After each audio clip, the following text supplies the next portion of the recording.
What's going on, everybody? It's your favorite YouTuber, Austin Holloman, and we are still here in Sao Paulo, Brazil. We will be leaving to Manaus in a couple of days, and we'll be there for 2 weeks, and then we'll be headed to Turkey, and we'll do a Europe tour for the rest of the summer, and maybe the early fall, early September as well. Now, I put together a panel for everybody. Fearless Travels and Love Crossing Borders. We're all going to have a discussion about something very important, a reason that you guys should consider leaving the United States outside of dating and horrible food and mass shootings. Well, I guess this will be a mass shooting as well. But there's other reasons beside that. I mean, do you want to fight for a country? Like I seen somebody in the comments say, do you want to fight for a country that most of the women hate you anyway? Would you want to fight for that country? I sure as hell would it. So if you guys have not already, give the video a like, make sure you subscribe. And make sure you subscribe to the Austin Holloman Vlog channel. We just dropped our first video on there. We'll try to do at least 2 videos per week while we do these interviews on this channel as well. I love you guys, and I appreciate you guys bringing all the value to this channel and all of the necessary attention. Now, I'm going to bring up, Andre's not here yet, so we're going to go ahead and bring up Fearless Travels. What's going on? What's up, brother? I'm in my attire just in case we got to go to war on this show. I done got my American flag, my cowboy redneck American hat, just in case we got to do something strange up in here. Well, we'll make sure we put you up front, and then I'll be right behind you. No problem. But so a couple things that are important on this topic is they're trying to. I don't know if they did already, but they're trying to reinstate the draft in the United States and a few other countries around the world, I guess in the Western countries as well. They also, one thing I've noticed, because we came to this topic earlier because I was on the phone with no reservations. He just brought it up and I was like, oh shit, I think I could actually touch on that topic. It's a valid topic to why you should move out of the United States and your family as well for this reason. But history is repeating itself. You know, this exact same scenario happened 60 years ago with the Cuban Missile Crisis, literally with the same 2 countries and the same 2 secondary countries. Maybe the same 2 secondary countries, but I believe it happened at first whenever the United States put their nuclear missiles. It was either not Austria or Turkey. It was either Ukraine or Turkey that they put their missiles at. And this was the same response that Russia did. And they had the same threat saying that they can hit Florida, but now they're saying South Carolina, which that would for sure, the same way it would have 60 years ago, it would for sure cause another all-out war around the world with the allies. Yeah, it was Turkey. Okay, Turkey and Cuba were the 2 secondary countries in the same scenario. So overall, what do you feel any real danger that this may happen?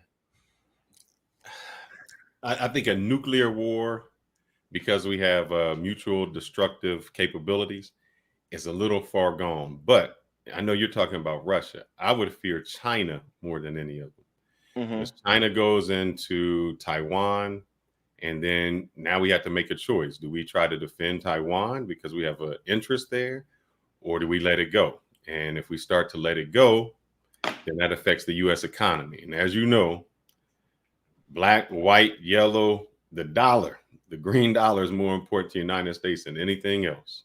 So, you know, that's where the issue would come in. As far as Russia, I don't think people understand. A lot of times when we go with Ukraine, like when it says, oh, we're doing a proxy war, most of the time that is for the interest of the war. What is it? The war wheel. So the people who invent all of those guns, helicopters, things like that, that's just a place so we can test all of our things without actually being in a war. So if a war does come, it's kind of been battle tested.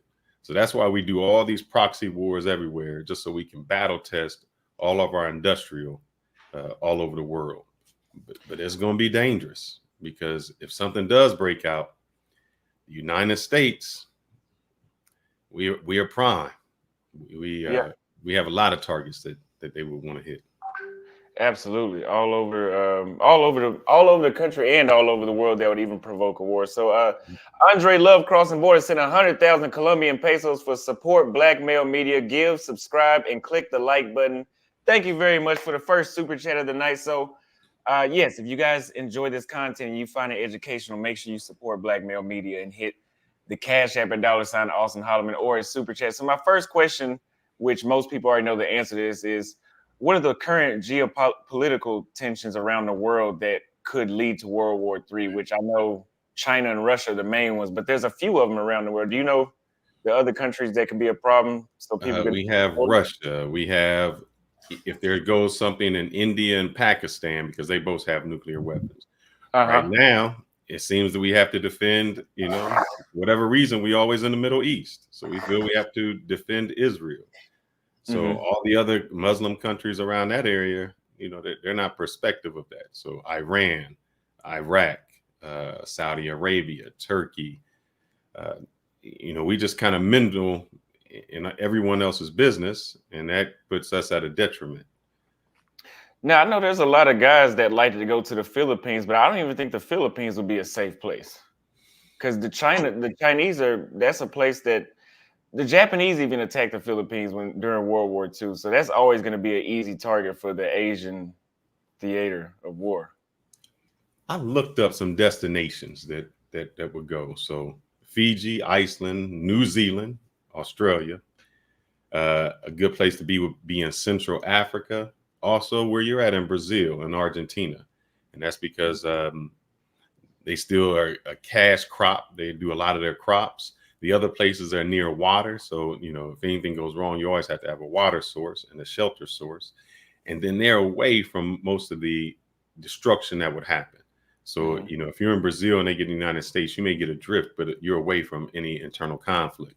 But what you won't have to worry about, brother, is all them Americans coming down to South America to get away from it. So they're going to be crossing the border the other way.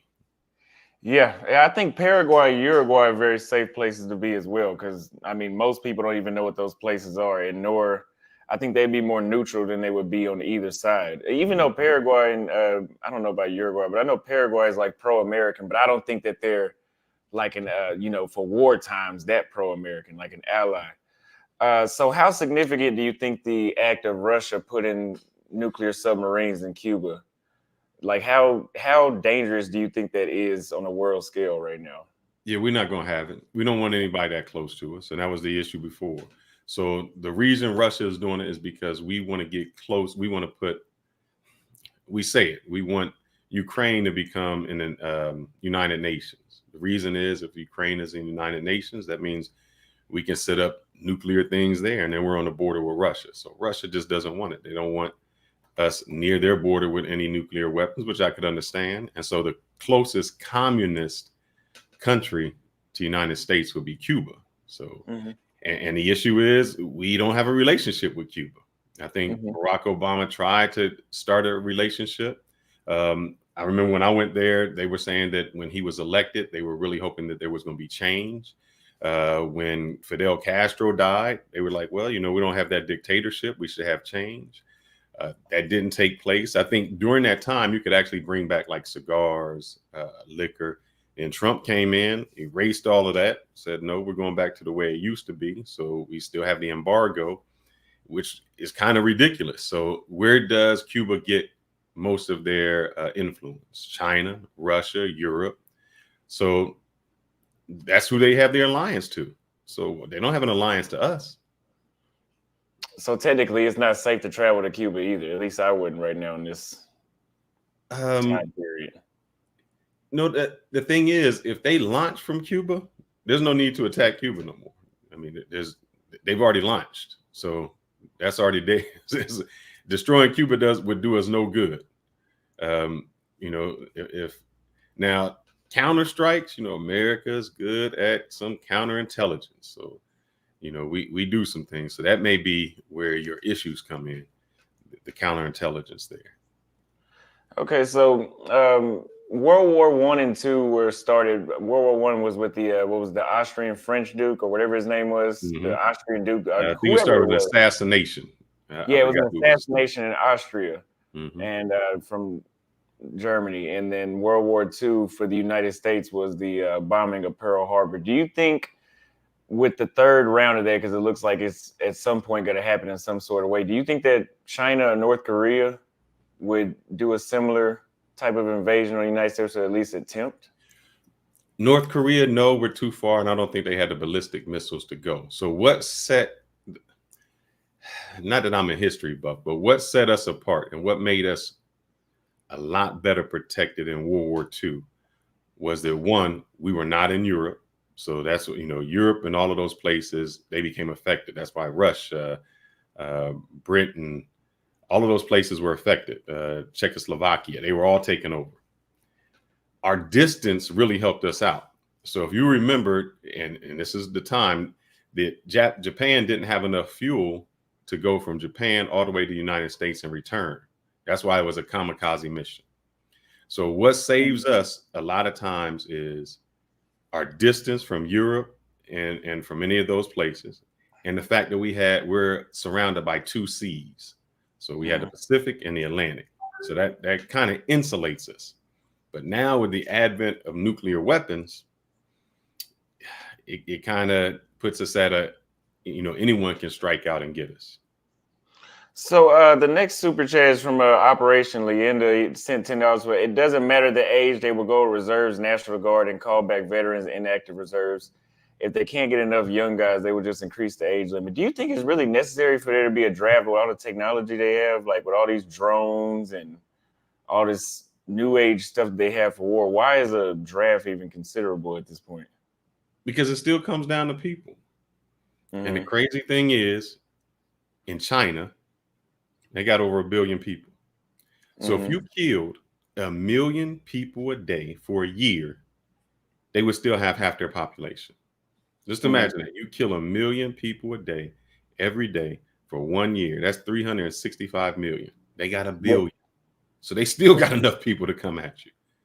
So the numbers can mean things because you still need somebody to control the weapons, to pull the weapons, to do that. So those things are still needed. People are still I guess needed. I never thought of it like that. And even with North Korea's war population, China and Russia, it would be, yeah, I think even with the NATO allies and Australia and India, it still wouldn't be, I think they would still be outnumbered, just because of the Chinese population plus the other two. So I've always told people that they need to leave the United States and not come back. They need to just pack up and move. I mean, you don't have to do that, but for me, that's my option. I tried to go back recently. I couldn't do it. I know. I was there. I witnessed it. Yeah, yeah. I was trying my best not to be a party pooper, but so for example, my countries that I would go to, because I think even a country like Paraguay is safer than Brazil during World War III, let's say.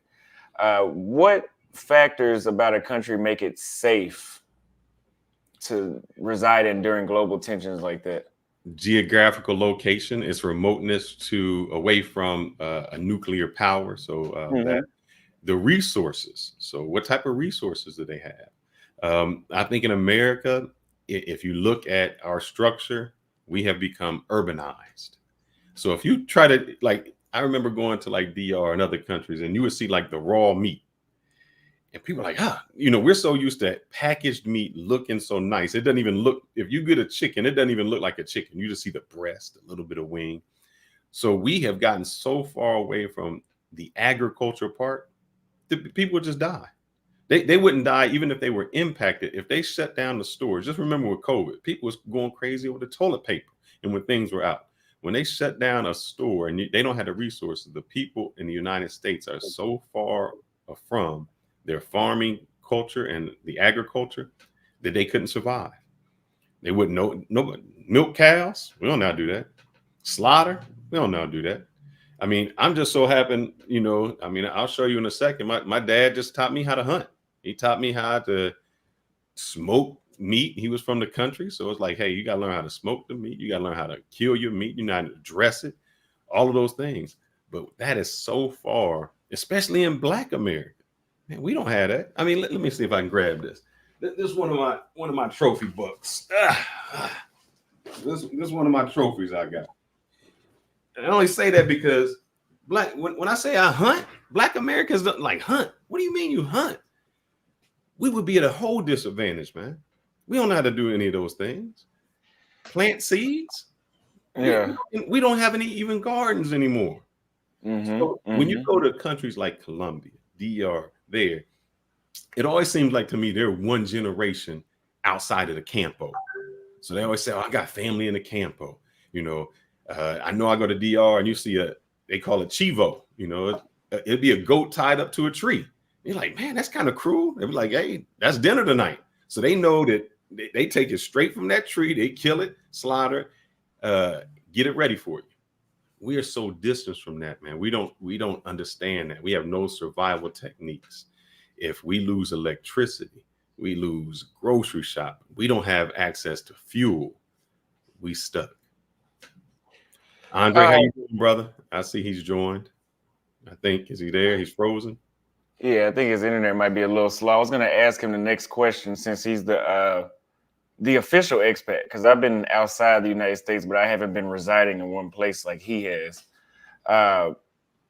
So, Andre, I appreciate you coming on. The next question is for you. So what measures should expats, since you're an expat and you've been an expat for a while, what measures should people like you take to ensure safety during a time like World War III? I would say to ask yourself two questions first. Well, really three. Why are you going? Why are you going to leave the United States? Where are you going? That's the second question. And what do you need to do or to establish yourself in that country? Those are right out the gate. You need to ask yourself those questions, because if you don't, you'll just be making major mistakes when it comes to relocating to a different country during the World War III conflict. And just like my man Fearless just said, you want to make sure that you go to a country, if you're going to be going to a country that is resourceful.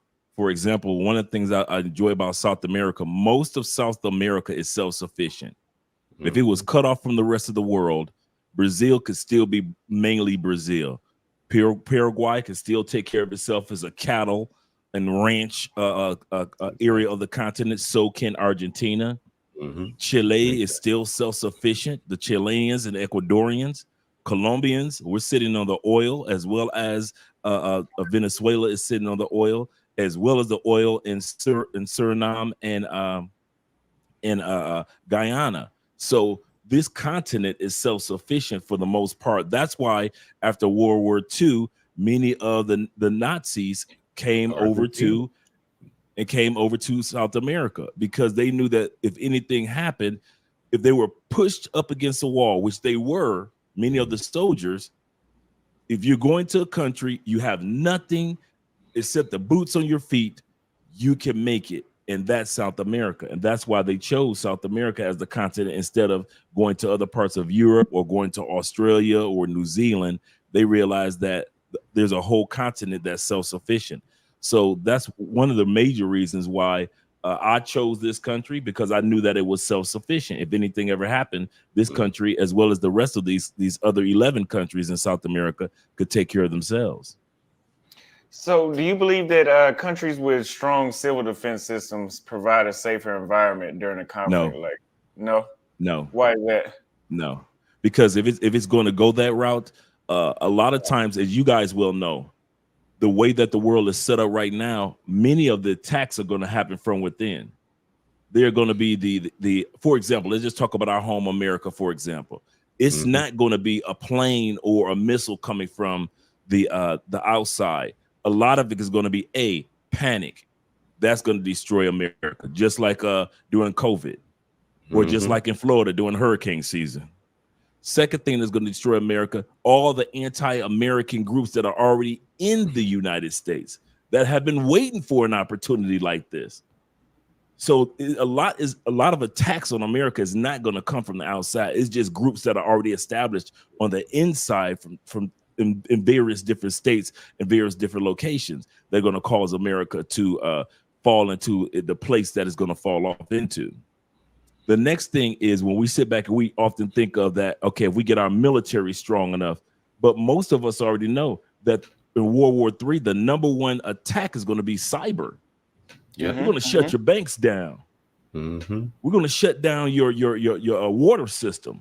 Yep. We're going to shut down your food supply, your shipping that's coming into the country. You're going to think that the boat is going to be going this way, but we're going to impact the boat's GPS and navigating system. So now it's veering off to another location to where you could have swore your ship was going. That's what Americans are. Americans sit back and we often think of our military might as, you know, we're the fiercest, we're the strongest, we've got the most artillery, but that can only go so far during cyber war. The other thing that we have to take consideration that's going on right now, they are training drones to do things that soldiers once would do. As far as spy work, as far as surveying, there's a camera on every corner now in the United States as well as other countries. So the surveillance war is going to take place as well. So it's not what people think when they're saying, okay, there's going to be bombs dropped all over the place. I'm like Fearless. I think that they're not going to go for that first. I think all countries going to say this is our last resort, just like America, where Hiroshima and Nagasaki, that was a last resort. They didn't want to use that first, but hey, listen, they had a war that they want to bring to an end abruptly, and that's what the last resort that they use. But at the end of the day, go ahead. No, what I was about to say about the cyber attacks, don't you think that I've heard conservatives, mainly conservatives like Trump, say that China sent things like TikTok to infiltrate and cause unrest within the country itself? Do you think that was stuff like that was a start of the attack? Oh yeah. No.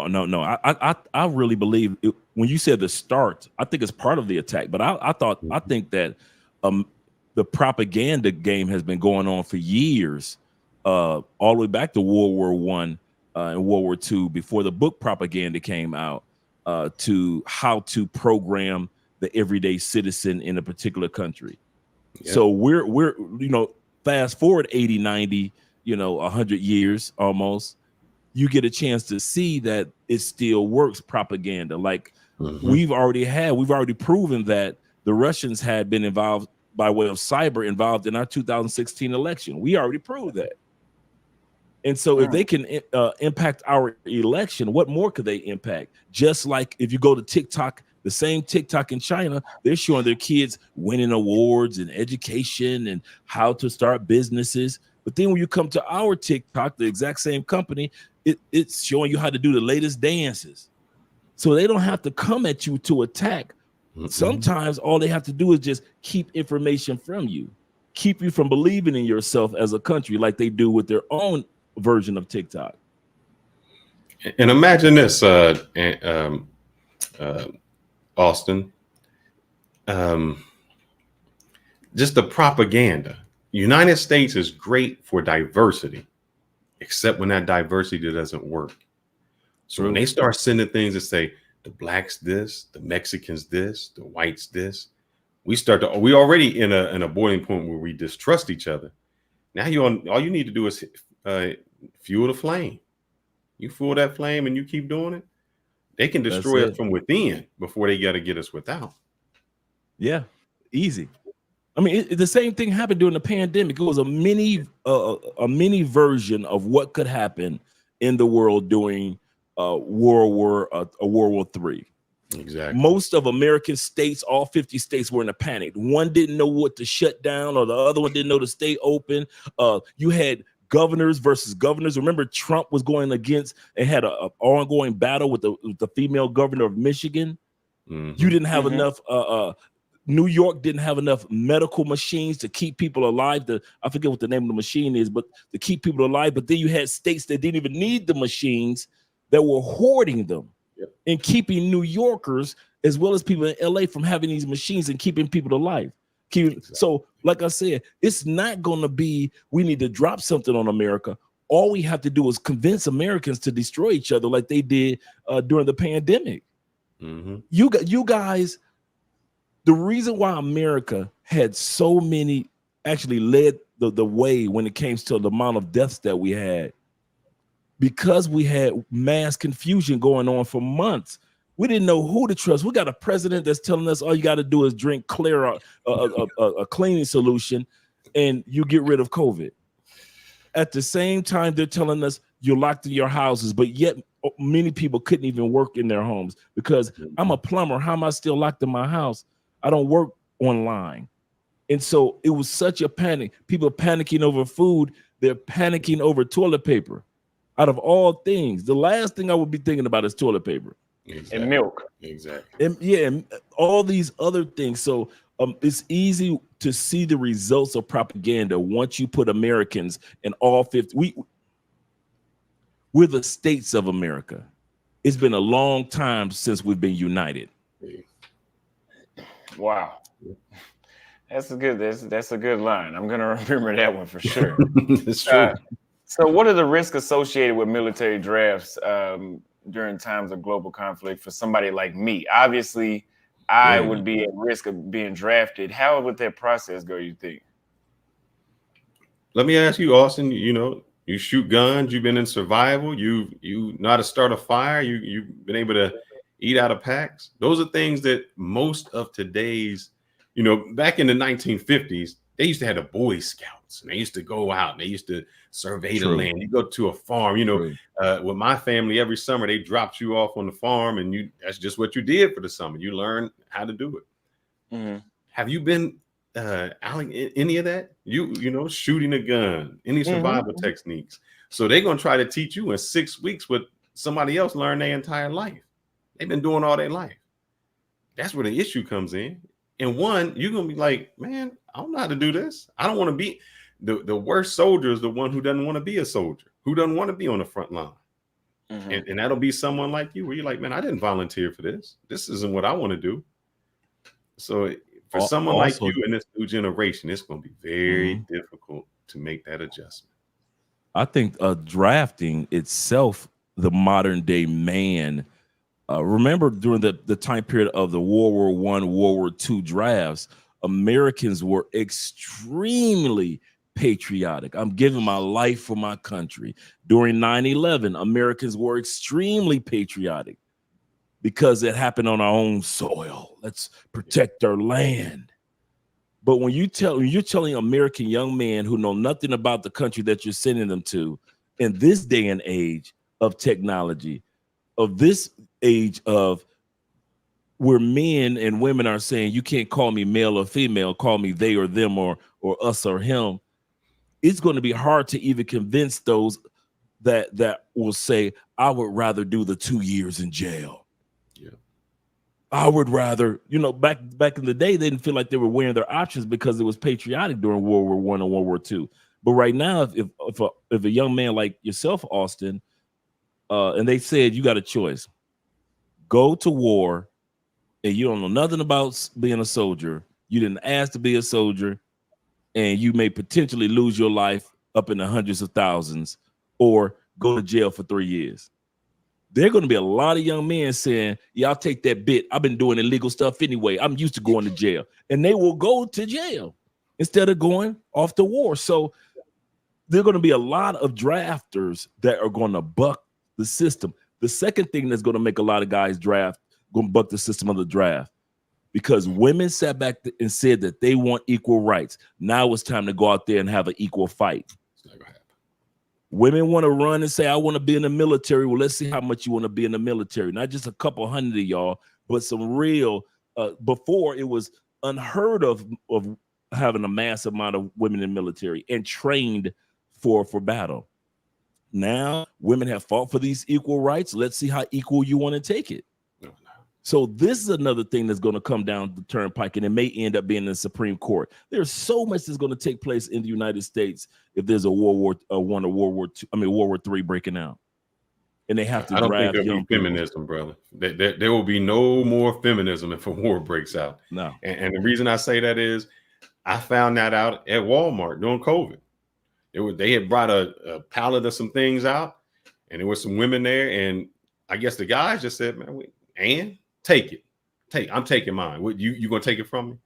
And then you seen how real men, when a real crisis comes, how they step up, and your feminism and all that means nothing because you're gonna buck down, and so that feminism will go out the door, even though they may try. Yeah, you're So absolutely correct. do you think that being they're moving abroad is a way to avoid conscription? To avoid what? Do you think relocating can help someone that wants to avoid conscription? Can they I think summon you you better back? not come back. Yeah, I people think went you to better Canada. not come back. Yeah, a lot of people went to Canada. Absolutely. Because some people told me that they would ship you back, but I don't know. How do you think that's true? I don't know if they would ship you back. I'm thinking about this, Andre. I don't know if, in a sense, the American government would ship you back, but I wonder if the government you're in would say Americans have to leave. I'm not in that government, so I don't know. Like if something happened and you had an American passport, would they make you? Would they go around and say people with American passports, you up out?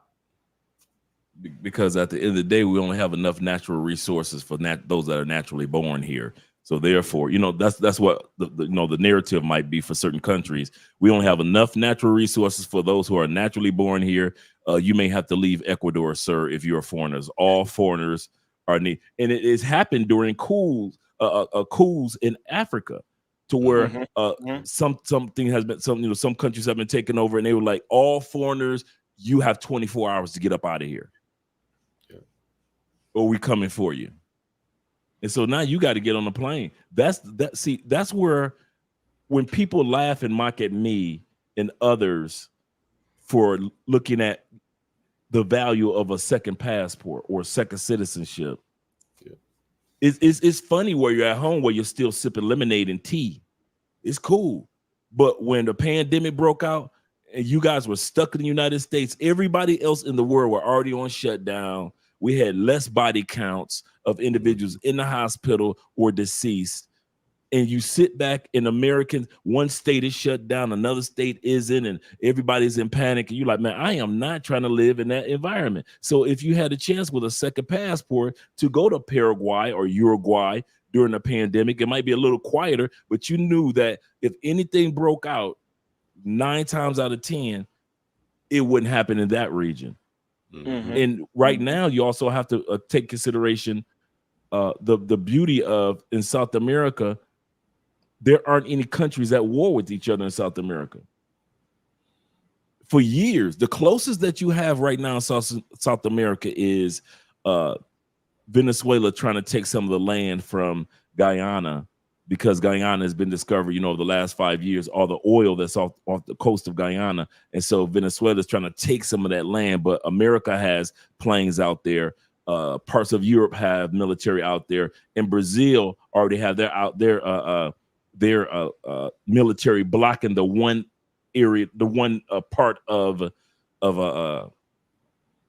Guyana that you can get in and out. Far as military, there's only one road in and one road out, and you have to go through Brazil to go through the land part with the military through Guyana, and Brazil has already put their military right there. No, Venezuela, this is not going to happen. You're not going to be bringing wars here to our continent. You have your own oil. Go ahead. You've been to Cuba, and I think before you came on, Austin was asking about Cuba. What do you think about that? Because my things are, they may put a nuclear power there, but how safe is Cuba? What I found out when I was there was I ain't really see no processed foods. It seemed like everything was natural. Like I don't want to say, in a sense, self-sufficient. We are dependent upon an import where they're like, well, we haven't been getting it for 50 years. To a certain extent, I have to agree with you, Fearless. But then you also have to realize, to another extent, Cuba gets a lot of their food and their supplies imported. That's why you see, and also realize, if you go to Cuba, you're standing in line for the government to feed you. Yeah, that is true. You literally, Cuba is a country of lines. And I didn't understand when Taylor Made Dream said that. He said you have the line people and no line people. I was like, what do you mean? When I got to Cuba, I understood you will get up at 1:30 in the morning in Cuba, stand in line for rice, for chicken. Am I kidding? No. Every time you're in Cuba, there's nothing but lines all around. With the no line people and the people in Cuba, just imagine people running to Cuba trying to escape there and becoming a person of the lines. Like you might not get your rice, your toilet paper, and your 2 pieces of chicken until 12 in the afternoon, and you've been standing in line since 1:30 in the morning. That's Cuba, all day, every day. That's all you'll see throughout Cuba are people in line. Now, those who live in the farm areas and are more self-sufficient, I agree with you. But then the Cuban government came and took over their land. Oh, you got 50 cattle? We need that. We're taking over because that belongs to the people now. But that'll happen in the United States. You don't think they'll do that? Oh, Eminent domain? Yeah. Oh, yes. Oh, yes. Come to your farm and say, that's our farm now. That's yes. Yep. They've done it in the past. Other countries have done it in the past if they need to protect the, like in the NFL, protect the shield. Nobody's above the shield. Exactly. And in the United States, nobody's above the flag. So do you think that there's certain countries out there that may have policies in place to protect expats from being drafted? I really believe that many countries in South America don't have that connection with the United States or even have the manpower, such as Paraguay or Uruguay, Paraguay, Colombia, Venezuela, even Brazil. They don't have the manpower to waste on pushing people out. And I want to tell you the truth about this in all sincerity. That is the most detrimental part in regards to our discussion. You ready? Most Americans ain't going nowhere anyway. Nope. You do not have to worry about most Americans coming through Mexico, then most of Central America coming through the jungles from Panama down through Colombia and then spread to, most Americans ain't doing nothing. Most Americans scared to go from Alabama to New Orleans. Most Americans are not built for travel. We talk a good travel game. We're not really built for travel. If it ain't a car, you mean I gotta have a passport to do this? You mean I gotta walk for most Americans, if the shoe were on the other foot, they would never. We talk about immigrants walking and traveling and jumping on the back of trains all those thousands of miles to get to America. But if Americans had to do it, we ain't got the balls to do it. We ain't built like that. Nope. We ain't built this for our family survival. Like, we talk good about family, but we ain't built like that for family survival. Many people will leave their kids on the edge of a road and run after and run for their family, where people in South America brought the whole family, grandma, cousins, Nook and them, and walked from South America all the way to North America to the borders. You saw babies, you saw husbands, you saw wives, you saw boyfriends, you saw grandmamas. When it come to Americans, we will leave our grandmama right there. So most Americans, let's be real with it. Most Americans ain't going nowhere. They will sit up there and they will see a rocket coming their way, and they will cry and they will be sad. But when it comes to actually preparing themselves like we're doing, they ain't going nowhere. So we don't have. In other words, the reason why I'm saying this, and don't forget your thought fillers. The reason why I'm saying this, most countries are not going to send back Americans to be drafted, because most Americans ain't going nowhere anyway. It's going to be a few Austins coming, just a few more Americans down here in South America, but it ain't going to be that many to make a major impact on the economic structure of most South American countries. And I'm agreeing with you, Andre, on that. I was thinking of Hurricane Katrina in New Orleans. People, they knew it was coming. Some of them like, we ain't leaving. Grandma stuck in there. I ain't coming. A lot of them died just because they didn't leave. Yep. A lot of them did die because they didn't. Yep. That's a good example. Yeah. And even when there was floods, they could have crossed over. It was very few of them that said, I'm gonna leave out. I'm gonna go. They just stuck it out in the rain. They said, we're gonna do these floods. So imagine that everywhere, and people are doing that. So you brought up relocating, Andre. Let's talk about the steps to relocating. What are some essential steps that someone needs to take to do what you did, which is relocate to another country while we're anticipating a global conflict before that happens?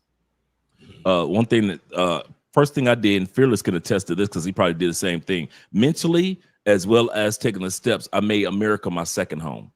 Mm-hmm. I lived in America 3 months. I lived in America 8 months instead of 12 months. Then I narrowed it down to 6 months instead of 12 months. Then 9 months instead of 12 months. And then 0 months instead of 12 months. I made America my second home instead of my first home. America was the place I came to make money, stack my cheddar, and go to my first home. Yep. Even if I was only in my first home for 3 months or 6 months or 9 months. But America, in my mind and how I treat my America's country, but I treated her like she was my second home country. And now I'm just a tourist to my home country now. So like I've been back there in 4 years, almost going on 5. And so I'll be going back this year. I'm a tourist in America. Technology has changed, the buildings, the neighborhoods, everything has changed. I'm a tourist. I'm walking through my own city taking photos like, oh, wow, when they build this? You know, I'm a tourist in all sincerity in my own country because I purposely made the United States my second home. It was still my home, but it was I didn't treat it like it was my initial home or my only home. It was, I went there, I stacked my money, get my money right, and all of a sudden, as the more money I made, the less I need to be there in the States. And I was being able to manipulate my job and my career opportunities to where I'm less and less and to where I'm not there at all. That's exactly how I did it. Andre, I think you brought it up, and I want you to just say that to the panel. We were talking about it when you and I were conversing. And I was saying, but United States is the, medical and it's the best in this. No. He said, hold up. let me help you out on this. So if you can give those statistics to the people, because I think we had that mind frame that America first, America best. That's a good point. Okay, for those of you guys that don't know, when it comes to let's go with food first. First of all, America has over 116 foods that are illegal in other countries. Mm-hmm. Mostly your chicken, your poultry, which is your chicken, your pork, your beef, your fish is illegal in most countries around the world. When you guys go get some after this live stream, you go get something to eat tonight, the food that you're eating is illegal in most of the world. I don't think you guys realize that. Over 116 foods don't nobody deal with. Only United States, they programmed us to eat that. When it comes to America, you think America is number one. It's far from number one. Of 104 countries, as far as medical services and surgeries, this includes surgeries, America ranks number 69. Colombia ranks number 36. I'll say that again. America ranks out of 104 countries, and you can look up this on the World Health Organization website. America ranks number 69 of 104 developed countries. Colombia is number 36. Man. So when you guys sit back and you make the mistake, and I've had 2 surgeries here in Colombia over the last 3 months. So I can tell you the quality and how inexpensive it is compared to the United States, and the quality is much better. Exactly. America does rank number 6 in the world for malpractice. United States ranks number, and you know what the malpractice is? Mm-hmm. United States ranks number 6 in the world for leaving stuff in your body after surgery. Mm-hmm. Whether it be a medical utensil, whether it be a body part that they were supposed to take out but they didn't take out, or whether it was a gauze or some cotton they left in your body. America ranks number 1 for people suing. Number 6 for people suing for somebody leaving something in their body after surgery. Mm-hmm. America water is not even ranked in the top 20 safest drinking waters in the world. United States doesn't rank anymore in the top 20 happiest countries. United States is number 23 for the happiest country in the world. When it comes to emotional intelligence, being there for each other, United States does not rank in the top 30 of the most emotionally intelligent being there for each other countries in the world. Colombia ranks number 5. Number 1 is the Philippines. Philippines rank number 1 as far as being emotionally intelligent and caring about their neighbors and making sure that everybody survives. United States, when it comes to your income, it will take on average for the average American, you have to make on average at least $11,000 a month to keep up with inflation in your state. I don't care if you're in Montana or New York. In order to keep up with the rate of inflation in the United States, that's why times are always so tight. The average American would need to make $11,000 a month. Whereas here in Colombia or many other countries here in South America, if you could pull off about 2,000 to 3,000, I'm talking about with everything into, you can live a really top-notch life. And like I always mention, I live in a 3-bedroom, 3-bathroom in a suburban area. Austin was actually in our other home, but we've moved since then, and we live in a better area, Zone 6, and we only pay $630 a month, and the dollar is getting stronger. The stronger the dollar gets, the lower my rent goes. So the higher that the dollar gets as far as it's going up, I kid you not, when the Colombian pesos got 5,000 to $1, my rent in my old apartment that you were in, Austin, $280 a month. Man. Wow. $280 a month. That's Section 8 in the United States. Come on now. But most Americans won't go anywhere to take advantage and prove these facts that I'm just spewing. These are just a few of the facts when it comes to the difference between the United States and other countries. And we love the United States. We're not saying anything against this. We're just talking about that these are statistical facts. Also, that these facts you also have to take in consideration while you're dealing with World War III. All the things I just mentioned, and you got World War III on top of that. United States passport is not even in the top 10 passports anymore. Wow. I think we rank number 12 now. We're not even in the top 10 passports. For all you that think that we got the best passport, no, people, we don't have the best passport. We're not even in the top 10 list anymore. Wow. Far as freedom, far as Wi-Fi, our Wi-Fi ranks number 14 in the world. It is not that good as you people think. I noticed that. I noticed that when I went back. Come on, for all you guys that have been to Thailand and other locations, you can attest that, okay, now I know what real Wi-Fi is. Yeah. My Wi-Fi in Paraguay was better than my Wi-Fi in Dallas. The Wi-Fi in Romania was the best Wi-Fi I've ever had in the world. Uncle Luke, 1980, said, time to draft these 304s and put them on the front lines. All these so-called independent ladies can finally see what real sacrifice is. Now they will understand what men had to deal with, equality. All the boss bees. I would agree. All of the feminists should be right next to me when they try to draft me. Come on now. So do you think, so from what you said earlier, visas and residencies wouldn't be as important during this time because there would still be a conscription of draft that Americans would be sent back. But you said that they also didn't have the manpower in place like South America. Right. Like many South American countries don't have the manpower to be hunting down Americans and saying, hey, you shouldn't be here. You belong to the draft. And they don't have the time, the man, but they're like, if you made it, it's cool. It's the same. It's just like during the time period of World War II with Argentina. Argentina didn't have the manpower to be hunting down every Nazi that came over to, just like America during World War II. We didn't have the manpower to hunt down every person that was a Nazi.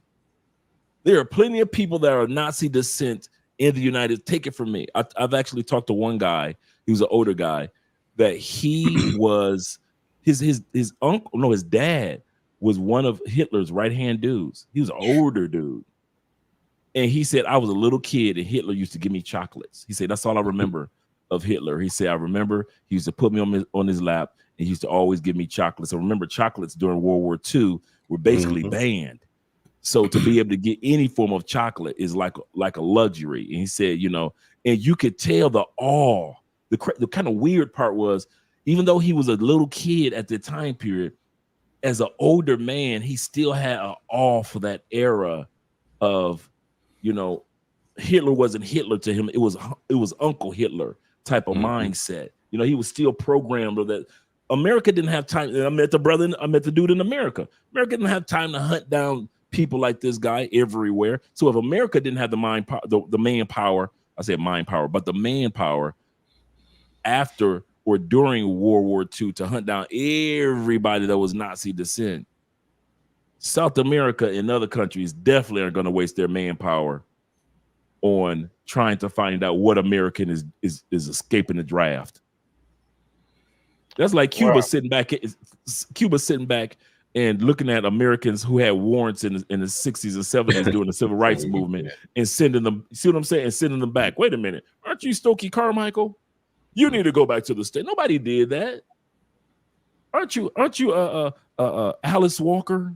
Not Alice Walker, but what's the sister with the afro? The civil rights leader. Shirley Chisholm. Not Shirley Chisholm. I know who she is. But oh man, the sister with the you know what I'm talking about, right? Yes, black woman afro, glasses. Yeah, wore the glasses, light skinned sister. Oh man. But man, I might put that in the chat. Yeah. Angela Davis. Angela Davis, right. Yeah. They didn't ship, no country shipped her back, and she was all over South America doing civil rights, and nobody shipped her back to the States. Nope.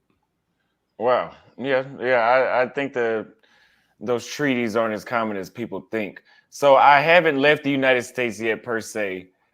You said the United States was your second home and you just came back to work. So can you elaborate on what financial preparation should be made before somebody wants to relocate to a place like Paraguay or Uruguay or somewhere safe like the Fiji Islands? I would say most Americans are already, now I'll start with this. Most Americans are already financially or economically set to live in another country. Mm-hmm. The problem with most Americans, you still want to be consumers in America. Yeah. You still want to get those Jordans. That money should be put in investments.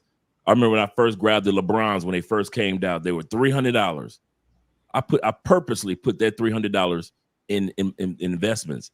Those of you who've been taking your 401ks for granted, take advantage of your 401k. Yeah. Some of you dudes wished you had your 401k stacked during the pandemic, didn't you? Mm-hmm. Some of y'all wish I had about 10, 15,000, 20,000 sitting there in the 401k. When all them years y'all were like, I don't need no 401k. I get all my money. Then the pandemic hit, and when you needed a good 20, 30,000 to tide you over for a year, you wished you had that money in a 401k. Mm-hmm. The reason why I say most Americans are economically set to be able to be put in a position, if you just sit back and say, this year, I know that I'm going to spend at least 10,000 of my money on BS. Cigars I don't need, clubbing I don't need to go to, shoes I don't need to buy. I already got 10 pair of drawers. I don't need 15 more pair of drawers. But because we're American consumers, let's go ahead. Drawers on sale. So we're going to buy 15 more pair of underwear. We're programmed to be consumers. So in order for a person, the first thing that I did, Austin, I had to get over the fact that I am not going to be a consumer in the United States like everybody else. I'm going to save and invest. Does that mean that my dating life had to slow down because I'm not spending $200 or $400 on a date? Yes, it had to slow down. My partying and going out and smoking cigars with Austin and them and Brandy in Ybor City in Tampa, my cigars had to slow down. Me buying all these suits and looking all dapper all the time when I go, no, those suit sales, I had to go past those. Man, they got those suits on sale, the one I want to. I had to let that go. And it paid off because two things happened. I built the habit of savings. I no longer was keeping up with the Joneses. And so when I came to Colombia, it was easy for me to be like you brothers. Andre's wearing a t-shirt, a polo shirt, and if we go out clubbing, I'm wearing a button down. I built that habit before I left. Go ahead.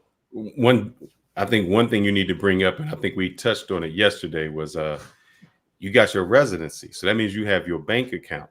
So yeah, you can, when you see something coming, if they say we're not using dollars no more, you got all your money in American dollars, you stuck. Or you can just take your money, bring it on over, and you sitting straight. That's another thing. You want to open up bank accounts in other countries, guys, and you can do that from the States. It's not, in the States, it sells you like, you watch Mission Impossible and the secret spies and the people that are illegal activity, and they have these secret bank accounts in Switzerland, and you think of it like that. They sell it to you as if only the major players around the world have these banks in Cayman Islands and things like. No, the average American person can open you can open up a bank in another country just as easy you can open up a bank in your own city. Exactly. But a lot of people we don't know that. We've been programmed. And once again, somebody put it in the comment section, your Bitcoin account. Let's say you just don't feed into a bank account and you start put your money into crypto, where you can take that money anywhere you want around the world. Yeah. The world is set up now for most Americans to be able to just not keep up with the Joneses and stack your money and get the hell out in a year or two. Most Americans just come up with an excuse. That's what that is. I really think that most of us who on average make between 45 to 47,000. They said the average male makes $47,000 a year. The average woman makes like $37,000 to $43,000 a year. If you take just 10,000 of that and sit your butt down somewhere and stop trying to keep up with the Joneses, in about a year and a half, when World War III really about to pop off, you can leave and go to many other countries around the world. Most people don't know this. If you make $35,000 a year, you make more than 85% of the planet. And I think, Andre, what you need to say is, in America, we don't have a money-making problem. We have a spending problem. It's not that we don't make money in the United States. That's not the problem. That's why the stat, it's a crazy stat. I think it's over 25% of all individuals that make $250,000 a year live paycheck to paycheck. Exactly. 33% of all individuals that make $100,000 a year live paycheck to paycheck. 85% of people that live in the United States that are under $100,000 a year live paycheck to paycheck. And the reason why, is not because we don't make money with that paycheck. It's the fact that we overspend and that we are consumers. And I got to keep up with Fearless, and I got to keep up what Fearless has. And Fearless has the beautiful wife that's looking like this and that. I got to have my girlfriend dressed and looking good like Fearless' wife does. And I got to keep up with Austin. So I got to travel everywhere that Austin goes to. I would not have been able to move to Colombia if I was trying to keep up with Austin or Fearless. My plan was one country, and once I got to that country, and then go visit other countries. Once again, my plan was, and what I did, instead of going to what Austin did, he went to different countries. Ace Live does that, and other content creators do that. They go to other countries. What I decided to do was, I'm going to relocate to one country. It was Colombia. Now I'm going to Europe. Why? It's more affordable for me. Why? Because I'm not paying for an apartment price or a home price, United States of in other words, coming back to the United States after I went back to Europe. I go to Europe. No, let me put it like this. I'm stuck in the States. My rent is $3,000 a month. Utilities and all about $500 a month, including my cell phone. But I want to go to Europe. I got to come back to this expensive cost of gas and my apartment and everything in the United States. Now, fast forward. I'm in Colombia. And all my bills are $1,500 to $2,000 a month, everything included. Now I go to Europe. I got more money to spend. I got more money saved. Why? Because the same apartment or houses and utilities that I had in the States, I don't pay stateside prices for. Mm-hmm. So that's why I made my move out of the States first. Then I did my ventures to all these other countries. Like we're doing our South American tour this year. So we're going to be going to Peru.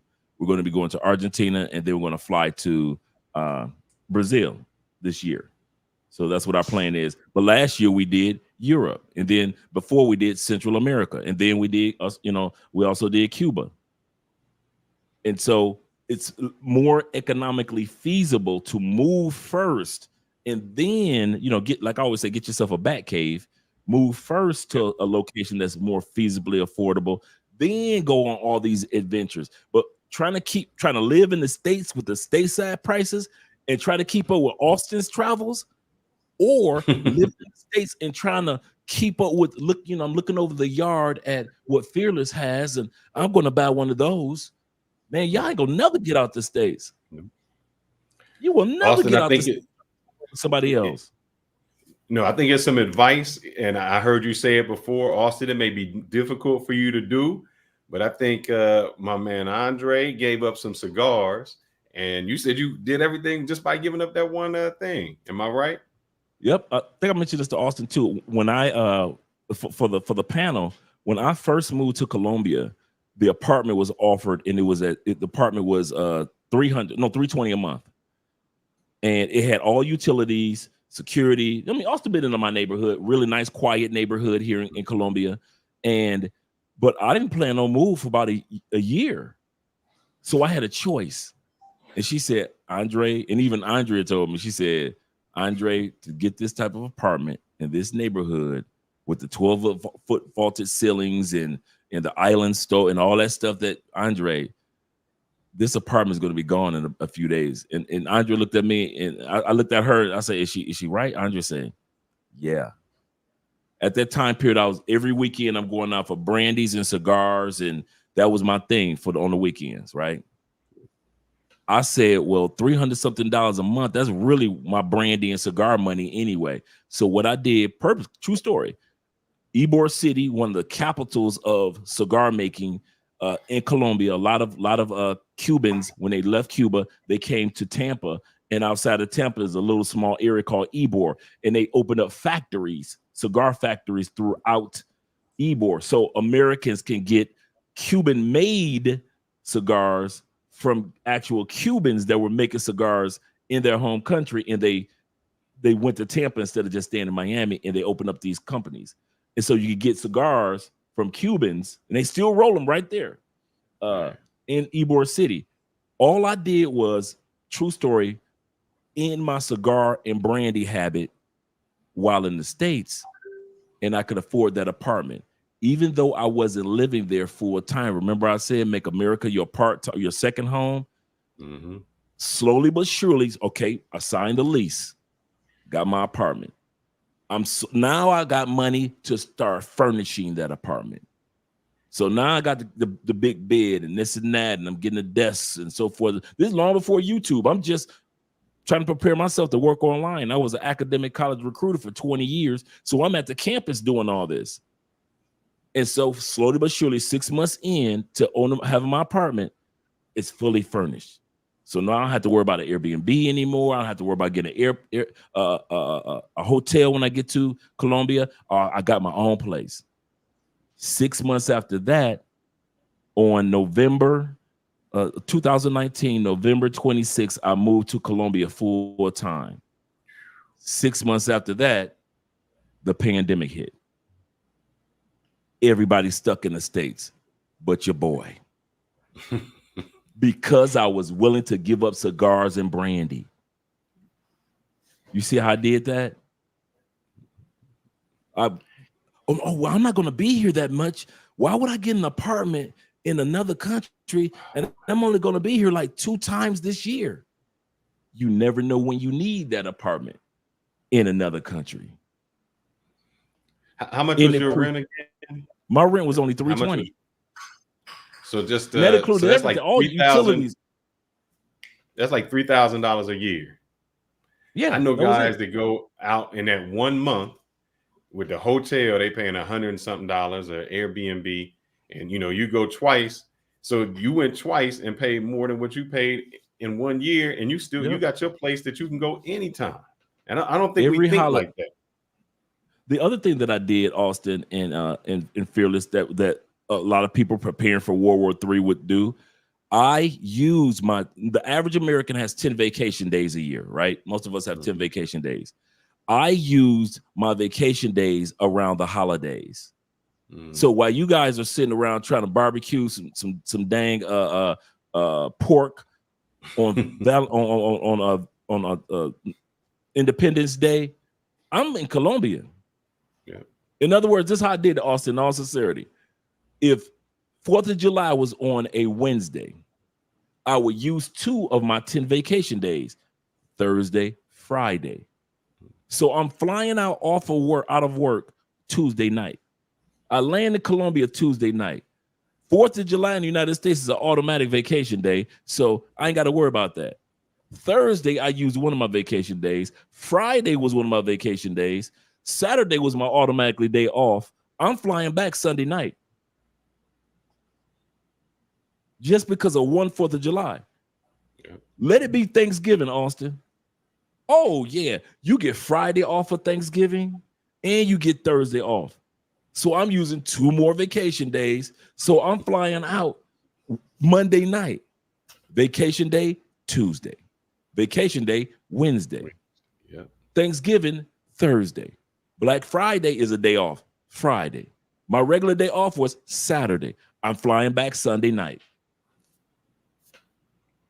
So instead of staying in the States for Memorial Day, President's Day, Veterans, all them holidays that you get 1 or 2 days off in the United States, I will put a vacation day with it. And I'm in Colombia. Mm-hmm. There's no excuses. I think my biggest thing is to travel less. Staying 1 month at a time places that actually help me save money. And cutting back on cigars is one thing too. I was telling somebody about that last night. I spend especially when I get bored, I spend a lot of money on cigars. Like that's like a time passer for me. And Sao Paulo has been the time passer for me with cigars. Austin, we talked about this. You want free cigars? You get somebody to sponsor you. You get that cigar place to give you a sponsor. That's it. Now you smoking free cigars and you getting paid for it. That's what our lighter complected people do all the time. Sponsorships. Yeah. Yep. Absolutely correct. Yeah. I tried reaching out to a couple of weeks ago. Yanez Simmons sent $100 for. Make no mistake, today's we the people are soft, as they do not have the courage nor the heart to act and do the necessary in the time of war, which is why Russia is in Cuba and China is plotting on Taiwan. World War III starts in 3 months per Hungary. What do y'all say about that? What's going on in Hungary? I don't know about Hungary, but I do know about when it comes to Taiwan and the United States and China. That's been going on for the past few years of them trying to intimidate those people to take their land. China trying to take Taiwan's land the same way that what's going on with Ukraine and Russia.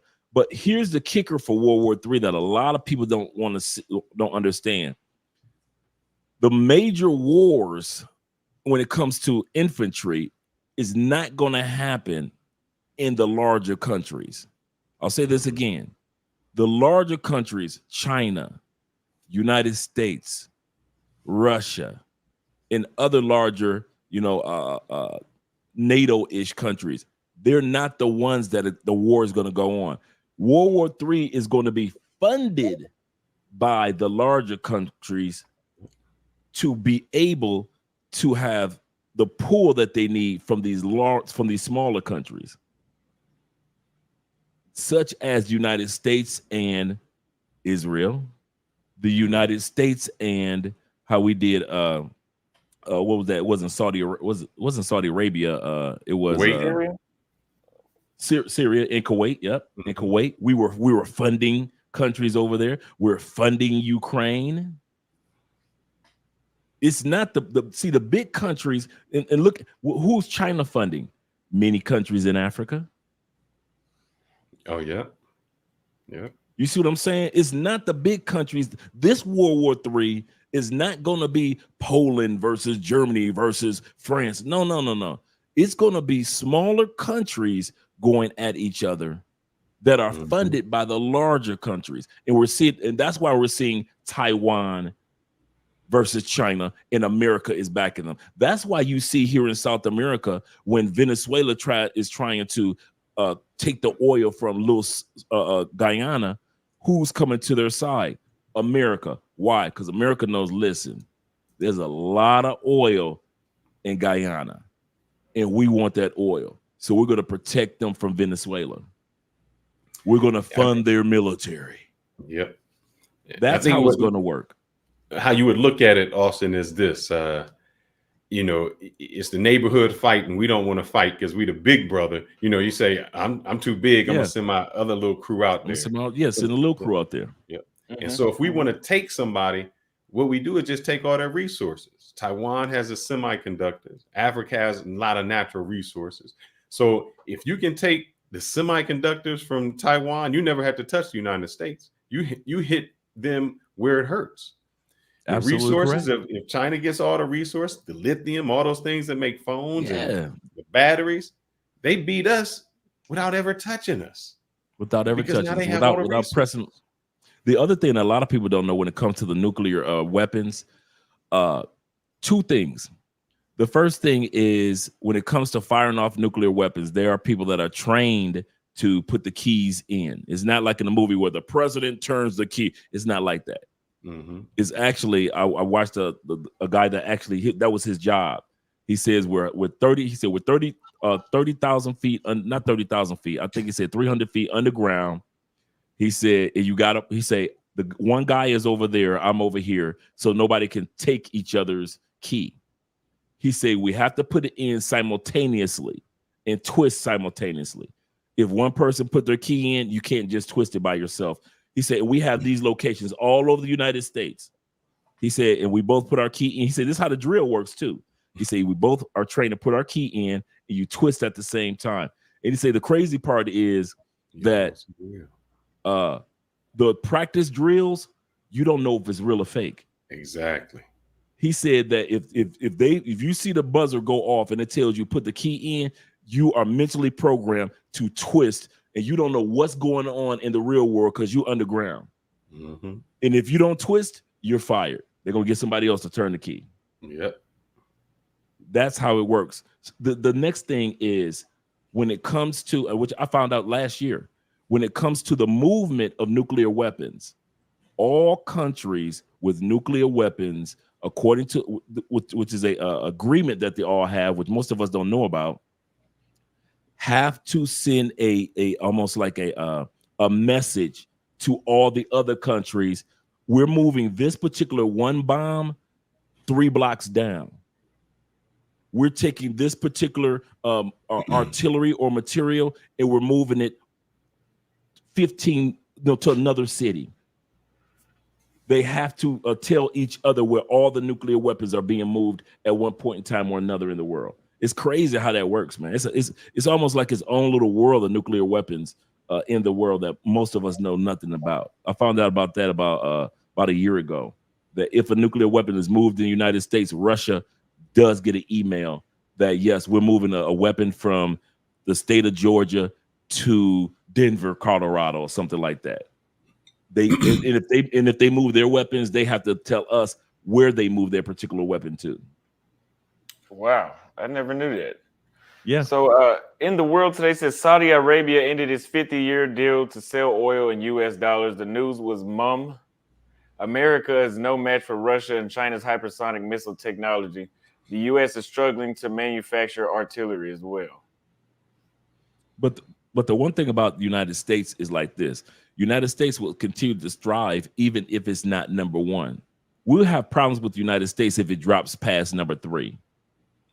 So United States was always thriving when think about it. Some of the greatest years of the roaring 20s and when the stock market had been doing great, that was during a time period when the British Empire was ruling. Remember, Fearless, remember the old saying, the sun doesn't go down on the British Empire? Because they had colonies everywhere. All over the world. That little country owned everything. Yet United States was flourishing, even though we were not yet number one. We don't necessarily have to be the number one to still be a successful and flourishing country. Correct. Now, if most countries in the world need us to be in at least the top 3. Most countries around the world does need because they do still lean on the U.S. dollar for trade, even though the end of the oil agreement, 50-year oil agreement may end it. There are still countries around the world that still use the U.S. dollar to trade major products and services with each other.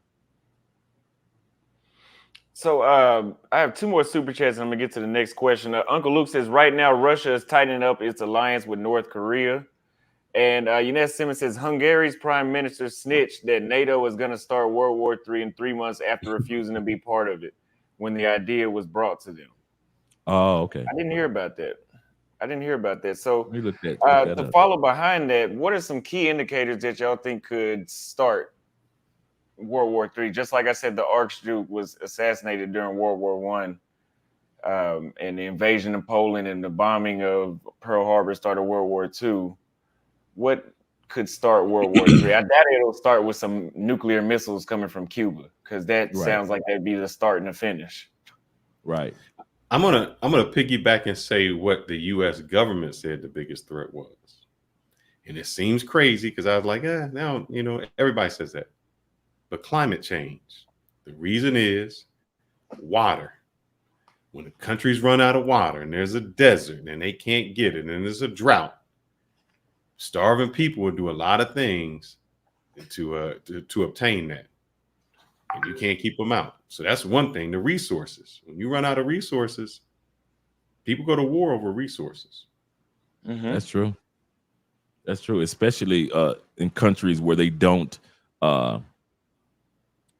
have their own natural resources on a regular basis. Like America does. America is not known for drinking water. We are not the country that's known for, the best drinking water. We don't even rank in the top 5. I remember this, Austin. Check it out. I remember when I first came to Colombia, and me and another brother, we sent a message to each other. He said, "Hey, Dre, can I ask you something?" I was like, "What's up?" He said, "Do you itch in Colombia when you take a shower like you did in the States?" That's why that's black people. You know we need this. You know we need this every time we shower, brother. He said, "Dre, since I left America, soon as I get out the shower, I've never itched when I'm drying myself off, and I don't feel like I have to run to get lotion like I do in the United States." Yeah. I say, brother, I never, and this was 6 years ago when he said that. I said, brother, I never thought about that, but I don't itch when I come out the shower. Mm-hmm. The water is so much better in other countries. It is crazy. But when you live in the States, and one person just put it there, talking about Flint, Michigan. I'm going to tell you something. There's a lot of cities in the United States that are Flint, Michigan water. Yeah. Flint did not invent the water, and did not invent bad water in the United States. There are a lot of locations in the United States that don't have good drinking water. Also this, did you guys know this? When it comes to money, in the transferring and moving of money, did you know there are over 600 cities in the United States that don't have banks? I didn't know that. Cities. Really? Yeah. You can look this up. Our other YouTube channel is based on politics. Mm-hmm. And so when the other banks were folding last year, the year before, a lot of major banks were folding, I did a special on this. And one of the things I looked up and looked at a video on are the 600 cities throughout the United States that don't even have a actual bank. I didn't know that. Yeah.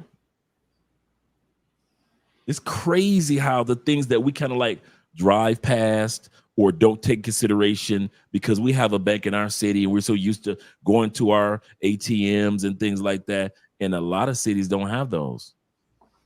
A lot of cities don't. So it's also going to be an economic collapse.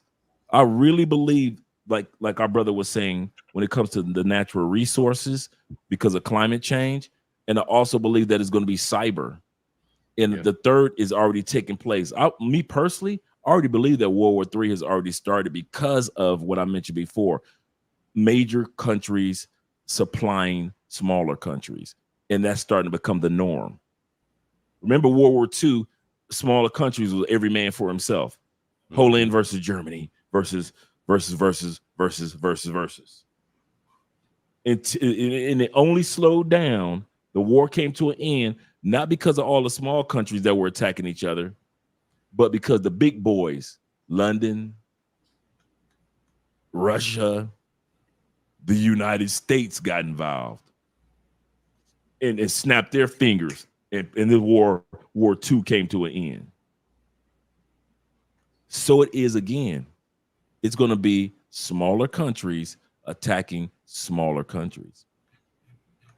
I was trying to find a chat where the guy was saying something about we being soft. So, Andre, do you think the United States is soft? I mean, we go to the grocery store and, you got vast amounts of whatever you want. I mean, I was looking at Oreo cookies. I didn't know there was that many Oreo cookies. They had flavors and flavors. They had all kind of vegetables that, we get them out of season. What would happen if we didn't have that? How would the people react? Well, the United States being a country that's created for consumerism, they're going to always do the remix of everything, including Oreos. So you're used to buying those. You don't like those Oreos? You're not spending money on those regular Oreos anymore? We'll make the Oreo double stuffed. Oh, you done with the double stuffs? We'll make the Oreo peanut butter. You don't like the peanut butter anymore? We'll make the vanilla Oreo where we put the chocolate on the inside, as long as they program you to continue to spend. So that's all America cares about. As long as you are making the money and spending it, making it and spending it. So at the end of the day, the average American is not going to be prepared to live in a world where they're not making money and spending money. That's what's going to be detrimental to, and pandemic proved that. Did you know this? 2023, by the end of 2022, in the end of pandemic, Americans had saved, because we were indoors for the most part, over $2 trillion in our bank accounts. Fast forward 1 year from 2022, we're sitting on $2 trillion in our bank accounts, in our savings account. Fast forward 1 year. Early September 2023, Americans had spent $2 trillion. On average, the average American bank account was zero by August or September of 2023. We had literally spent in 1 year all the money that we saved during the pandemic. Wow. Zero. We literally hit zero. I couldn't believe that. We literally spent everything in our savings accounts. As a mass, not as as individuals. I'm not saying that you as an individual don't have anything in your savings account, but what I'm saying, as a mass group, the calculations went from 2 trillion in less than a year to zero. We hit rock bottom, and that's why you always see me on my channel pulling up the articles to bring the receipts up, because guys be like, "Oh man, that's not true," and then I bring the receipts up, they be like, "Oh wow, I never knew that." So with all that being said, let me ask you, and I think the answer to this is Africa and South America. What countries around the world do y'all think will be the safest? Because it's not Asia, No, and it's not Europe, and it's not Australia. No, I would easily say Africa. Go ahead. Fiji, Iceland, New Zealand, Australia, Central Africa, Brazil. They put Antarctica, but I don't think that means brothers going. I saw that list too. I left that off. I saw that list too. Yep. So, and then in the United States, it gets kind of crazy. It was saying maybe like Houston, because it has a coast and we're kind of far away. Maybe in California, but once they bomb that might go into the sea. So those also are the issues.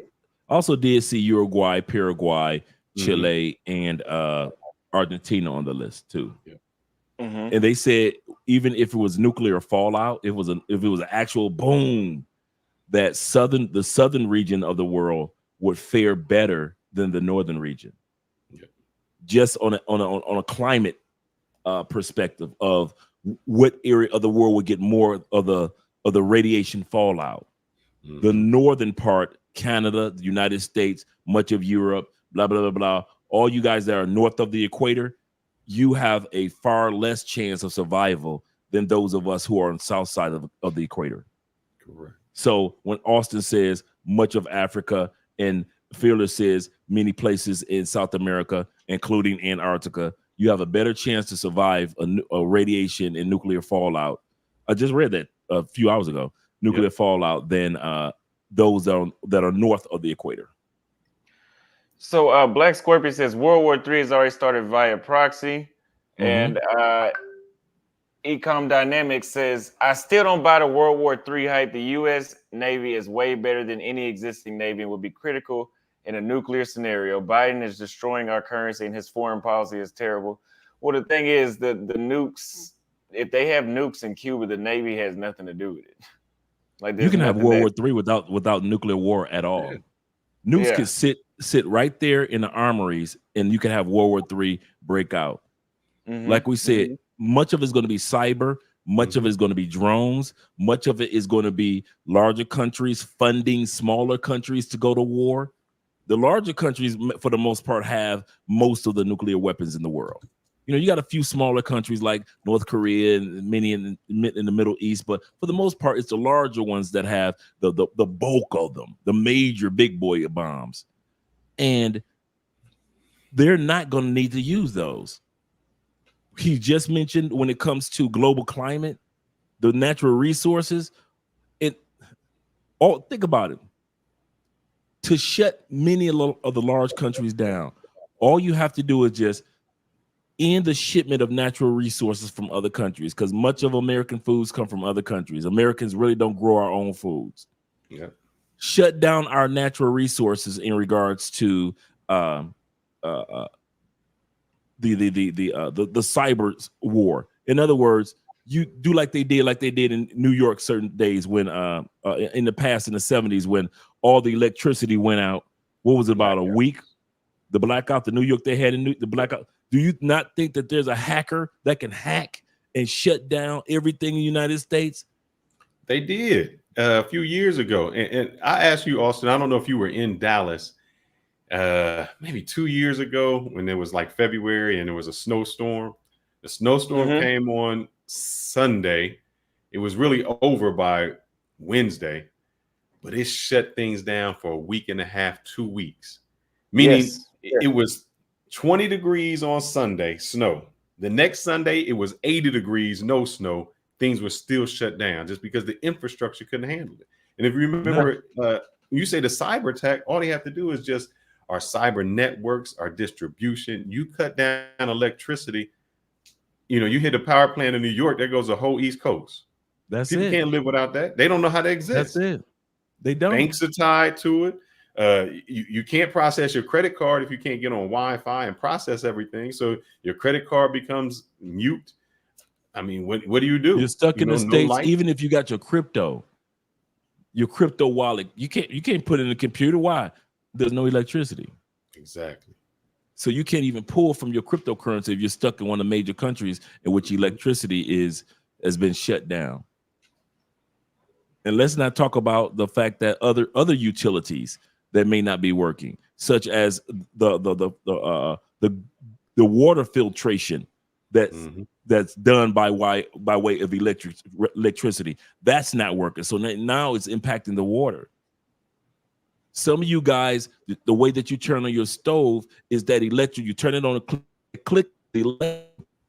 So now your stove is not. You can smell gas, but you like, oh, unless I got a lighter, I have no way for my stove to turn on. So now, I'll use a microwave. How you gonna use a microwave if electricity is out? Yeah. Many of you don't even know how to build a fire. Man, you came in late, Andre. I talked about that. I said the difference was, my dad taught me how to hunt. I had my trusty antlers here, my buck I done got, so I know how to do that. I said, but these guys, they don't know how to do that. They don't know how to hunt. They don't know. I used to smoke the meat. We put it in the smoker because there was no refrigeration. Yep. So how do you keep your meat good? You got to smoke it, keep it, cure it, as they say. Mm-hmm. These guys don't know how to plant nothing. A seed, I don't know. They plant a seed and think you'll have a watermelon next week. That doesn't happen like that. So that whole era of being able to survive fire, shelter, water, boil your water, that's out the window. We become so urbanized that we couldn't survive. That has not been taught or put down. Yeah, in the sad part of that last comment, hey, do me a favor, Austin, pull up that last comment that last super chat, the yellow one. that you just. The sad part is the millions of Americans that think like this, brother. I still don't think World War. He said I think World War II is a hype. I don't buy it. Okay, I can work with that. But here's the problem: the U.S. Navy, which is not the largest and the strongest, China has the largest one. He said the U.S. Navy is way better than any existing. That arrogance that we have. That's what's going to get people caught up. Because you're thinking that World War III is going to come by brute force like World War I was, World War II was, like 9/11 was, like the Civil War was. You're thinking that they have to be done by brute force. The way that the world is technologically set up right now, you could keep those missiles in your boats in the armories and in the waters all you want. All you need is about 50 good hackers, and you can shut this planet down. And for anybody that thinks that this planet can't be shut down, COVID proved it. Yeah. COVID proved one thing, that this planet can be shut down with ease. With ease. So for those of you that sit back and think that it's going to be military might and we're going in there like the Gestapos did, we're going to stop this and our Marines are the best. Yes, in many areas, yes, we are the best, but they're not going to be needed. They're going to be obsolete compared to how they were needed in World War I, World War II, Korean War, Vietnam War. Just imagine during a Vietnam War, they had drones and they didn't need all those soldiers. To where they had these drones that if you shot one down, there's 50 more behind it. This is a different world. Just imagine if they had the technology like they do now to just look at a Russian tank and just hit a computer and it's within range and shut that tank down. And they're wondering, like, because they have the technology now to do certain things that they didn't have during Vietnam War or World War I, World War II. So to sit back and be thinking we're going to be able to protect ourselves with our military might. That same military might got us 9/11. That same military might got our buildings crashed into, but we're so mighty. And don't forget, us being so mighty, they crashed into our Pentagon too. A lot of people want to forget about that part. They crashed into to showcase that we could not only hit your major city, but we can hit the military base known as the Pentagon, your number one spot, United States, to prove a point. Mm-hmm. That's where it's going to happen. It's going to come from within, with crazy people already located in these countries. So let me ask you this. I'm starting to think now that maybe only Latin America would be the safest place to go to, because in Africa, they have, like you said before, they have a lot of Chinese influence. You know, the Wagner group was there. A lot of the coups in Western Africa have been promoting Russia as their new savior. I don't know what's up with that. They like being recolonized by both of those two superpowers. So even if a place is neutral, don't you think, just like with the Swiss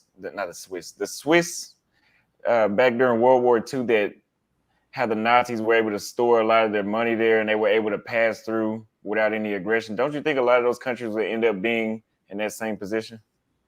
Yeah. Human beings have a tendency to repeat ourselves. Mm-hmm. Mm-hmm. We really do. Yep.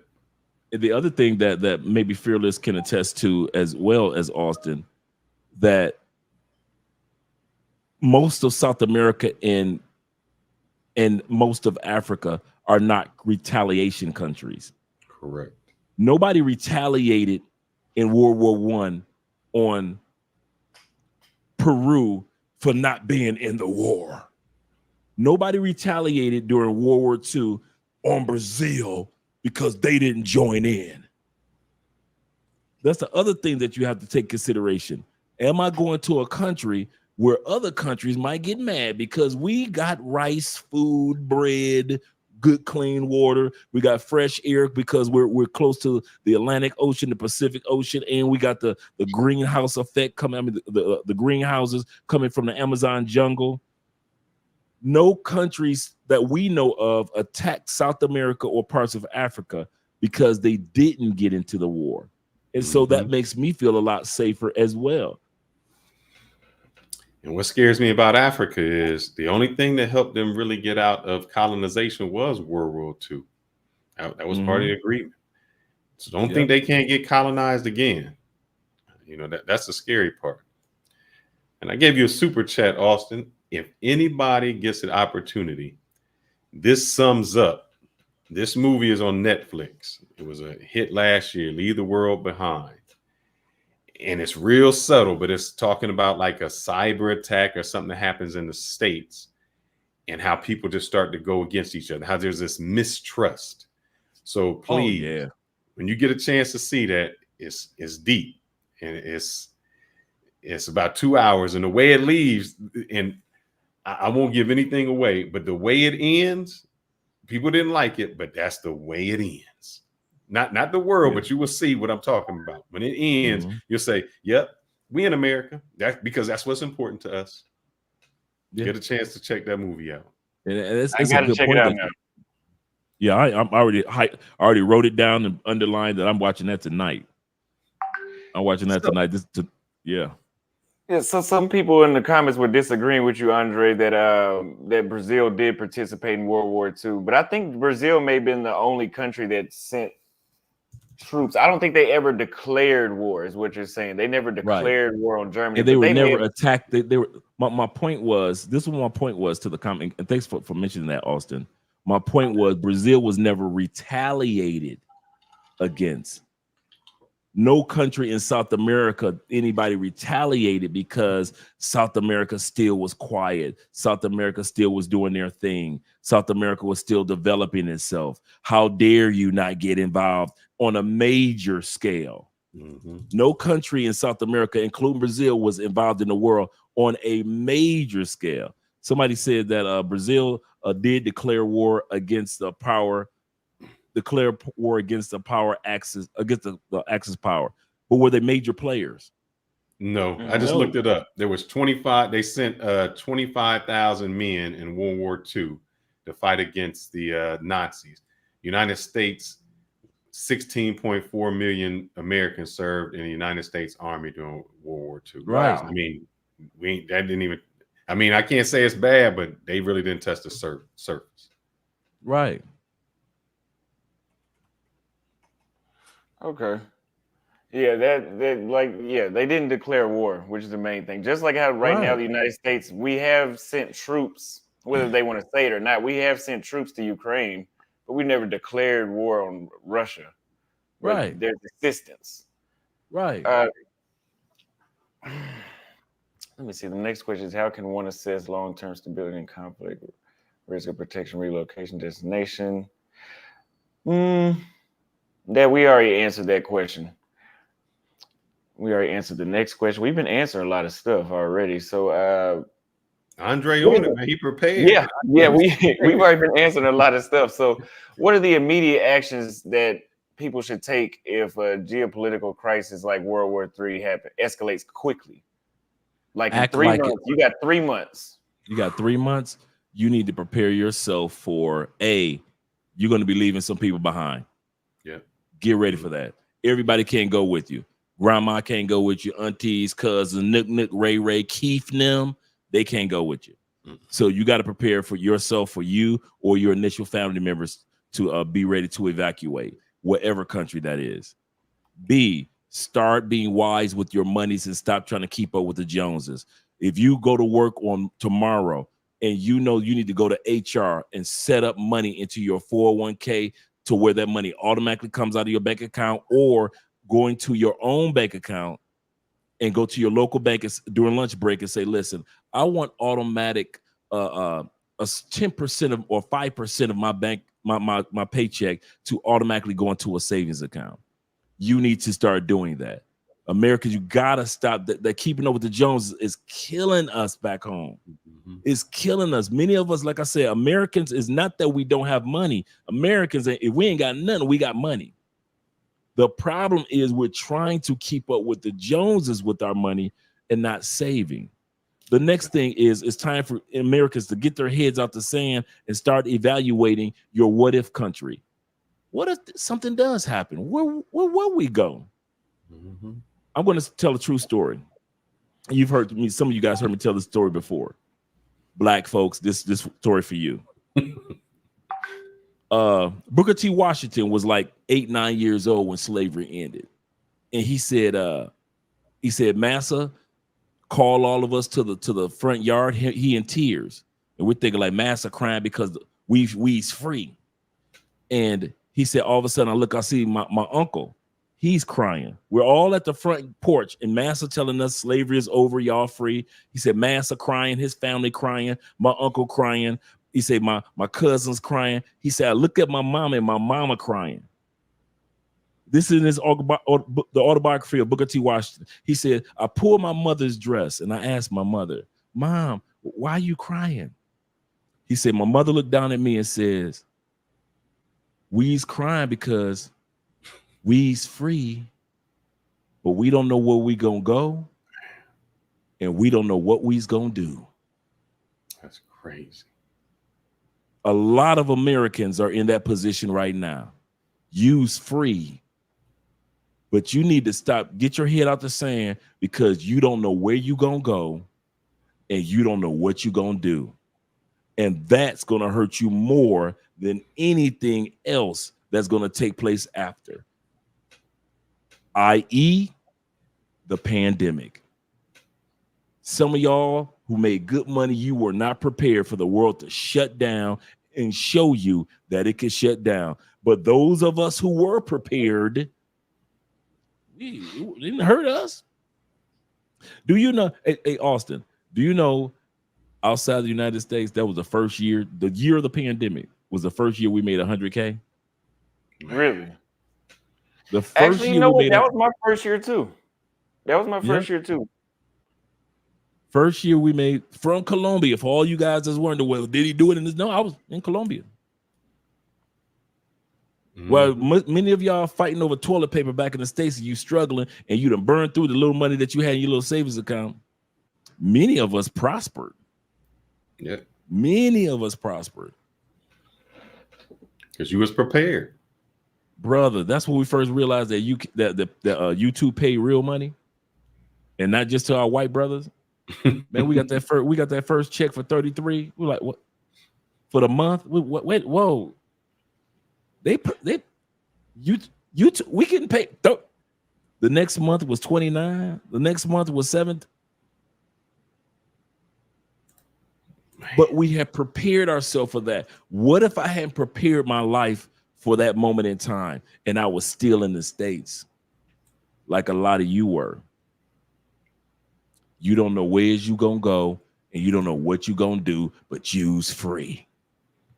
Just like Booker T. Washington and his mama, and I bet you many plantations that happened. Just imagine plantations across the United States where black people were finally free. No more beatings and butt whoopings on a daily basis. You's free, and you don't know where you're gonna go, and you don't know what you're gonna do. And everybody, your aunties, cousins, and grandmama, and them crying. The same thing can happen if you don't prepare yourself within the next few months and say, you know what, let me stop playing games with this thing called life. Start focusing on, if I want to go to another country, what would it be? Start preparing yourself in regards to research. What city? Start following what Austin and Fearless are saying and doing, and stop looking at what we do as entertainment. Because a lot of you guys look at what we do as entertainment. We appreciate that. Thank you for the views. But we're sharing information that's easily, I said that word on purpose, easily applicable to your life. Correct. It really is. What scares me more, Andre, than like an outside attack? I told you before, and it's no offense against the brothers in Chicago to shoot, but you go down to Arkansas, Alabama, them brothers know how to shoot. Not brothers, our white counterparts. They prepare. Yep. What they call them, preppers, militias. Yeah, those preppers. Militias, yeah, the preppers too. Those preppers, they preparing. So you think, oh, I'm gonna go somewhere else. No, they ready. And so if anything breaks out, just imagine something breaks out and we have no resources, and you want to say, man, I need resources. There's people who protect, and they're protecting their house, their land, their estate with all the weapons they got. And they've been prepared for this for all their life. This is your first day. They've been on 20 years of doing this. Who you think gonna make it?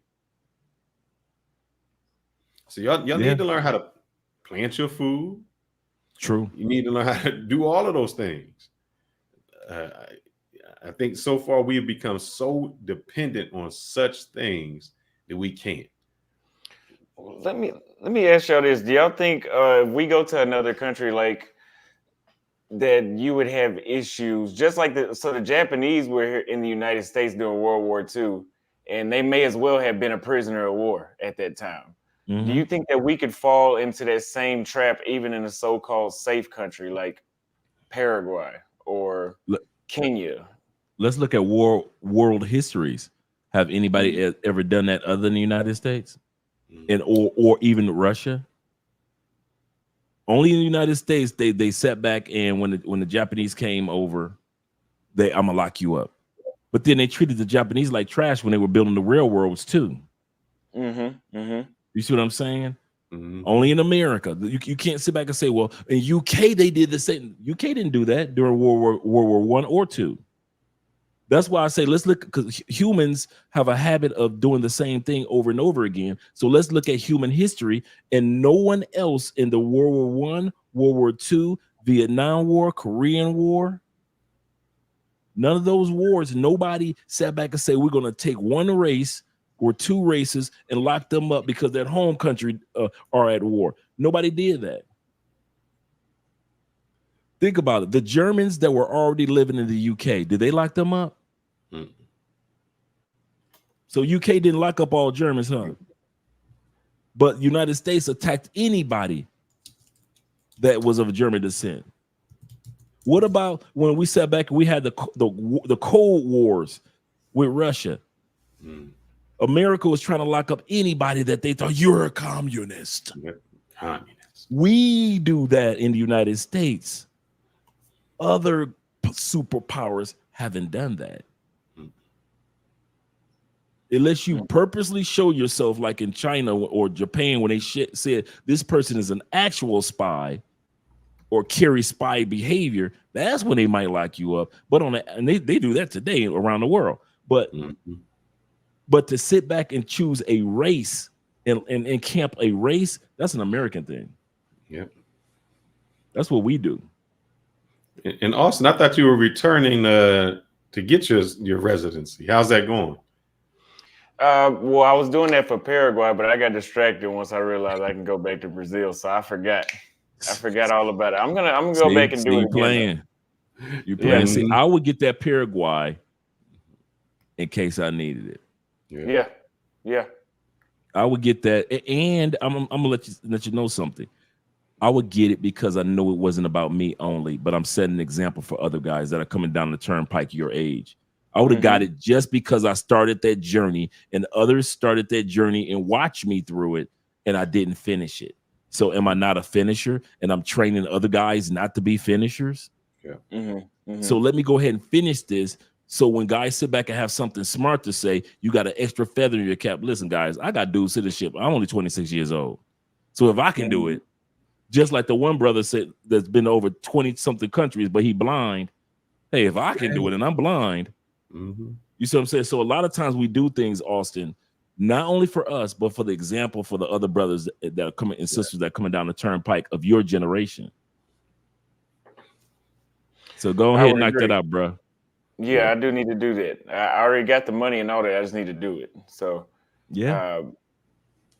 really what it was I couldn't go back into I came to Brazil because I couldn't go back to Paraguay because they said I came in too many times this year. So for whatever reason, waiting. Yeah, they wouldn't. I couldn't even get stamped back in. So I had to leave and go to Brazil. See, once you get citizenship and that residency, you won't even have that issue anymore. Yeah, exactly. Yeah. I'll be eligible for my citizenship here next year. So I'll have the right to vote, and Wow. Because right now with my permanent visa, I have all the other rights except for the right to vote in my passport. But that will change like late next year. And I think we talked about this, Andre, the advantages you have. I talked about when I went to Cuba, where when I had to go, I had to say, all right, how much am I going to spend every day? I'm like $200 a day. I'm going to be there 5 days. I have to at least bring $1,000. Because if you go to Cuba as an American citizen, your visa not working, no ATM, no Western Union, you run out of money. None of that. And you were telling me, like, I didn't have that problem. I didn't have it. Because I got Colombian credit cards and Andrew's got Colombian credit cards and bank accounts. You know what? If you ever want to see a micro image of what it would be like if the US dollar wasn't even worth the paper that it's printed on, go to Cuba. Yeah. If you ever want to see what American credit card ain't worth the plastic, go to Cuba. I kid you not. The US dollar is nothing. You can't do nothing with the US dollar in Cuba.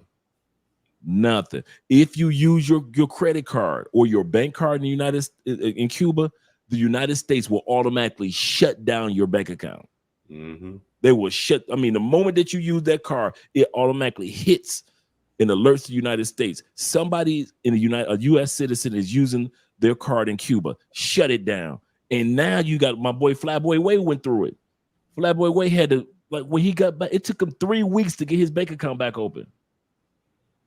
He had to write letters and all type of stuff to get his bank account open after his first trip to Cuba. You think that's something? When I was flying out, I had internet and I turned it on, and I connected to my job. Man, I got an alert from my boss, like, what's you doing in Cuba? It was like shut everything down. I had no account. I couldn't get it through anything. Yeah, it's so true. It's just the experience of it.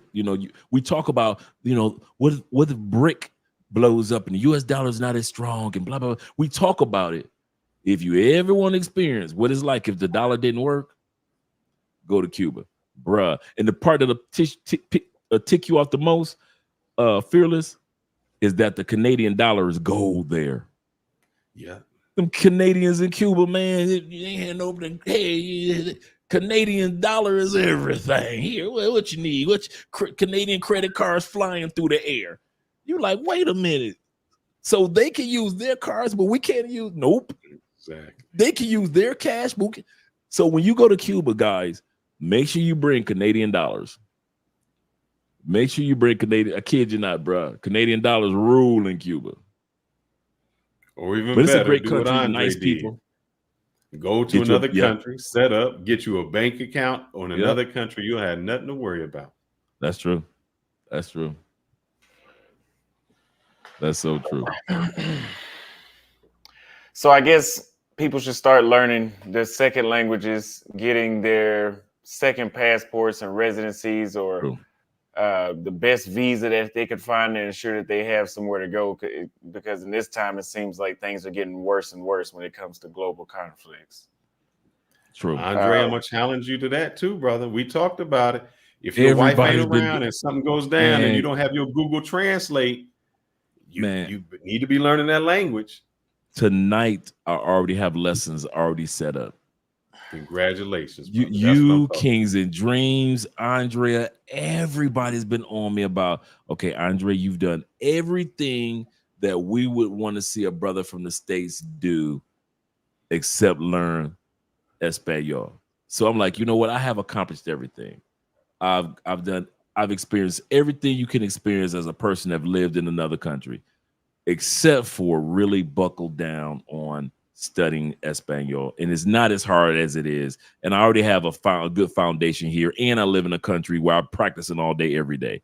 So now I say, Andre, just start with a week.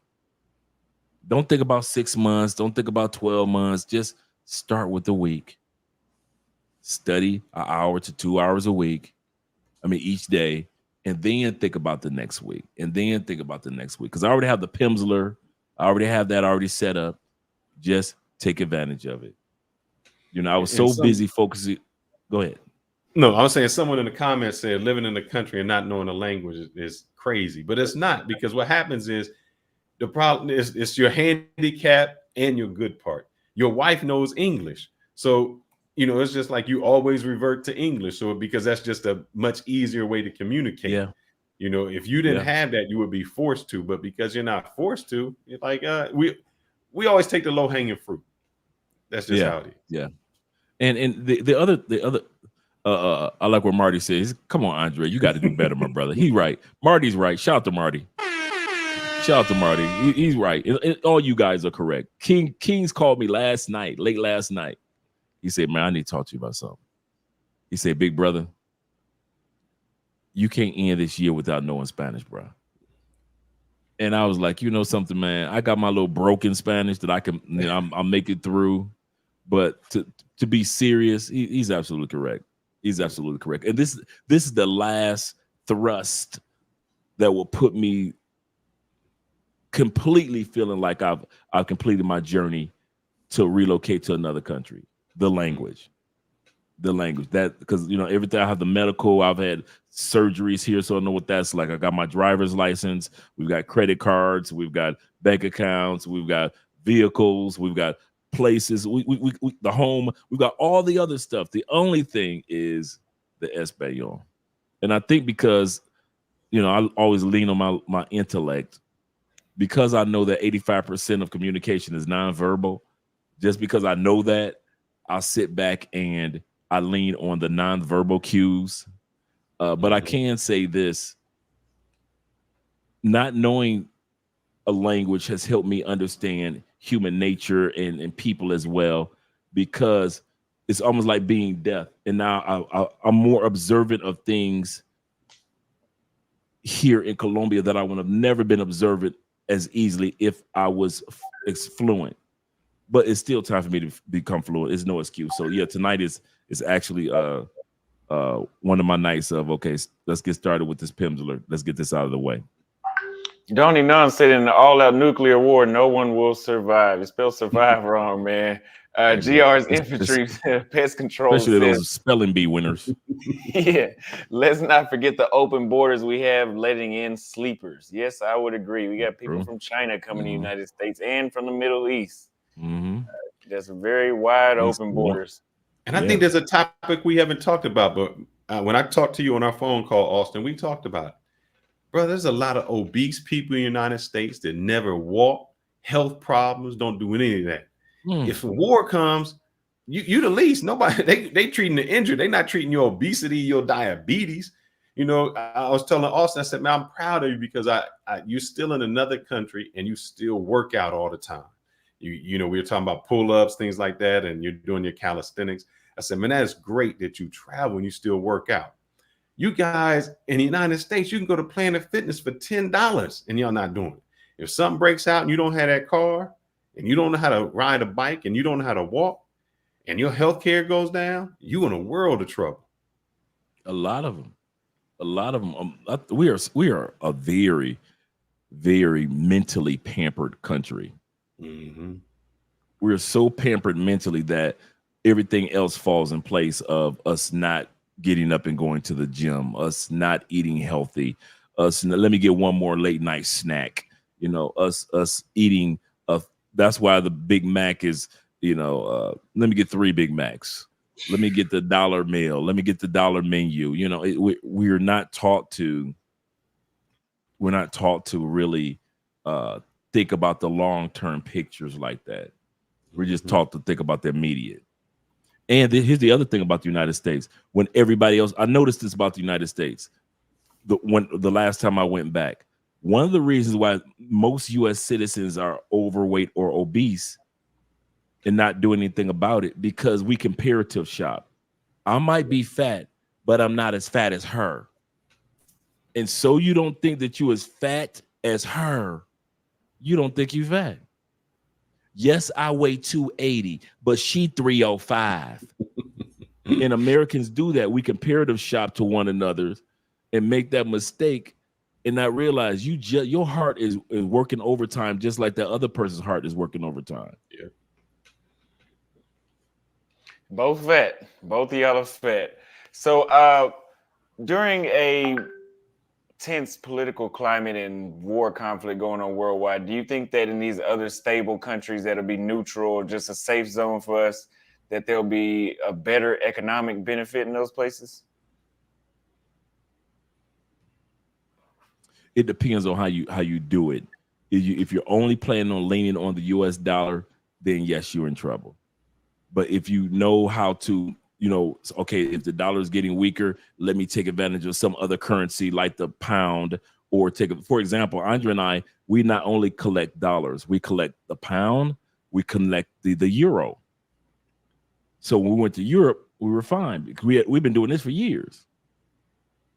We do not just lean on one currency.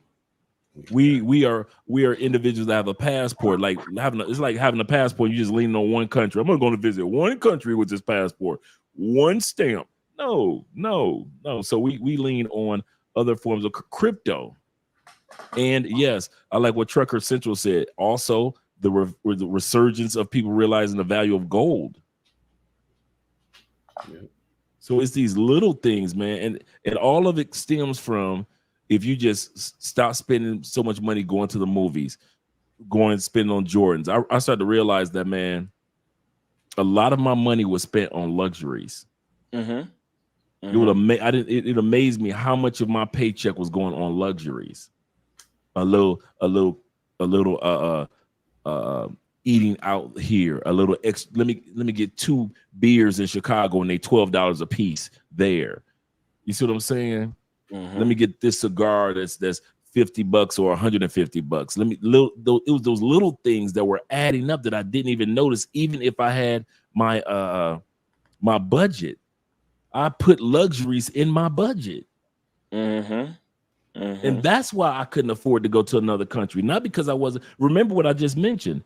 25% of those that make $250,000 a year in the States are living paycheck to. How the hell you making $250,000 a year and you are living paycheck to paycheck? 33% are living paycheck to paycheck that make $100,000 a year. These are your 6-figure men that you ladies want so much. I need a 6-figure man. Well, many of them are living paycheck to paycheck, boo. It's the fact that we put so much of percentage on our luxuries. And I know you might be different, Andre, because you have a channel, but I used to, my routine would be watching like Fox News, CNN, MSNBC, and I was caught up on it. And when I went out the country, I was just surprised at how much what I thought everybody in the world knew about our politics. It was like, yeah, we're not following that. It's like I thought we were more important than what we actually were. So, Austin, to go back to your original question, I think that, that political part, people are in their own bubble. They're in their own country. They're doing their own thing. So they're not worried about a lot of things the United States doing because it doesn't directly affect them. If it doesn't directly affect them, it doesn't do it. But mentally, we think everything that affects us or anything that happens, our election, it was so dramatic that everybody's election has to be dramatic. It just doesn't happen like that. No. So the best way for us to make sure that we're financially stable in another country is to act now, correct? Act now, invest now, save now, open up another business in another country, buy real estate, buy land in another place now. Bank accounts. You never know when you'll need it. Even though that guy may not believe that something is going to happen in 3 months, why don't you act like something's going to happen in 3 months? Mm-hmm. Get in shape like you only got 3 months. Save like you only got 3 months. Get your residency. Learn Spanish. Learn all that like you only had 3 months. If it doesn't happen in 3 months, so what? You prepared yourself. You in better shape. You are better financially. You better physically. You will put yourself in a better position. Did you know this? What you were saying earlier about having at least one survival skill, whether it be hunting or planting. Did you know that most major cities in the United States have gardens all around the city that you can actually, and I didn't know this until my mom introduced me to this. And when I went to other countries, other cities around the United States, and I noticed this. Each city in the United States has little plots of land where you can actually rent that plot of land and garden. And I mean, you could raise greens. You can raise your corn if you know, if the soil allows, your tomatoes, your potatoes if the soil allows. Every major city has an area that's put to the side throughout the city that all you have to do is just contact the city council or contact downtown and find out how much it costs to lease that plot of land for the summer. And you can actually start practicing and learning to grow fruits and vegetables. It's the craziest things that we don't know that's already in your city. Those opportunities are there. And this could be your hobby of learning. You may not be a person where there's nowhere around here to hunt. Okay, cool. Learn to fish. If there's nowhere to fish, learn to take advantage of what I just mentioned. In many cities, you can plant gardens to where now you can start raising your own vegetables. Yeah. Learn something that's going to help you survive. Get at least one survival skill under your belt. Now, knowing another language is a good survival skill, but at least knowing how to fish and hunt or garden. Exactly. So here's the important question for most people. What about friends and family that'll be back home that didn't do what you did? How would you handle that? You're gonna go through survivor's guilt, but then you're gonna wave goodbye like my man Phyllis. You're gonna feel like most of us that are expats go through a moment of you're the only one that survived the plane crash. Yeah. You're gonna go through survivor's guilt. Shout to Henry. Shout to Henry. But at the end of the day, there will be a moment of survivor's guilt. Like, man, I tried to tell him, I tried to give him, a heads up, but mom and them back there. I think about that a lot.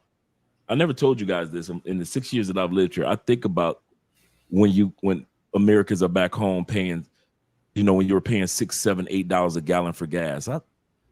That's not easy for me to think about you guys back there suffering like that. When I see inflation takes place, when I sit back and I see that the two gangs out there, the red and the blue, Republicans and the Democrats, running America into the ground. Mm-hmm. That's not easy for me to sit back and just watch while I'm living a very affordable life and traveling all these other places, knowing that I got cousins and my sisters back home and my brother and all those other people. So you go through a small segment of survivor guilt, but you don't feel guilty enough like you about to go back to that.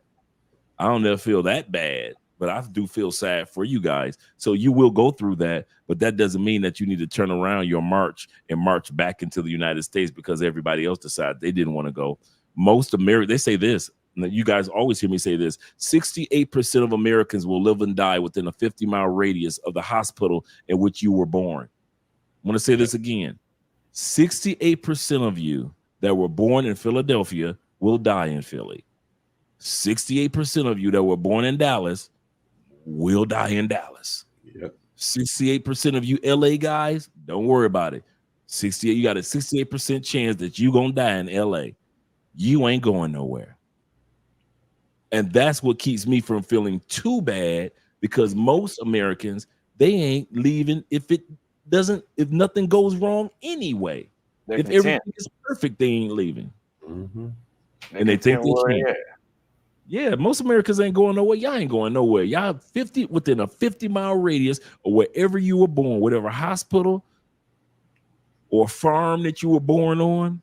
Most of you guys are not going, and I'm fighting for my land with your shotgun, and it ain't gonna be the funny part is the only people that you're gonna be putting your shotgun up for is for other American citizens that go try to come and take your garden from you, come and try to take your cow from you. If you want to see what that is like, ask Venezuela when their inflation rate went up to a 14,000% inflation rate. Venezuela from 2000, I think it was 2014 to 2020, broke the record for the highest inflation rate in world history, 14,000%. The average high inflation rate is like 2 or 3%, maybe 7% inflation rate. In America, we got after the pandemic, we got like 8.5, 14,000%. They said that in Venezuela, they were actually eating animals out of the zoo. Man. Whoa. Hey, what you talking about? Those guys that Zoom to Thailand and you brothers in Thailand and they're not getting your skills. They sell the grubs and the bugs and the scorpions. Y'all better get used to that. Start eating them now, because that might be all y'all got when something comes. And that was some good scorpion. I never knew. Blizzard, thank you for the $10 super chat. Yanette Simmons says exactly everyone is insulin resistant in the United States. It's a disgrace. I would agree. Yeah. So my last question, and this is kind of off topic a little bit, but what are the long-term benefits of living abroad that hopefully will influence people to stay outside the United States besides this whole World War III consideration in this conversation? I'm going to go first, Andre, because I know you're going to close it with something way better. To me, health benefits. One, you're going to stay healthy because you're going to walk more. You're going to be less stressful, man. I didn't understand how your high blood pressure, especially in the States, sometimes it's just related to how much stress you do, how we live to try to work and make that dollar, and we don't enjoy life. So that health, food, Andre told you 116 or some odd things that you don't get in those other countries. So you're going to be eating a whole lot better, a whole lot more nutritious, medical benefits. So the medical places over there are much more beneficial. So don't think they can't handle it. And I know in DR, I haven't tried it in Colombia, but here, if you want to get a prescription, I was telling one of the guys yesterday, when I went to DR, I brought back the box, but a guy was talking about, man, I need testosterone treatment. And they were saying that they were getting, they would go every week to get a shot and it was costing them $100 or $150. And I said, man, I brought back this for one of my dudes, just like I think it was like $100 over there, and it was for 4 months. And he's like, "Can I get it?" And I was like, "Oh man, I'll bring it back. Just give me the money." So for what he's paying, he would be paying $2,000. He's paying $100 for that box.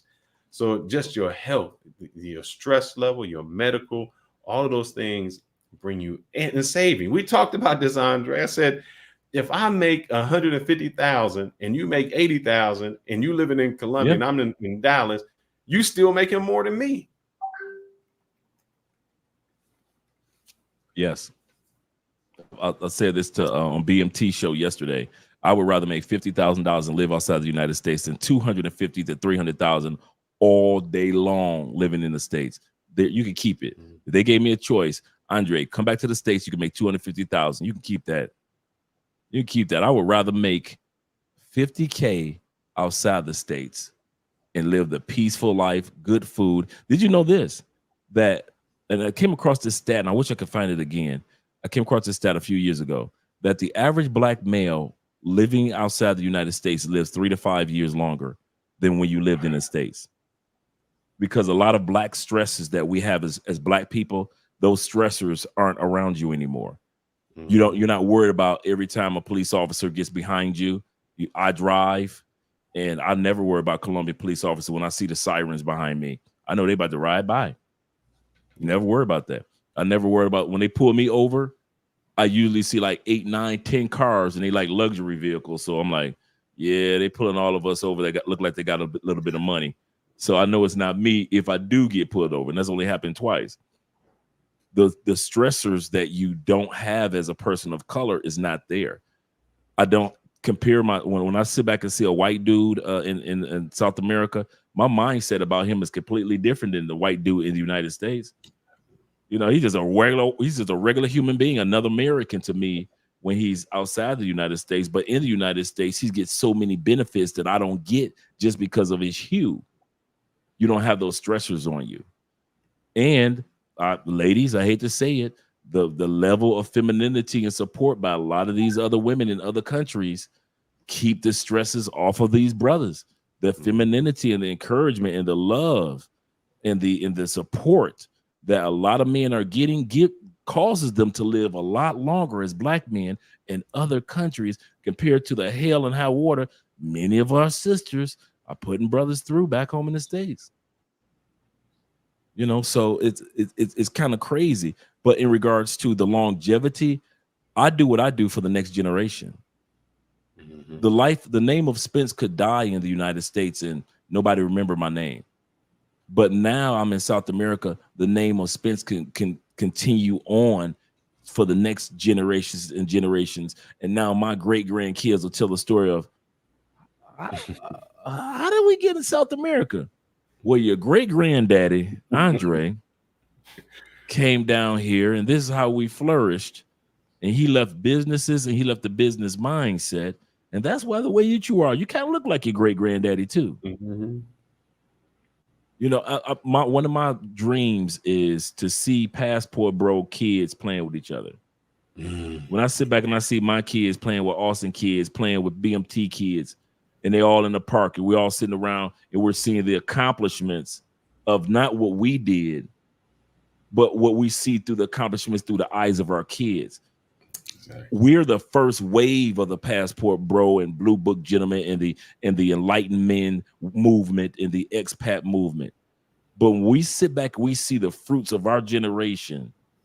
Our kids knowing 2 or 3 languages. Our kids are born with 2 passports because Austin had one in Brazil, Brazilian passport. He's an American citizen, that American passport. His kid is automatically born with 2 passports.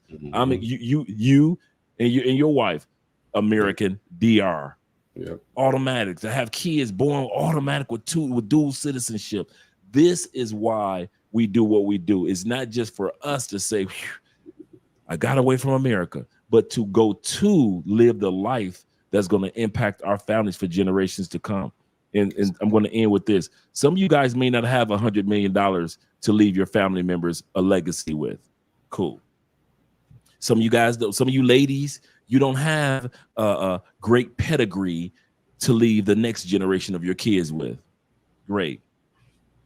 Some of y'all, all y'all need is a passport. And take yourself and your last name to another country. Find real love that's waiting for you. I didn't say you had to get married, but find real love that's waiting for you. Hope you do get married. And lay the foundation of the next generations that's going to do some things. I said this to a brother last night. Guys don't realize Fearless, Austin, Ace Live, Flyboy Way, and all of us who are traveling now that y'all don't like, we're Martin Luther King Sr. Yeah. Austin is Martin Luther King Sr. I'm Martin Luther King Sr. Fearless is Martin Luther King Sr. We're going to give birth to the real reason why Austin is in Brazil, the real reason why I'm in Colombia, and reason why my brother and his wife go back and forth to DR and he's got a Dominican woman. The real reason, when you sit back, you look at Dennis Spurgeon and his sons. Dennis Spurgeon is the Martin Luther King seniors. We're going to be giving birth to the juniors. What y'all complain about us, we don't care. We'll take these arrows and slings, and y'all talk about us traveling the world and all that. Cool. Martin Luther King Sr. took all the blows of life so Martin Luther King Jr. can become the man that he needed to be for the community. Exactly. Wow. Powerful words. Let me read a couple more super chats. Yeah, Andre always has that's the real Martin Luther King with the way he speaks. Quality Skill Set Files, but how much money on average do you recommend I have to relocate to Colombia? My lifestyle is simple.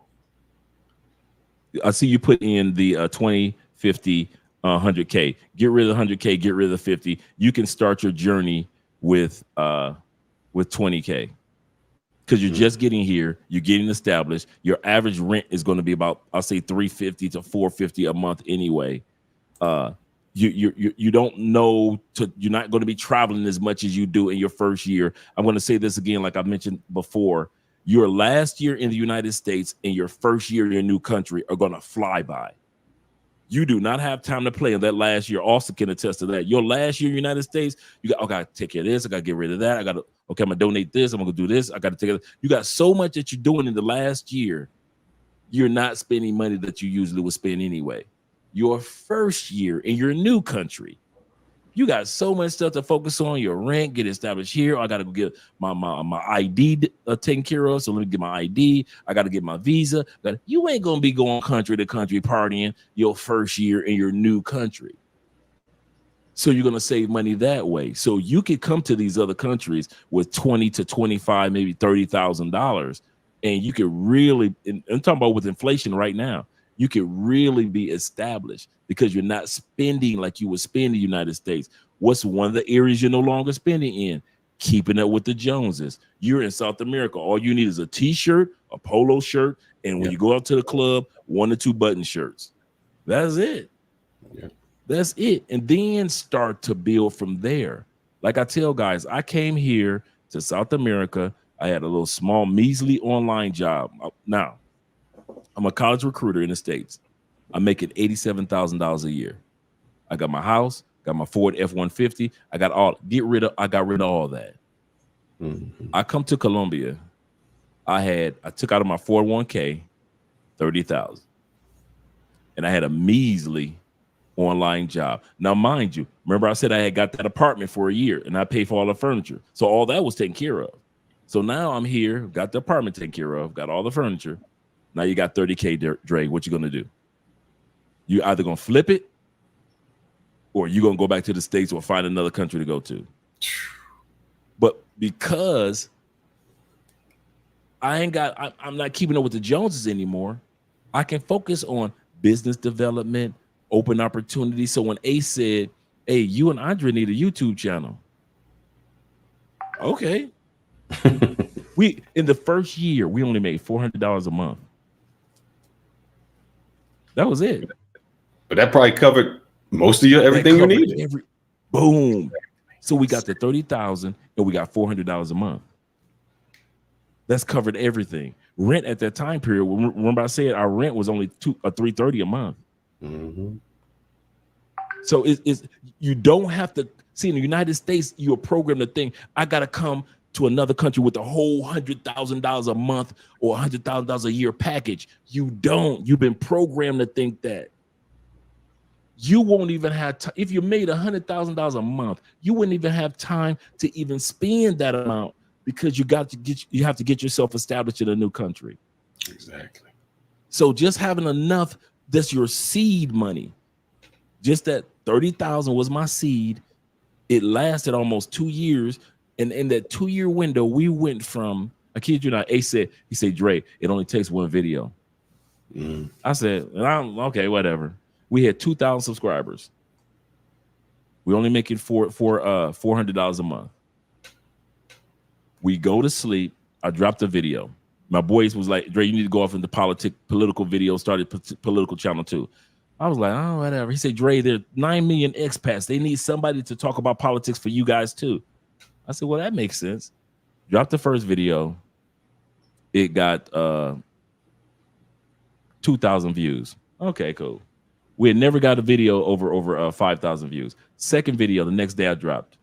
It was 20,000 views. I was like, what? Austin, fearless. We dropped the third video. We go to sleep. We wake up the next morning, 465,000 views, 31,000 subscribers. My goodness. Check for $33,000 for that month. My goodness. Wow. And never look back. Never look back. You can't even tell you what it's like to make only $400 a month. My goodness. Because I believed in myself, I believed in Andrea, and I believed in what God was leading us to do. And life took us on the journey that we need. And most Americans will not go for that. And I agree with what one brother said. Jerry just said, he said, not everyone could be a YouTuber, but there are other business endeavors that you can do online. You guys are living in an online world right now. Yeah. You guys are living I wish it was an online world when I came here. Online working was not the thing. It was like taboo because they were calling us the expats, the digital nomads, those weirdos, the weird people that want to work online and live in Bali. They write articles about us and laugh at us. Then the pandemic hit and all y'all discovered online work, huh?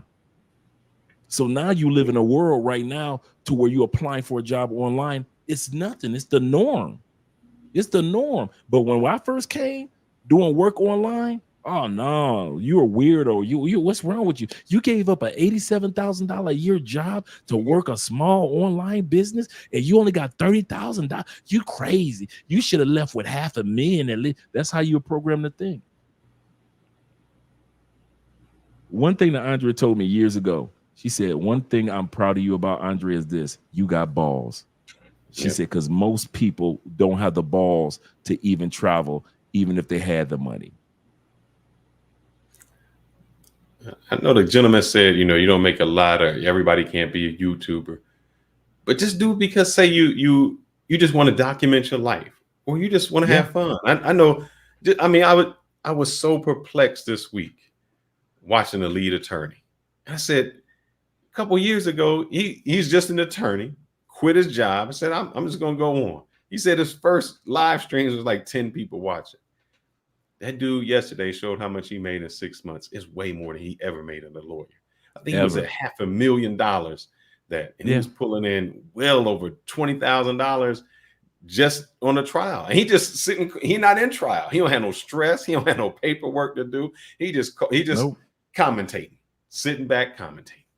And so when guys, you don't have to be the top YouTuber. Yeah. Choose something you love. Look, Austin said, I like to travel. So I'm going to get my camera and I'm going to film myself traveling. Now he can go wherever he wants. It's all expense paid in the sense his job is doing what he loves. Andre, I can't imagine if I was 25 years old and somebody said, man, you get to do the job you love and you get to see the world doing it. The only way we could do that was some military. That's the way they convince us to do I tell guys this. I say, man, y'all need to shut up and leave Austin alone. Because when I was in Austin age, I was in my 3rd year of doing 10 years in the feds. Yeah. I say, y'all, I wish I was doing what Austin was doing. I was 3 years into a 10-year bit. So to sit back and have any criticism for anybody at that stage, and some of y'all was baby mamas at 23, 25, 26. Some of y'all was strung out on weed at 25, 26, 27. Some of y'all was going from job to job to job to job, and you couldn't hold on to nothing. You couldn't even keep a temporary job when you was 25, 26. Come on, let's some of us need to sit back and think about how we were in our 20s.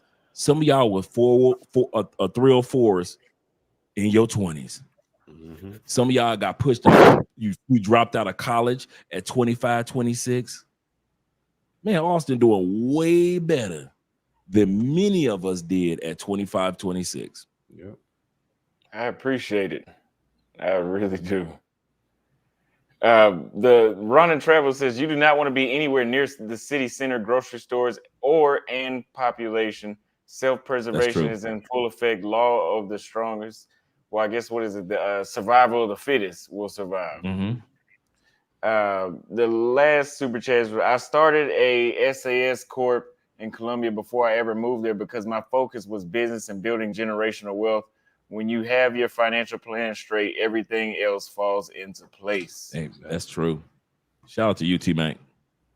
Thank you for the super chat, Jeff. Jeff, thank you for the $1 super chat.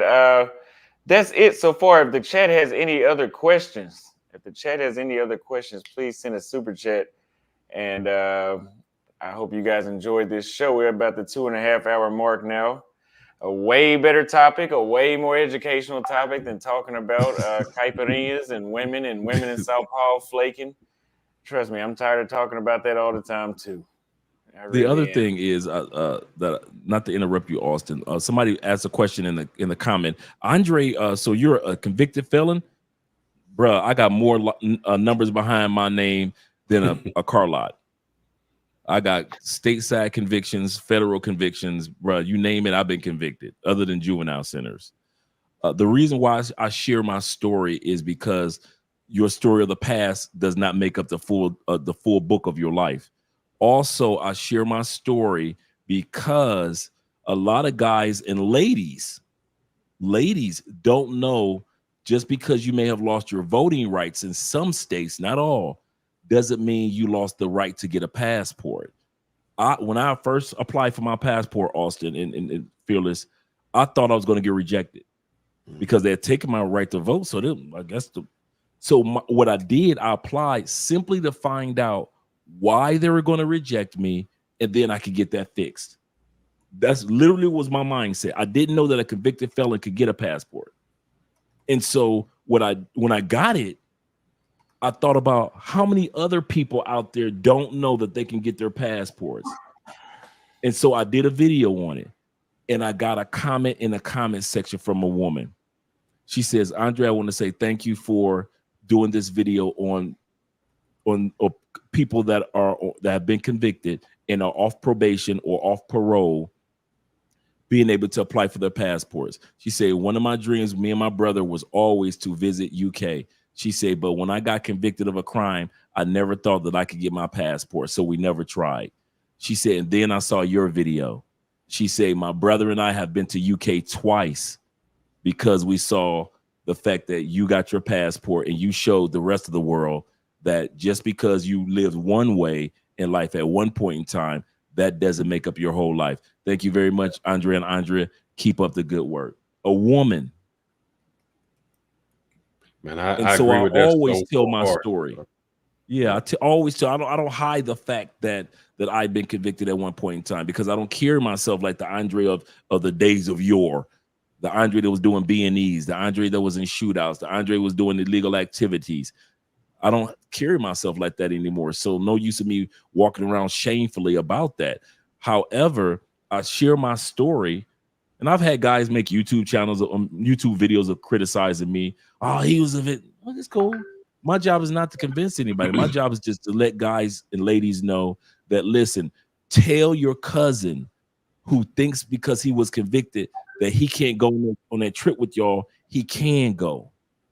Let your sister, who may have been convicted for something that happened when she was in her early 20s, let her know she can get her passport too. So I share my story not to just for people that are on the streams that may have gone through something, but many of us have people in our families that have gone through something that think that they can't travel. Man, I would love to travel like Austin, but man, I can't get my passport. Yes, you can.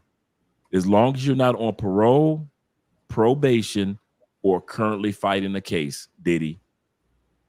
Child support. I think something to do with financial. Now the child support laws. Let's talk about the child support. You can get your passport with child support laws, according to the State Department. If your child support is less than $2,500, that's another myth that's out there, that if you owe child support, you can't never get your passport. My uncle has been here twice. And I know several guys that are child support payers that have their passports. This is what the law is. State Department says if your child support is under $2,500, you can get your passport. That's what the State Department says. However, the states say you have to be up under their threshold. For example, with my uncle, he pays child support in the state of Michigan, even though he's old enough that he got 2 grandkids. But because he had back child support, the state of Michigan threshold is $1,000. So the moment he got the $999, he applied for his passport, and he's been visit me here in Columbia twice, and he'll be here again next month. Congratulations. The state of Florida threshold is $750. So as long as you get $749 under child support, you can apply for your passport. Each state's is different. So even though the State Department says as long as you're under 2,500, you good, technically no State Department, because the states are the one that control child support laws, not the feds.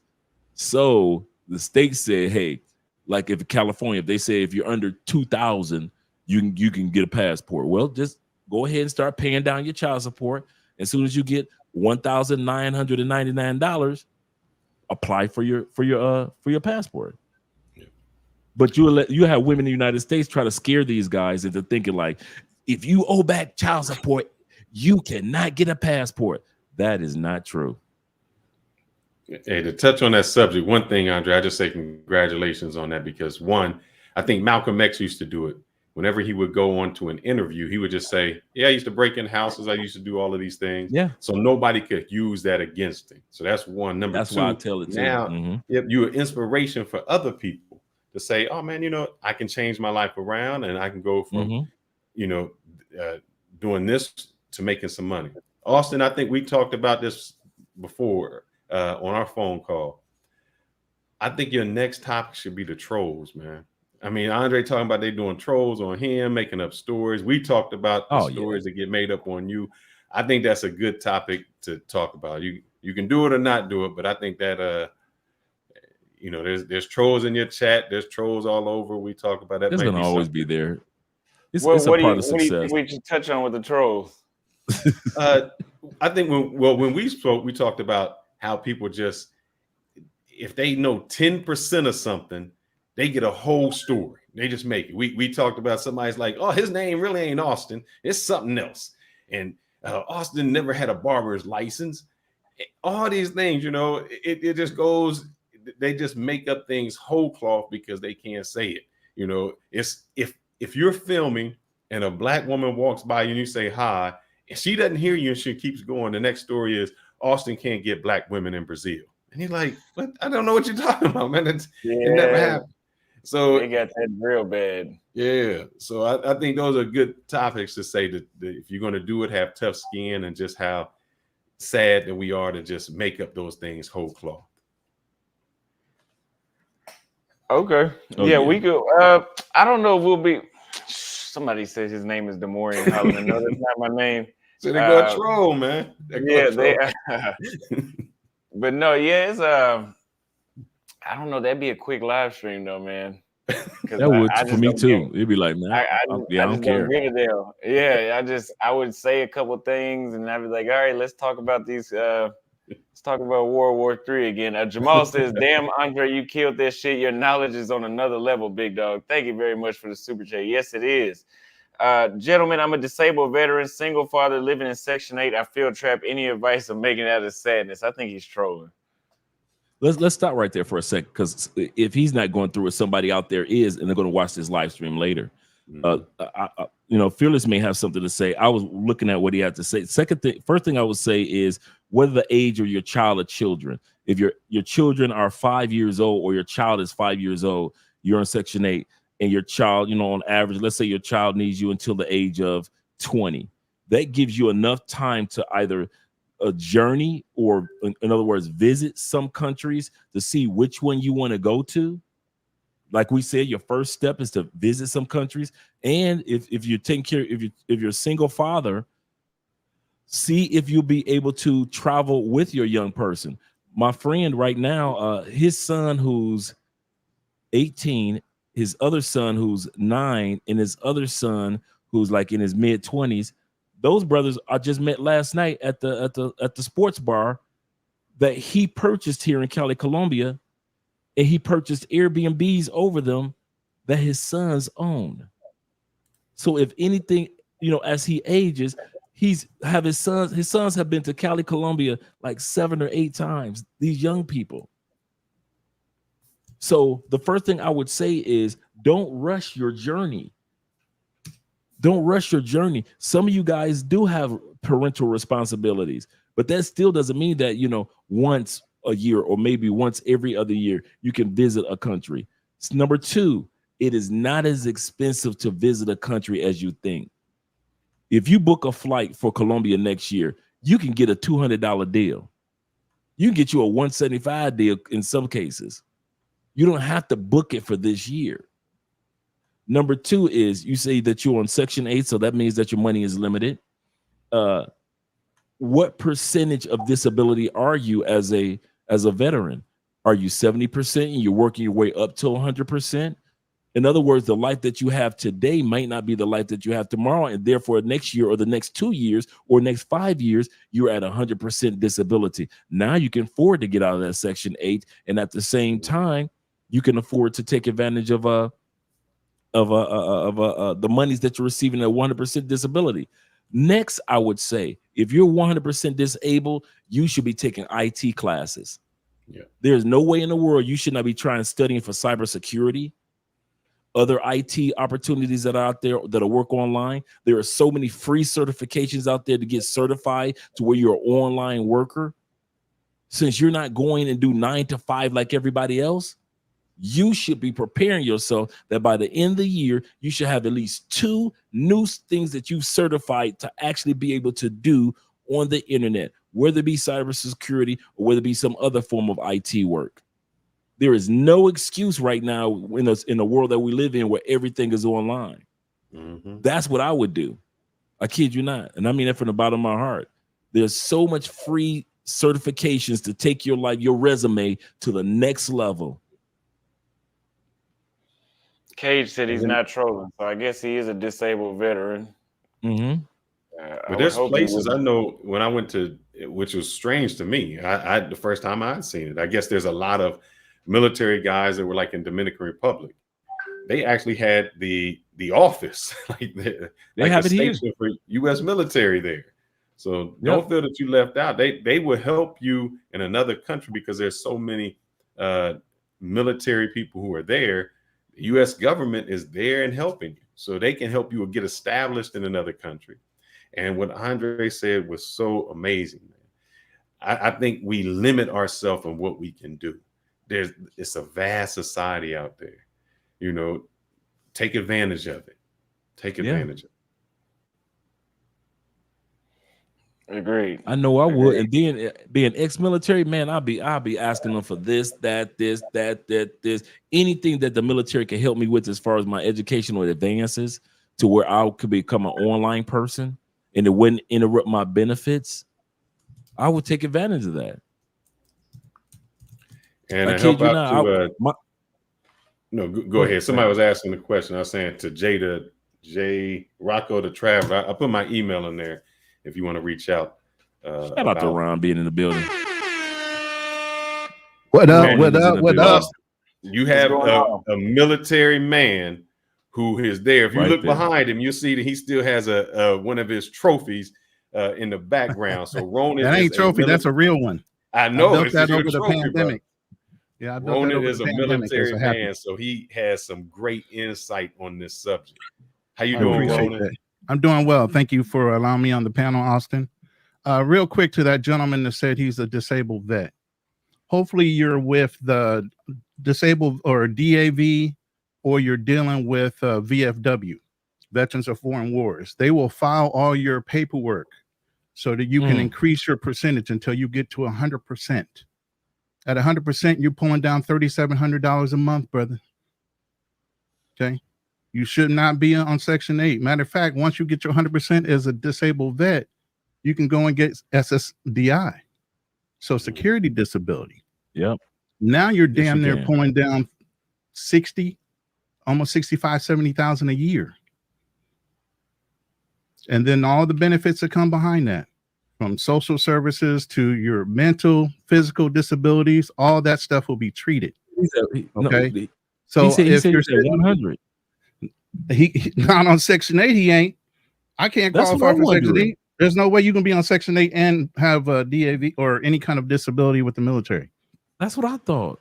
You can't do that. Or you're lying on your paperwork, unfortunately. And I don't want to call the man a liar. But what I want to do is encourage you. Yeah, I want to encourage you to go through the process. I know it takes a while dealing with the VA, but file your paperwork. Get what's owed to you for doing your service in your time. Okay. Oh, yeah. But to you guys' point, what I was saying in the chat on my super chat was, you know, if something goes down World War III, you don't want to be near a city center. You want to be able to get out in the wilderness. You need to be away from people. The ugliest thing in the world is to see people panic. Yeah. All logic goes out the window. Okay. There's no reasoning when you deal with people in those stressful situations. Okay. So first thing is get your bug out bag, get out of town. Have some stores or some resources set aside somewhere out of town. Have a secondary home. Have a bug out place that you're going to go away from the city center until the madness dies down, because that's where the madness is going to begin. Every grocery store, every pharmacy, everything that you think is going to be decent and level, ain't nobody going to care about you. They're out for themselves at that point. You know, learn how to can, like Fearless was saying, hunting, herbal remedies. Get a book like this. Teaches you how to make tinctures and different things like that from herbs. Okay. Learn how to do this stuff on your own. Learn how to can vegetables. The gardening thing was fine, but when you talk about being in the city and a community garden, oh, that garden's done. That garden's done with a quickness, or it's getting locked down by the neighborhood bully with all the guns in that town, in that city. No. I wasn't talking about as far as the and I agree with you in regards to that. I wasn't talking about as far as the harvest, but acquiring the skills. Yeah. So now you're on the outskirts where you are, or what you're talking about. But now I have the skills to be a gardener now. To whereas many they'll do the exodus, but they don't have no skills. They don't know how to fish. They don't know how to hunt. They don't know how to garden. At least they could pick up the skills to do something. Yeah. That's why I was. But I agree with you. Once and that's a good point. Skills. Having skills like metallurgy, learning how to work metal, being an asset also lends to you becoming part of a community. Once everything starts to die down, then they're starting to look for people that have skills. True. That's a good point. You know what I mean? Electricity is not going to be around. You know, start collecting silver dollars. Like somebody said about collecting gold, copper. Those are tangible things that you can trade after the economy goes down. Everybody thinks they have crypto and they're going to have access to it. The minute an EMP goes off in too many places, all those computers are down. There is no electricity. Where are you going to access your crypto at? Exactly. Dollar bills will stop having any kind of value whatsoever. Tangible items are what's going to matter. Your skills, your mind is what's going to matter. Learning how to hunt, fish, you know, learning how to treat your injuries, because you can die from a simple injury like a scrape or a cut. You know, water filtering systems, things like that. Those all go into play once you get into situations like this, because you do not want to be around people. That's the ugliest thing in the world, when you see people freaking out because they don't know what to do. It's kind of funny that you would say that, Ronan. On the list of the safest countries to go to, one of them on one of the lists that was out there, because I came across like 3 or 4 lists.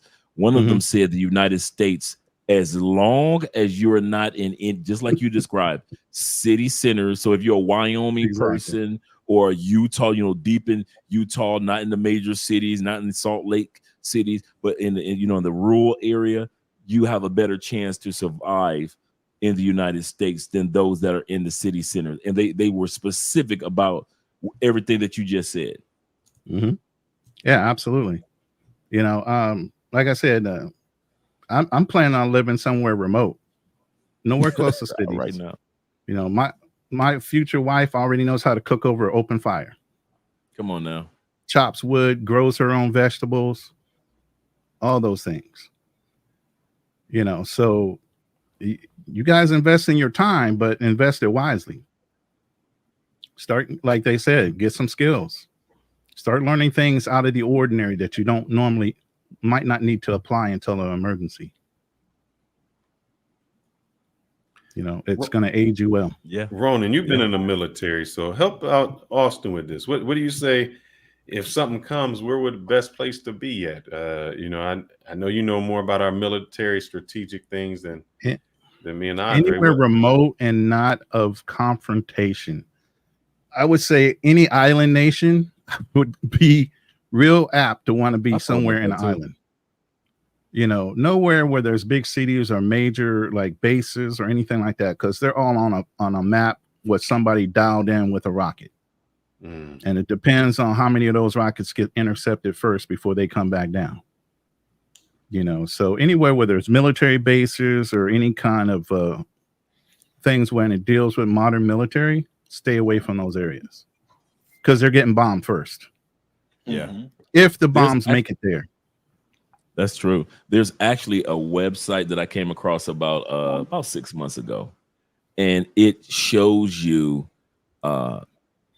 what you can put in, what's the largest bombs, what's the middle sized bombs, what's the the average size of a bomb. Then it shows you can put in whatever city you want on this website, and then you can pick which bomb you think it would. So like Russia has, I didn't know this, Russia has the largest one as far as one bomb being a certain size, and so you pick one, and then you say, what if this dropped on this city? And I'm not going to name somebody's city because I don't want people to feel bad, but on this city, and then it shows you this the circumference of the impact of that one, and then you say, well, what about if the Russian one came to that particular city? Then it shows you the circumference of, and when you look at your own city and you're looking at the outskirts, all those little towns beyond it, you're looking like, yeah, the big city is not necessarily the place to be. Nope. For this, and they weren't just talking about a Russian bomb, but they named like it's a list of all the nuclear weapons types. So it could be this type of missile, or that type of missile, or that type of missile, and you choose. You say, well, what would this one do? And that's as far as the circumference. And it's a website that you can go to. Yeah, it's good research. And I sat there, man. It was kind of creepy to look at it, because I put my city in there, and just to see the neighborhoods that I know gone. And it's spreading out. And I'm like, I know it's gonna go. Then I'm seeing the cities like 4 cities over, gone. I'm like, oh man, yeah. Then you have to worry about the fallout too. You might survive the bomb because you're far enough away, but then you have to look at the fallout behind the bomb. True. You have NBC gear. Can you wade out the nuclear radiation from that bomb and what's going to fall afterwards out of the clouds and the rain? The water systems are going to be corrupted. Yeah. So are they going to bring Austin back? Since he's overseas and they got a war, are they going to ship him back home? Nope. That's a good question. They're not going to even worry about him. Oh man! If he's already overseas, they ain't got time to recover him. Whoever's in is in. Whoever's not's not. Well, I won't be coming back, y'all. Unless they get you before you leave, they can't come get you. I'm guaranteeing you that they're not going to come get you. You stuck where you at. Andre, how much cash on average to relocate to Colombia without working for approximately 10 years for a comfortable lifestyle, in your opinion? I'm 50 years old. At 60, I can access my 401k. Even Todd can answer this one as well. 160,000. I'm sorry. I've only calculated it per year. I would say, Todd, would you agree about maybe 25 to 30 a year? Yeah. So I was figuring out the way I calculated it with the current rate. If you had $160,000, if you're looking at the average salary that a Colombian makes, that would give you 19 years without having to work. Wow. And you live in the most expensive city in the country that, in many areas it has US prices. Yeah. So you would know just as much as I know. Yeah. Yeah, I would say do it. I mean, well, interesting, because Saudi Arabia just changed. They're no longer going to be. They're going to change the currency that they're going to be using for the to receive oil. So I'd wait and see, because if they don't go back to U.S. using the U.S. dollar, it's going to be very, very expensive to live abroad, and it's going to be more expensive to live in the U.S.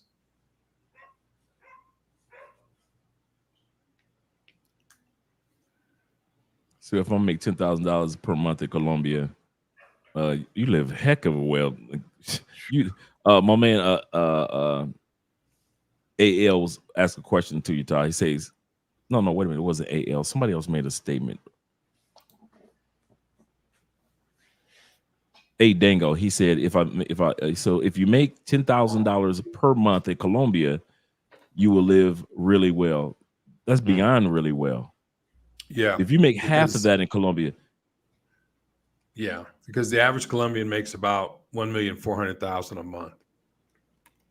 That is Colombian pesos. Yeah. Right. So that's on average between about $425 a month. Yeah. USD. Yeah. So if a Colombian can take care of themselves and a family on $425 a month, and you coming in with $10,000 a month, that's why I be wondering why some of you dudes ain't even made it down here yet. You're way past what's needed to be economically very comfortable in Colombia, and some of you guys just rather stall and be stuck. Do we want them to come down, Andre? No, I don't. I want you all to stay home in the States. No, I want you to stay there in the States paying them taxes. I need y'all to take care of that up there. Yeah. I need you to keep that US dollar strong. I need y'all to keep on consuming, buying up everything that you can see.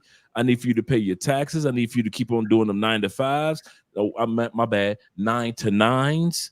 I need for y'all to keep on doing what you're doing. Keep that dollar strong for me, Todd, for Fearless, Ronan, as well as Austin. Keep that money flowing for us. We appreciate you. Thank you. I wish I had a real drink. This is just water. We appreciate the fact that y'all stay in the States and y'all ain't gonna never leave and keep that dollar strong. No, we do not want all y'all come from. No, don't. Here. Stay there. Cheers. Thank you. Thank you very much, brother. Thank you very much. I have a question for Fearless. Did you serve? No, I did not. No. I just saw the flag, so I was just assuming. This is a patriotic day for Austin, so I threw the flag on. Yeah. Oh, okay. Yeah, I wanted to be in my redneck state just in case something go down. I got to get my redneck, That's right. That's right. Hey, Austin, I seen you put in there. You said, dudes acting like I don't have a skill that's been around for centuries and centuries to come. The fact that you went overseas and you're able to blend in and fit in, you in the top 90 percentile right there. That's the skill that a lot of guys don't have. I know. And you tell me, Andre, I know back in the day, there were guys who, if they left the city, I wouldn't even say the city, if they left their neighborhood that they were in and was in another neighborhood, they were just uncomfortable. They couldn't, if they went to the other mall, the mall that was maybe the white mall or that mall, they just couldn't fit in. It was like a culture shock. So the fact that you went to another country and you survived there for 2 years, you were beating 99.9% of the people. Easy.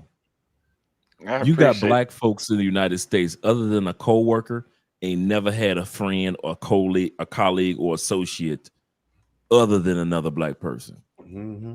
You got black people in the United States, I'll say it again, they can't even relate to being or conversing and having a friendship or a network of friends that are of another American race. Yep. All Americans, and you ain't never had a friend outside of a black friend.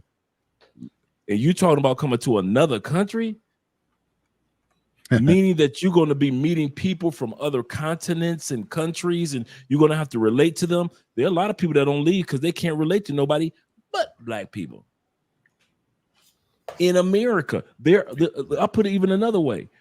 There were people that will come to Brazil and be around all those brothers and sisters in Brazil and can't relate to their own brothers and sisters in another country.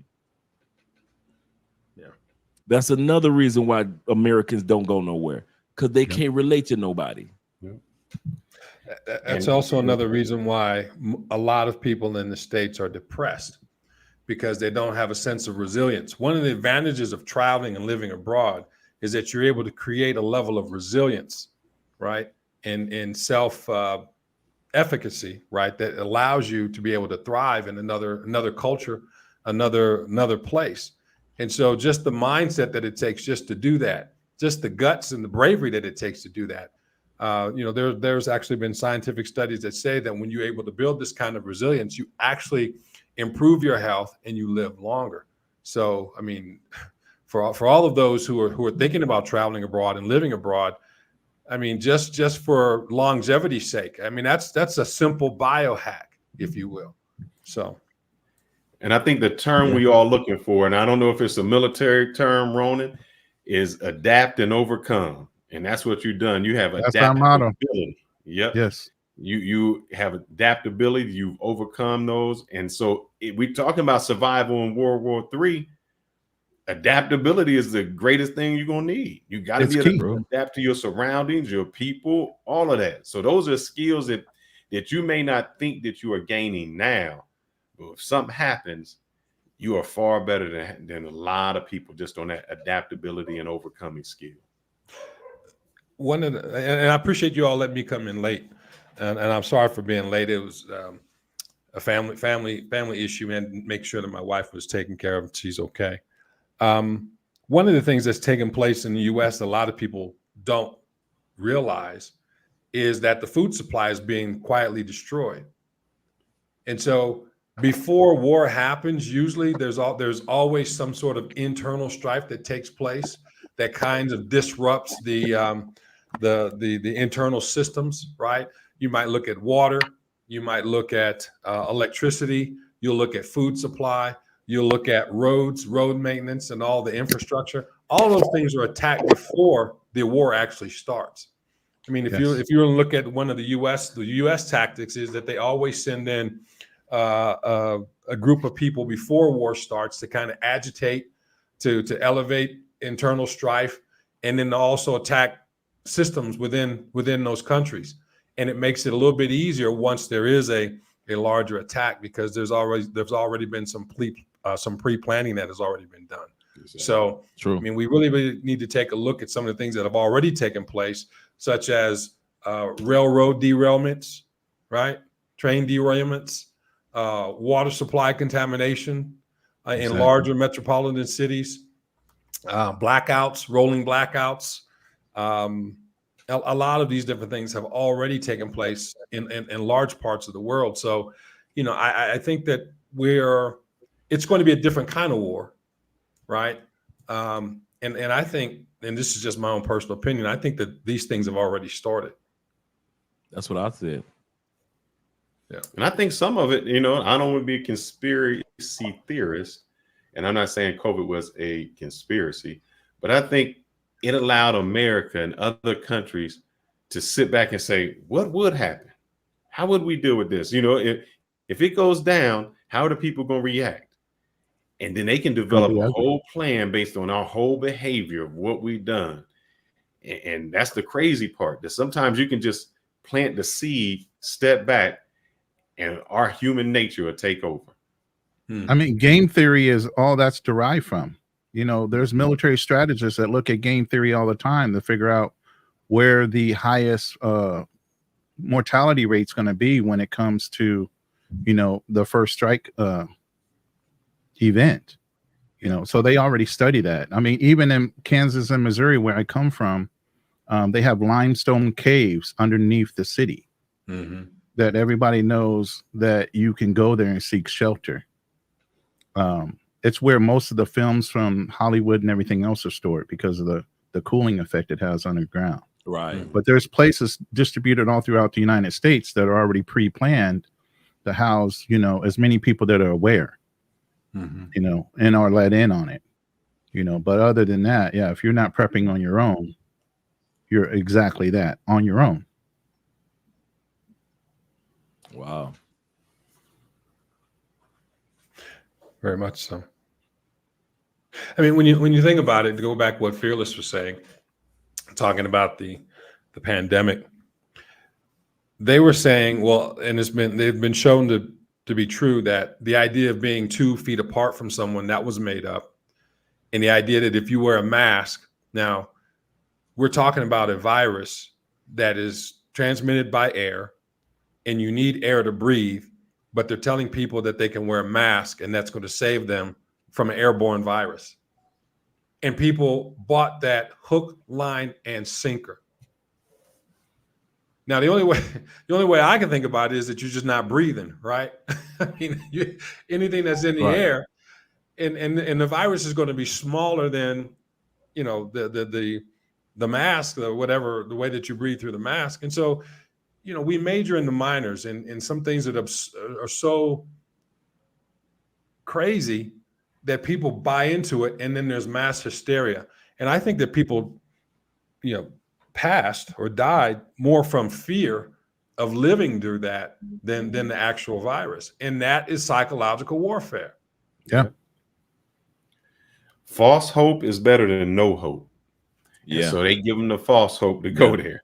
And so if you've already Yeah. known and you know you something comes and you already prepared, you're like, yeah, you it's gonna be okay. You tell them, you tell your family, Andre and Austin, it's gonna be okay where you at. Just go ahead and stay. Now I'm gonna get out, but you be all right. Listen to them. Yeah. I think Andre, you posted there was an ex-CIA operative that was on. Can you talk about that? Yeah, we talked earlier that this guy. Remember I mentioned earlier about the guy that turns the keys for the nuclear artillery. He actually quit that job because he was like, man, I'm 30, you know, like 30. I think he said 300 feet or something like that underground. Years are going by, and my job is to have a key around my neck and turn it. And so he said, I applied for another job. Didn't even know that it was a job that they wanted me to work for the CIA as a around the world operative. And he said, from all the things that I've learned from being a CIA agent around the world, I'm getting my family out of the United States by 2030. Yep. And he said, I really want to get my family out by 2027. He said, why do you that's what think my there's so goal many is. military expats? That's a good point. There's a lot of you Andre, guys. what You country want? he said he would go to? We sat here and fought for our country, but we're willing to live You somewhere know else. what? I forget where Think he said. about that for a minute. He did say South America is where he would go to. Yep. I forgot he the other mentioned countries Colombia. that he mentioned. Yeah. I thought he mentioned Colombia. Yeah, he I'm trying to definitely look him was up. talking The name about is getting his family, taking him to South America because he was Andrew Basatame. I'm trying to look him up to see where he Andrew. went. I want to go wherever he's going. Bustamante. Andrew. Yeah, Andrew said, I'm out of here. He was so sincere. And then now you've got like I did show the other day, you've got Corey Holcomb, the comedian, going to Thailand. Yeah. And so it's a lot of people that are waking up and saying it. Yeah, Andrew has been, and he's been on a few shows doing interviews saying the exact same thing over and over again. He's like, listen, I'm out of here. He said, my wife was a CIA operative, and that's how we met. He said, so it wasn't like I had this secret life, and then all of a sudden I was going back home like in a movie with Arnold Schwarzenegger, True Lies. Right. He said, no, it was more like Mr. and Mrs. Smith. She was an op, I was an op, and we met each other and we fell in love. He said, we got a child, but I'm getting out the United States. He said, from the things that I know, no. One thing I do want to make, one point I want to make, and this is, and Ronan mentioned it, that there are a lot of military expats. I think when people realize that the term United States, the United States is really not a country, it's a corporation located in Washington, D.C. And so when people come to the realization that they're not fighting for their country, but they're fighting for a Walmart, right? Or they're fighting for a corporation, they become disenchanted. Right. And you're fighting for gas and oil rights for somebody that has nothing to do with our people. True. Yeah. I mean, and it gets to that point because even if you're talking about, the president of the United States is the executive officer. He's not. I mean, so if he's an executive, executives are what? Corporations. And so I think it is USC 3006, article number 15 says that the definition of United States is a federal corporation located in Washington, D.C., that our true nationality is the state of our birth. So if you're from Alabama, you're an Alabamian. If you are from Texas, you're a Texan. If you're from Ohio, you're an Ohio. And so that is your true nationality based upon your statehood because each state has a constitution. And so and so we go back to the Articles of Confederation and all those things. And so what happens, I believe, and if we're talking about war, it does become part of it becomes a global system that is basically based on business and commerce, not necessarily your nationality. So I think a lot of people in the military are disenchanted of that. And I think they've come to realize that, hey, I'm fighting for, as you said, oil rights. And so your life is more than that. You're not fighting for your country. You're fighting for a banker. Yes. So when do you guys think we lost? I think you talked about it, Andre. When did we lose our patriot? This loyalty to the country. as we become more and more self-centered, self-focused, technology has taught us to think about self. IG, TikTok, and all these other things that even came before has taught us to think about us for no more. When that saying came out, us for no more means you just think about your wife, your kids, and yourself. Us for no more. Forget about my neighbors. Forget about my co-workers. It's all about me. And once we start getting that ego about ourselves as Americans, it calls us not to have that ego about America as much. And and also as technology is advancing, you get a chance to learn the history of this and the history of that in America. And so we don't feel as patriotic or as connected to our country as we should. Now, many do, but that life on the line mindset, I'll do anything for America, is few and far between. And like I mentioned before, you'll have more people that are saying, would I put my life on the line for this country, or will I go to jail for 2 years for dodging the draft? Yeah, give me that 2-year bit. I'll go to jail for 2 years. I did 2 years before they try to draft me. So being in jail for 2 years ain't nothing for me. There are a lot of people that'll be, a lot of men that'll be like that. To whereas in the past, the 50s, the 40s, the 1920s and 30s, America was more patriotic. Because think about it, America was on the uphill climb to be patriotic from the late 1800s all the way until the mid 50s and 60s. Even with the fall of the New York Stock Exchange in the late 20s, America was on an uphill climb to be patriotic. Women, when the men went off to war, the women kept it going. We came back and they created suburbs and neighborhoods and communities. Blacks were fighting for civil rights, and gays and everybody else fighting for equal rights, and women fighting for equal. So we had all this to help us remain so patriotic. But now that women feel that we got it, we boss bees. Now that black people feeling like, hey, I got just many rights as the white boy got. And now that you have so many individuals that are like, let me think about this going off to war thing, because we haven't had a major war on our land or coming against us in such a long time. That level of patriotism is kind of waned a little bit. I'm not saying Americans, we don't love America, but as far as like putting your life on the line, I'm telling you, there's going to be a lot of less people that are saying, they called me for the draft, Mom. I'm going to protect my country. There ain't going to be that many people. There's going to be a lot of dudes saying, man, I'm going to jail. Y'all can lock me up. I ain't about to... Do you think you are more patriotic or less patriotic because you live out of the country? And I ask because...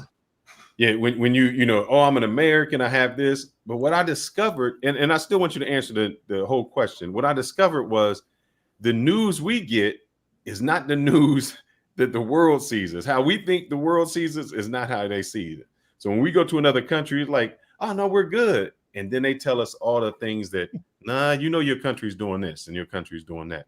So answer that entire question. I know you with the one word, but more patriotic, less patriotic, and how has the news influenced you when you get to see things from the Colombian perspective? I believe that I'm more patriotic because I'm forced to be by foreign countries. I'll tell you why. In the United States, nobody's calling me an American. I'm black. True. All day from my wake up, get up. Every country that I go to, I'm an American. They're reminding me I'm American. You can't hide you American. You might as well embrace it. You're American. It's the first time in my life that I've actually had the chance to embrace I am an American. I'm just as American as the redneck that's got a pickup truck with his flag on it. But when I was in the States, I didn't feel like that.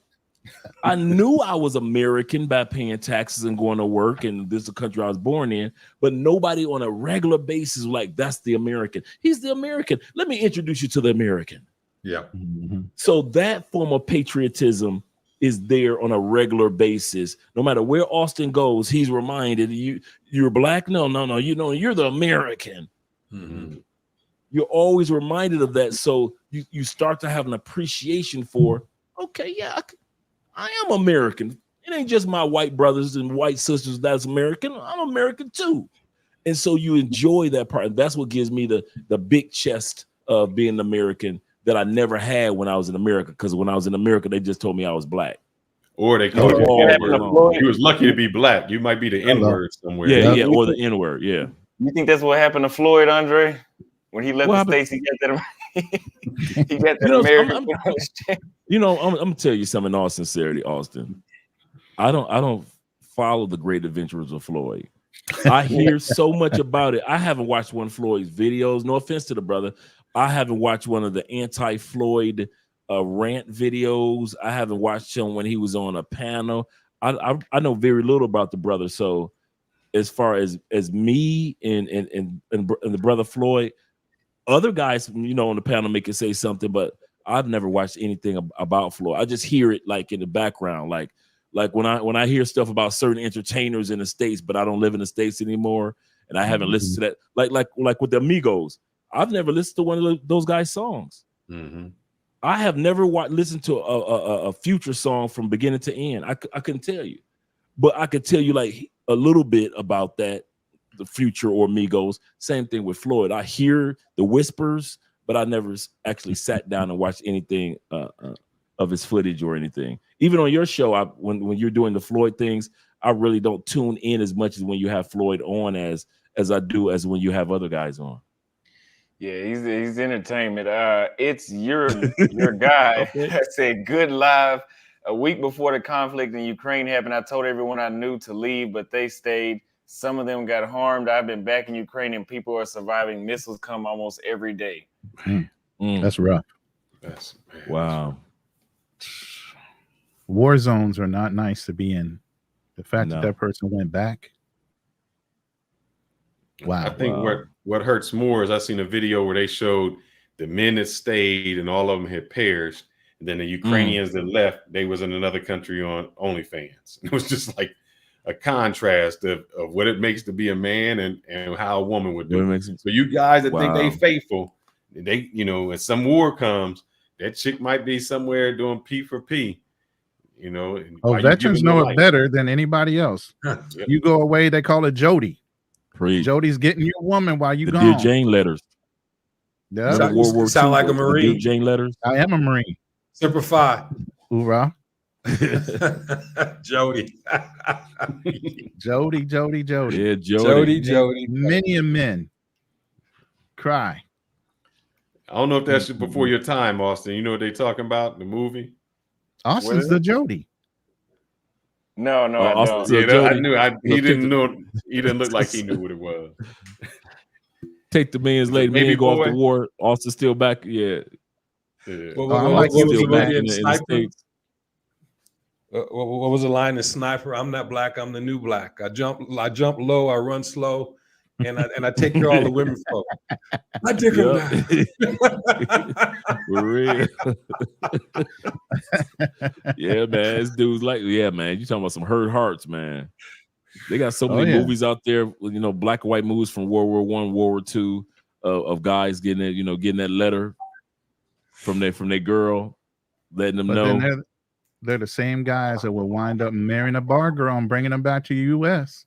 Tried and true. We have experience on both ends. That's true. Watching men come back and do foolish things out of desperation. No, that is so. You've been gone 3 years and you got a 1-year-old kid. And you're like, how'd that happen? How'd that happen? Well, this is why one of the things that the U.S. government did recent 2011. They started a resilience program, right? They were using positive psychology to basically do resilience training in the U.S. Army, because one of the generals that was in Desert Storm said that they wanted to have not only a physical fit army, but they want to have a mentally fit army.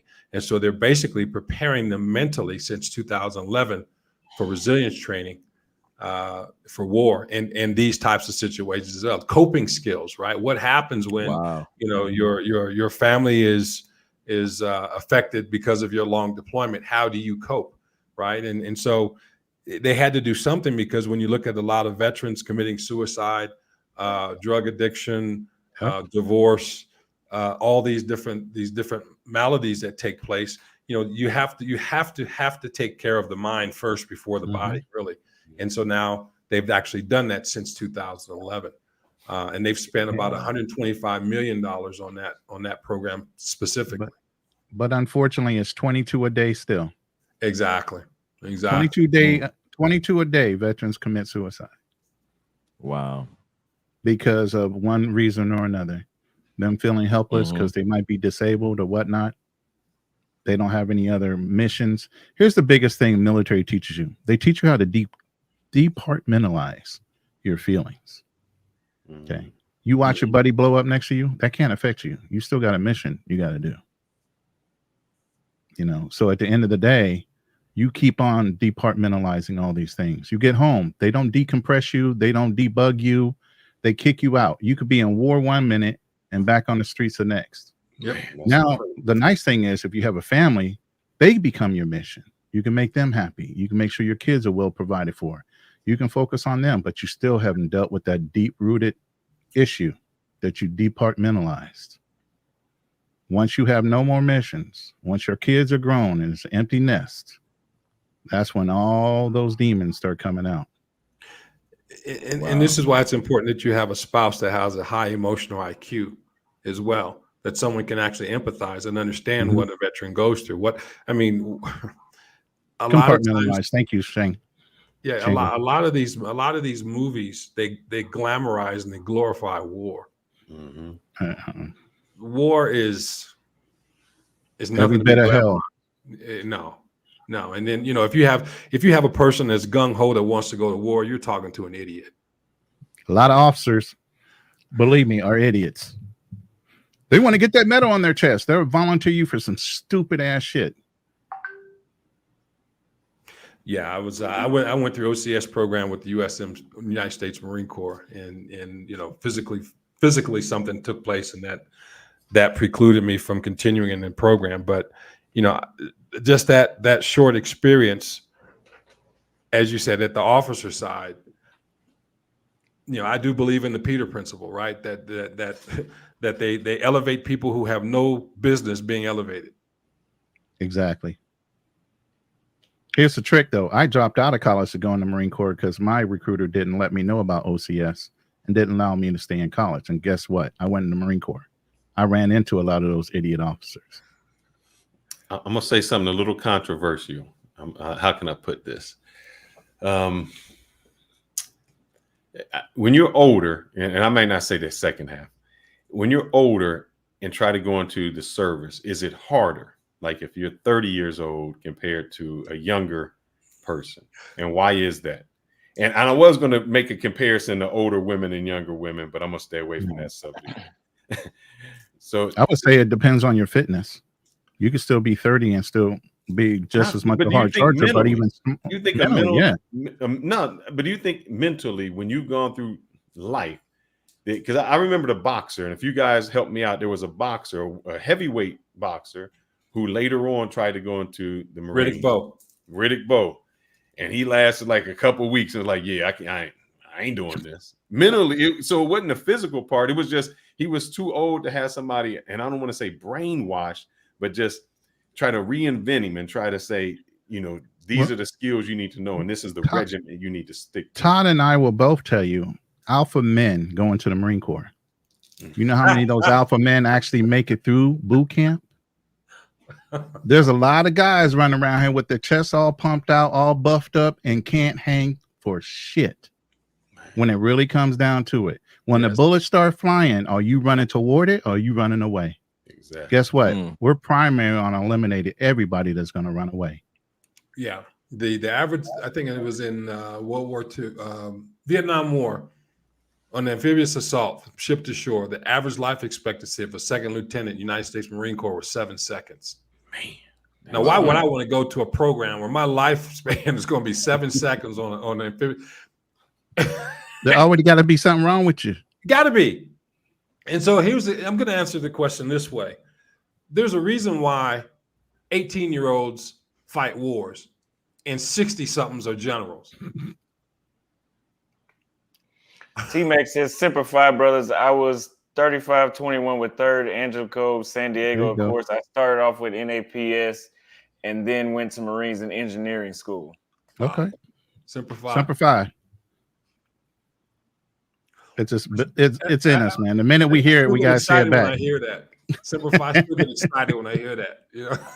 It's programmed into us. You see how we just said it together in damn near unison, just because it's just been in us like that.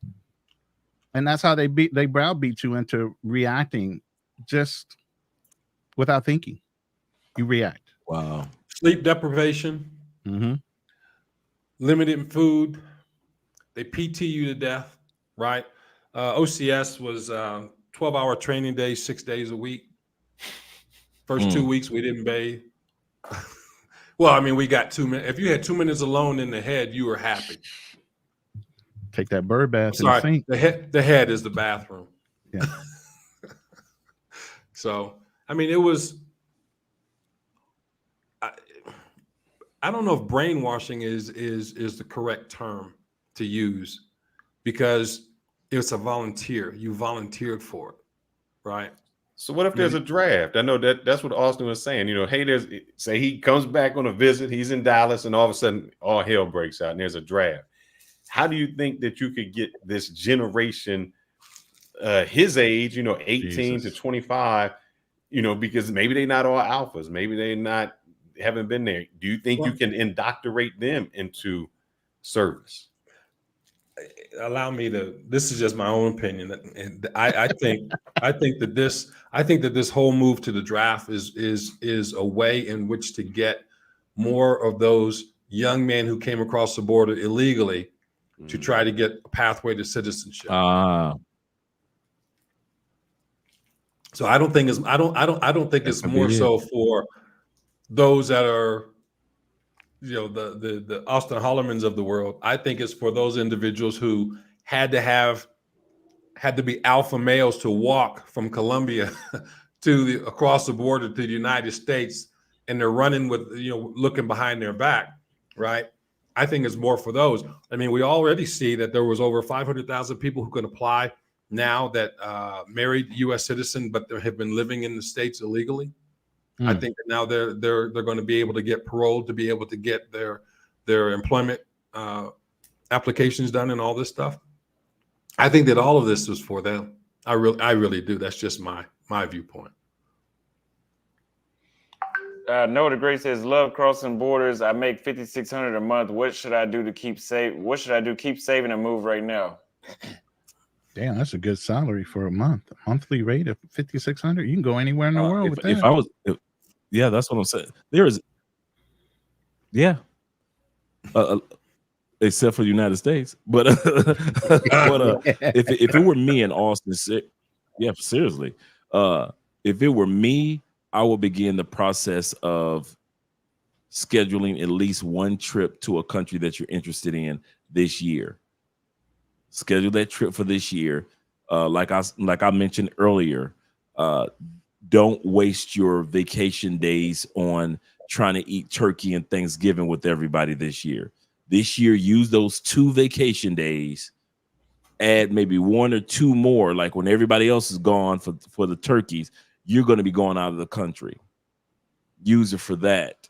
And then, you get a chance to then next year, prepare yourself for your next trip. Because the reason why I'm saying that is just like these men are saying, you make too much money to just still be not knowing where you want to live in another country. You're prepared economically. You're far ahead of the game.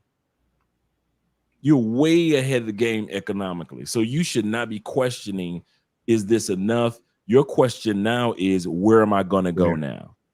That's your question. That's the question you should be asking us. Because economically, you make way too much in most countries to not live comfortably. And if you're making that in the United States and you say you need to save, Andre has talked about this. Brother, go into monk mode. If you don't know what monk mode is, let Andre explain it. Save that money and go. Go ahead, Andre. Explain what monk mode is, brother, because you did. Monk mode is what I went on and a lot of other guys went on in regards to putting ourselves physically on. Let's just talk about the economics. Economically, you're not spending your monies on your leisures in the States the way you would spend money on leisures once you leave the States. I'm going to go to the best restaurants outside the United States. I'm going to go to the water parks outside the United States. You like golfing? I'm taking my golf game outside the United States. When I'm in the United States, I treat it for what it is. It's a corporation. It's a place where I'm supposed to make money, invest money, save money. That's how you take that $5,600 a month and you put it on monk mode. Why do you do that? Not just because of your money, but you're building a behavior pattern. So once you get to other countries, you're not a splurger anymore. Why? I learned not to splurge when I was on monk mode. So when you're in your new country, you don't splurge subconsciously. You don't spend the way that you normally would spend as American because you went on monk mode with your money. Yes, everybody's going to call you crazy because you're so thrifty now. Or you don't hang out at the bar no more. We used to go bowling every other weekend. Where are you? You used to play golf with us. You were on our golf team. What happened to you? You're a monk mode. The women that you sat back, you used to spend $50 to $500 per date on, those days are over. You're not dating in the States anymore. Your intimacy, you really want to move to another country? Take your intimacy overseas. You horny enough? Go ahead and take the intimacy overseas, or at least be honest with one woman or two women in the States. Tell them, this is what I did before I went on monk mode, all sincerity. Told one female, listen, this before I met Andrea and everything. I don't know what country I'm moving to yet. I hadn't been to Colombia yet. I said, I don't know what country I'm moving to yet, but I do know one thing. I'm not living here. So here's what we're going to do. You're going to come over to my house twice a week. What's your favorite wine? Well, it's so and so and so. I have 2 bottles of your favorite wine. What's your favorite music? True story. What's your favorite music? Well, I like old school R&B. I said, you come over to my house twice a week, Wednesday and Friday. I have two bottles of your favorite wine. I'll play your favorite music. I say, no, we will never go on a date. I will never give you a Christmas gift. I'll never give you a birthday gift. I'll never meet your daughter. I'll never meet your pastor. I'll say, we'll never be holding hands together. I'll never give you a hug in public. I'll say, I'll never be your boo. You'll never be mine. If you're okay with this, because I'm telling you the truth, I don't know what country I'm moving to, but I do know that I'm leaving this country. If you're okay with that, let me know. And she hung up. 2 hours later, she called me back. And she said, Andre, I'll see you next Wednesday. Because you were honest, you're not playing with my feelings. You gave me a choice as a woman. You let me choose whether I wanted to be with you or not. You didn't lie or make me feel like I had a chance, knowing that you might be moving to another country. She said, because you were honest, I'll give you a chance. That was the first stage of me going on monk mode. And then I went on full monk mode, wasn't even messing with her. We were just friends. And then soon I went on full monk mode. In other words, taking my intimacy outside the United States. That's when I met my wife, Andrea. One of the things that I tell guys, one of the preparations that a lot of guys don't want to do when it comes to moving to the outside the United States. Y'all ready, fellas? A lot of guys aren't ready to stop lying to women in the United States. Mm-hmm. Wow. They aren't ready to. Some of you guys are watching Austin Holloman right now, knowing that the female that you're laying next to or sitting next to right now, she ain't got a snowball's chance in hell to keep you from moving to Brazil. You know it, and I know it, and she's the only person that doesn't know it. But you will sit up there in the United States in order to keep having sex with her. You will lie to her. You will trick her. You will go to all these events. You will do all this stuff that she's swearing she got a chance. And you know that you are leaving for Brazil in 3 to 5 years full time, and that woman ain't got a chance. But tonight you will curl up with her as if she your boo. Yep. The second reason why you're doing that is because you know until you move to Brazil or Colombia or Thailand, there is no way in the world you're going to let Keith down the street get this lovely lady that's laying next to you. So you would rather be ornery and selfish and not let that woman have a chance to be with somebody else who would give her a good life. You would keep her for 2 to 5 years thinking that she got a chance with you. She doesn't. But because you don't want to keep down the street to get that good loving, you will act like this, fold your arms, and like ain't nobody gonna get this until I move to Brazil. We got to stop doing that, fellas. That's why a lot of you guys are not going anywhere. You are not going anywhere because you don't want Keith down the street to get that. I'm going to tell this story before I let you guys go. You know, I always got a story. And I got a question for you too when you finish. Yeah, right before I in the middle right before I went on monk mode with the one young lady, I was dating somebody for about 2 or 3 years. Really good person. She was a professional. We flew everywhere here and there. When I decided to move to another country, this before I told that one other young lady, you know, will never be anything but intimacy. I was with somebody for 3 years. And I told this person, and it was hard to look in the eyes of a woman that you care so much about and tell her, I don't want to live in the United States anymore. I think I'm going to move.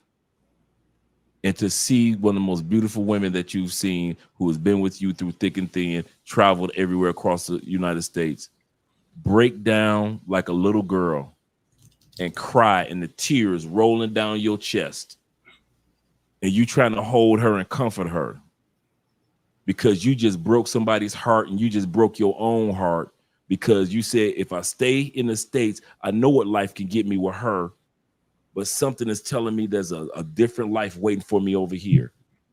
Something that's better if I'm willing to sacrifice what's over here. Some of y'all ain't willing to do that sacrifice. You'd rather continue to lie to women in the States and have her have a broken heart 2 hours before your flight leaves to Brazil for full time. Sometimes you got to make the sacrifices, fellas, and you ain't willing to tell women the truth, and that's a sacrifice. I'll say this again.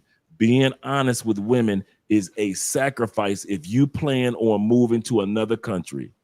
One of the ways I save money, guys, if I'm not going to the bars to get women, I'm saving money because I ain't going to the bars no more. Because in the United States, you don't go to the club to dance. You go to the club to find who you're going to have some sex with. And so since I'm on monk mode and I ain't sexing women in the States, I ain't going to the bars no more, AKA saving money. So I kid you not, man. A lot of you dudes, y'all ain't ready for this.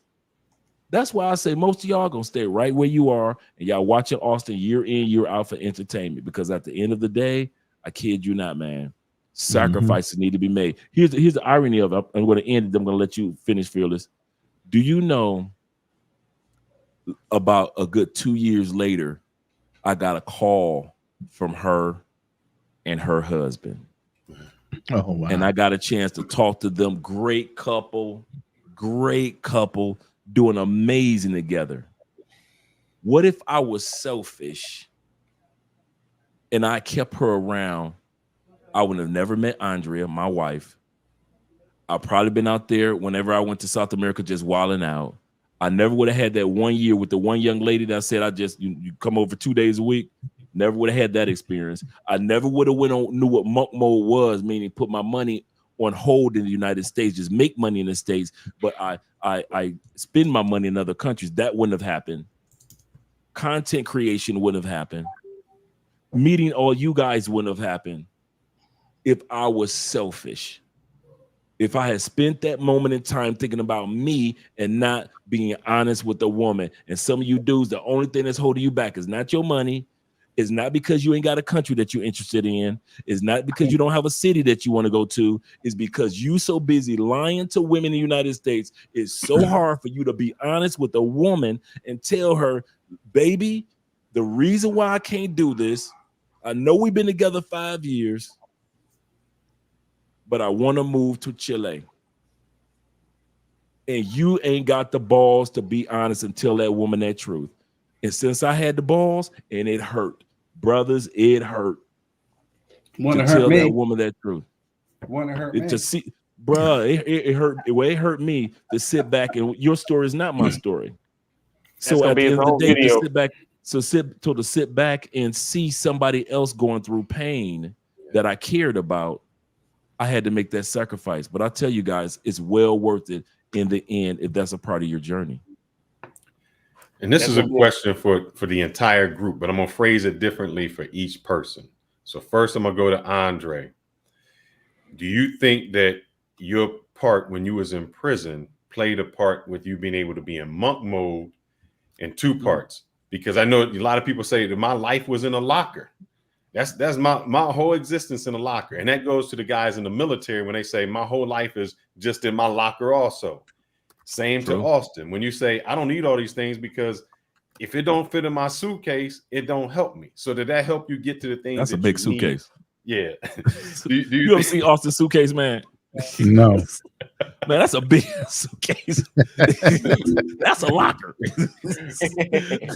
So one, did that help you say, you know, I only need all the things I thought I needed, I really didn't need because my life is in this. Yeah. That's one. And then you going to prison and then you guys going to the military. Did it mentally prepare you to say, I got to let go? I'm able to let go. You know, you detach because you're like, yeah, I can call somebody, but nobody's doing this time with me here. I can call somebody, but nobody's doing this boot camp and, you know, overseas with me. So do you think that mentally prepared you guys to be able to travel the way you are? Yeah. Yeah, because we were already accustomed to having a time period of not being connected to the American system, whether it was military, whether it was incarceration, whether it be a person that's busy in business. You know, you can be in the States and not even travel somewhere, but you're so busy developing your business, you're not caught up in what's going on with the average American citizen. And even though you may be geographically located in the States. And so that makes it a lot easier for guys to mentally leave the States. And back to what Ronnie was saying, that's one of the reasons why it makes it so easy for ex-military guys to pick up where they left off with a life outside the United States. They've done it before. Those of us that are incarcerated, we did it before, you know, 10 years away from the average American. So for me to sit back and say, I can do this again, it's nothing to where the average American, the reason why they don't go anywhere, because we're so accustomed to, you know, just living everyday life with each other. We're not, many of us statistically haven't even visited another country, at least long, in some cases, another neighborhood. Yeah. If I may, if a man or woman doesn't have the life that they want, it's their own damn fault. Yeah, I can say that. Yep. So, you know, experience in life has a way of waking you up. And I think there's a saying that says that you always want to go where you feel appreciated, right? And so if you have different types of experiences in the U.S. and you don't like it, you know, it's your responsibility to change it. And no one's responsible for your life but you. And if you're on your deathbed and the only thing that's around you are all your regrets, what are you going to say to them? So, you know, you have to be the one, as Andre said, that, you know, you have to be honest with yourself. And you have to be brave enough to find different experiences. Now, every place that you go, you're not going to like. You know, there are some places that, you know, I don't like, and so I didn't remain there. But, you know, you really have to make the decision as to what it is that you want for your life, plan it, and then go after it. And that was the bottom line for me. You know, I've experienced hardship, heartache in the United States. And then especially, you know, during the pandemic was an opportunity for me to say, hey, you know what? It's not working here. I'm wasting away. When I ended up in Colombia, I lost 40 pounds, right? Because I mean, I was a fat body. Okay. You know, Chuck E. Cheese, right? Pogey bait, all that stuff, right? And so I was working on myself mentally, physically, emotionally, psychologically, spiritually. And it was by the grace of the Almighty, you know, I met my wife and we have the same values. We practice our faith the same way. And that was the thing that really, I say Colombia saved my life, because it really basically did. But I had to take the leap of faith. I had to take the step onto the plane, and I sold everything in the States to move here. So I burned my ships. And so, yeah, you know, definitely. That's my story. Yeah.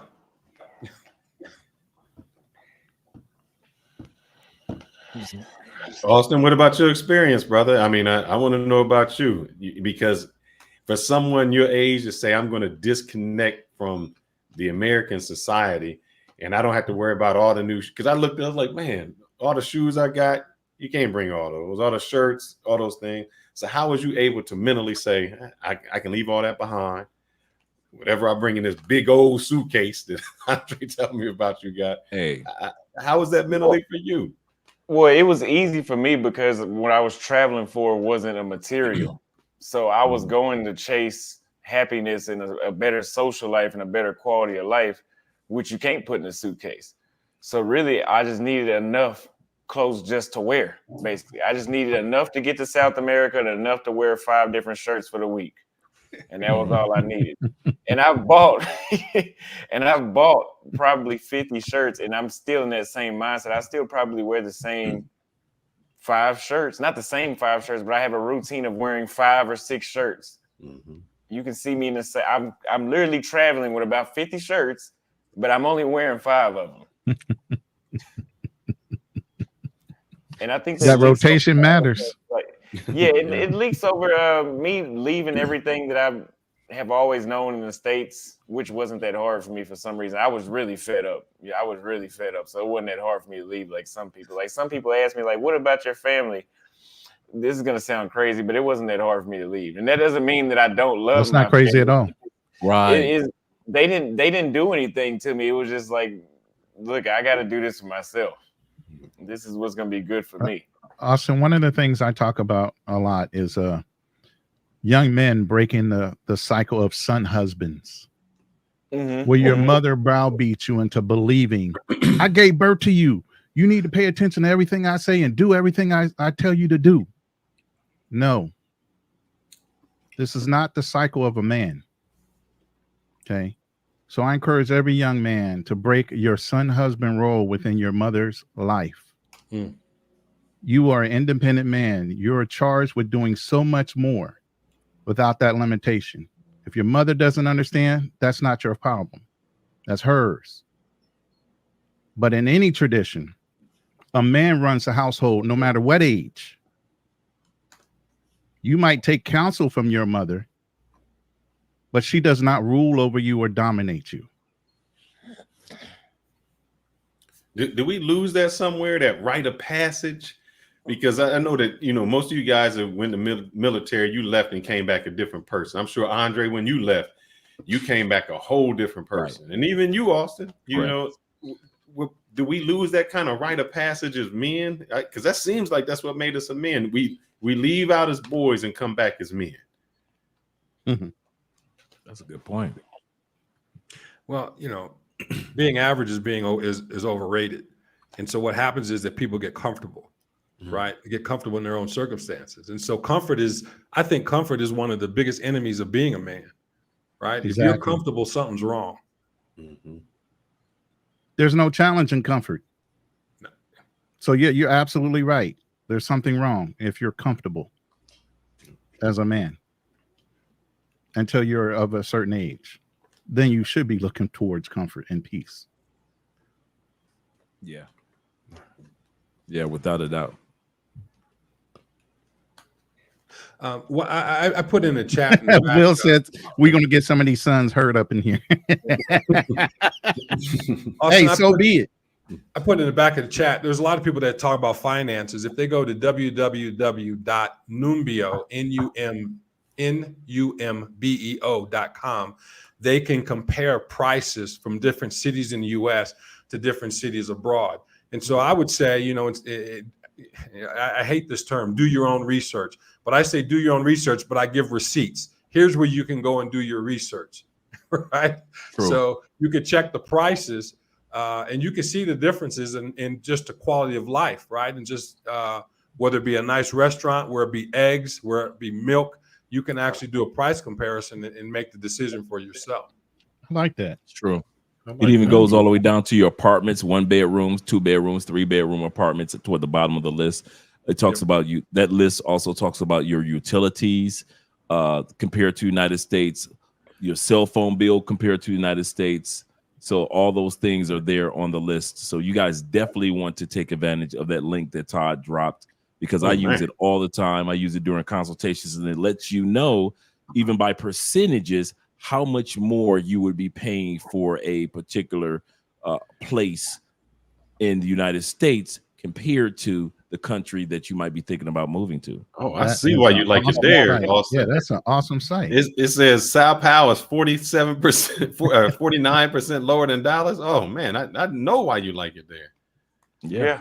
Man, 58% less. Rent prices are 72% less in Sao Paulo than in Dallas. Oh Yeah. gosh. Yeah, but when they're saying 72% less for rent prices, I'm sure they mean if you actually get a lease, like not an Airbnb, for example. Airbnb is obviously going to be a hell of a lot more.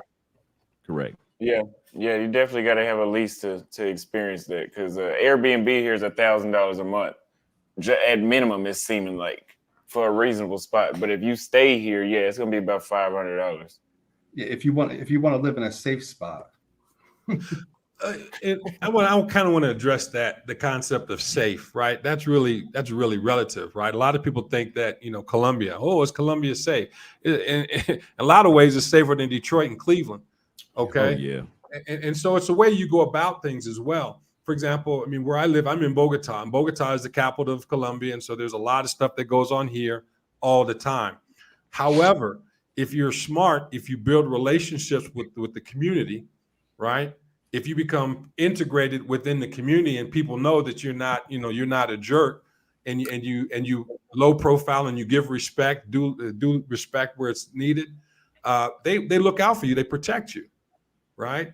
And so I'm gonna give you an example. A cup of coffee here costs 15 cents. Right. So there are two guards that are into this complex. When I wake up in the morning, I go out before I go exercise at 6 o'clock a.m. I buy 30 cents worth of coffee and I give it to the guards. Hey, you guys have a good day. And so now, if I make that a habit, 30 cents a day, they're looking out for me. They're looking out for my son. They're looking out for my wife, right? So you have to be smart, right? And there's street smart, and then there's just being wise. And that's the thing. If you're wise, you won't have to worry about it. It's not like the Wild West in Colombia. And a lot of this stuff is propaganda that the other countries, in order not to compete with them, they tell you. In the U.S., it's dangerous down. You're going to get scopamine down in Columbus. Well, what you going to do on the streets of Detroit? What you going to do in Sacramento? What you going to do in L.A.? Come on now. To be honest, Todd, I don't save money when I go to Bogota, man. I find myself, I'm always going to Andreas de Carne for steak, and I'm either hitting up crepes and waffles. So there you go, man. And even the crepes and waffles, here's what I do with that. If there's a long line, I give the guy 5,000 pesos. I'm at the front of the line all of a sudden. That Andre de Carne, it's like you can get a T-bone steak, a nice juicy steak, and you're not spending as much money. It's just, it's nice to go to a place, still get the nice treatment, get nice, good food, and do those. So I understand. Bogota's my spot. Where you at over there? I'm in Zona Franca. So next time you come, you got to stop by, man. You got to. You're obligated now, man. I have to. Usually I stay like Park 93 or near that area. Yeah. Bogota is it's easy to get around. There's a lot of traffic, but it's easy to get around. If you're in Bogota, you just let me know. We'll make it happen, man. All right, sir. I'm gonna hold you to that. We'll go get some mojada or some ajiaco. Oh, that's a Marine talking. If he tells you he's gonna do something. Well, I mean, that's the thing. You invite people and they don't. That's on them, right? Mm-hmm. At least I made the invitation, right? I'm gonna hold you to it. I've been there. I think the previous if I year. slide down there, I'm gonna test you for your shellback card. What's that? You've been over the equator yet? No. Okay. No, haven't done that yet. No need.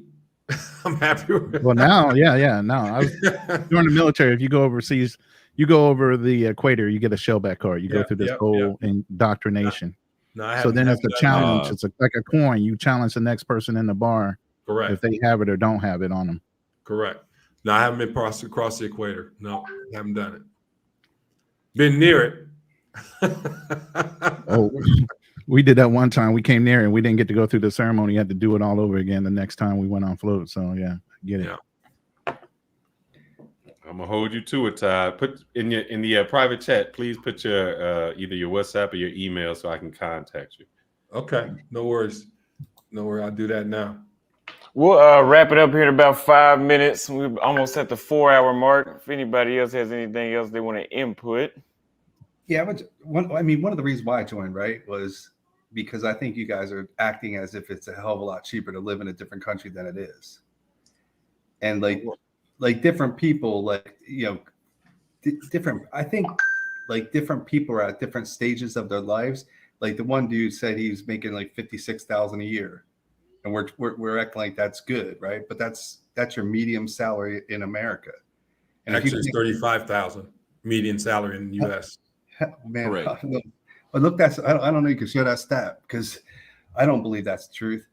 For a single guy, it's like 56, 56. It's right around there. Pull up usdebtclock.org. I'm pretty sure it's a medium too, medium income.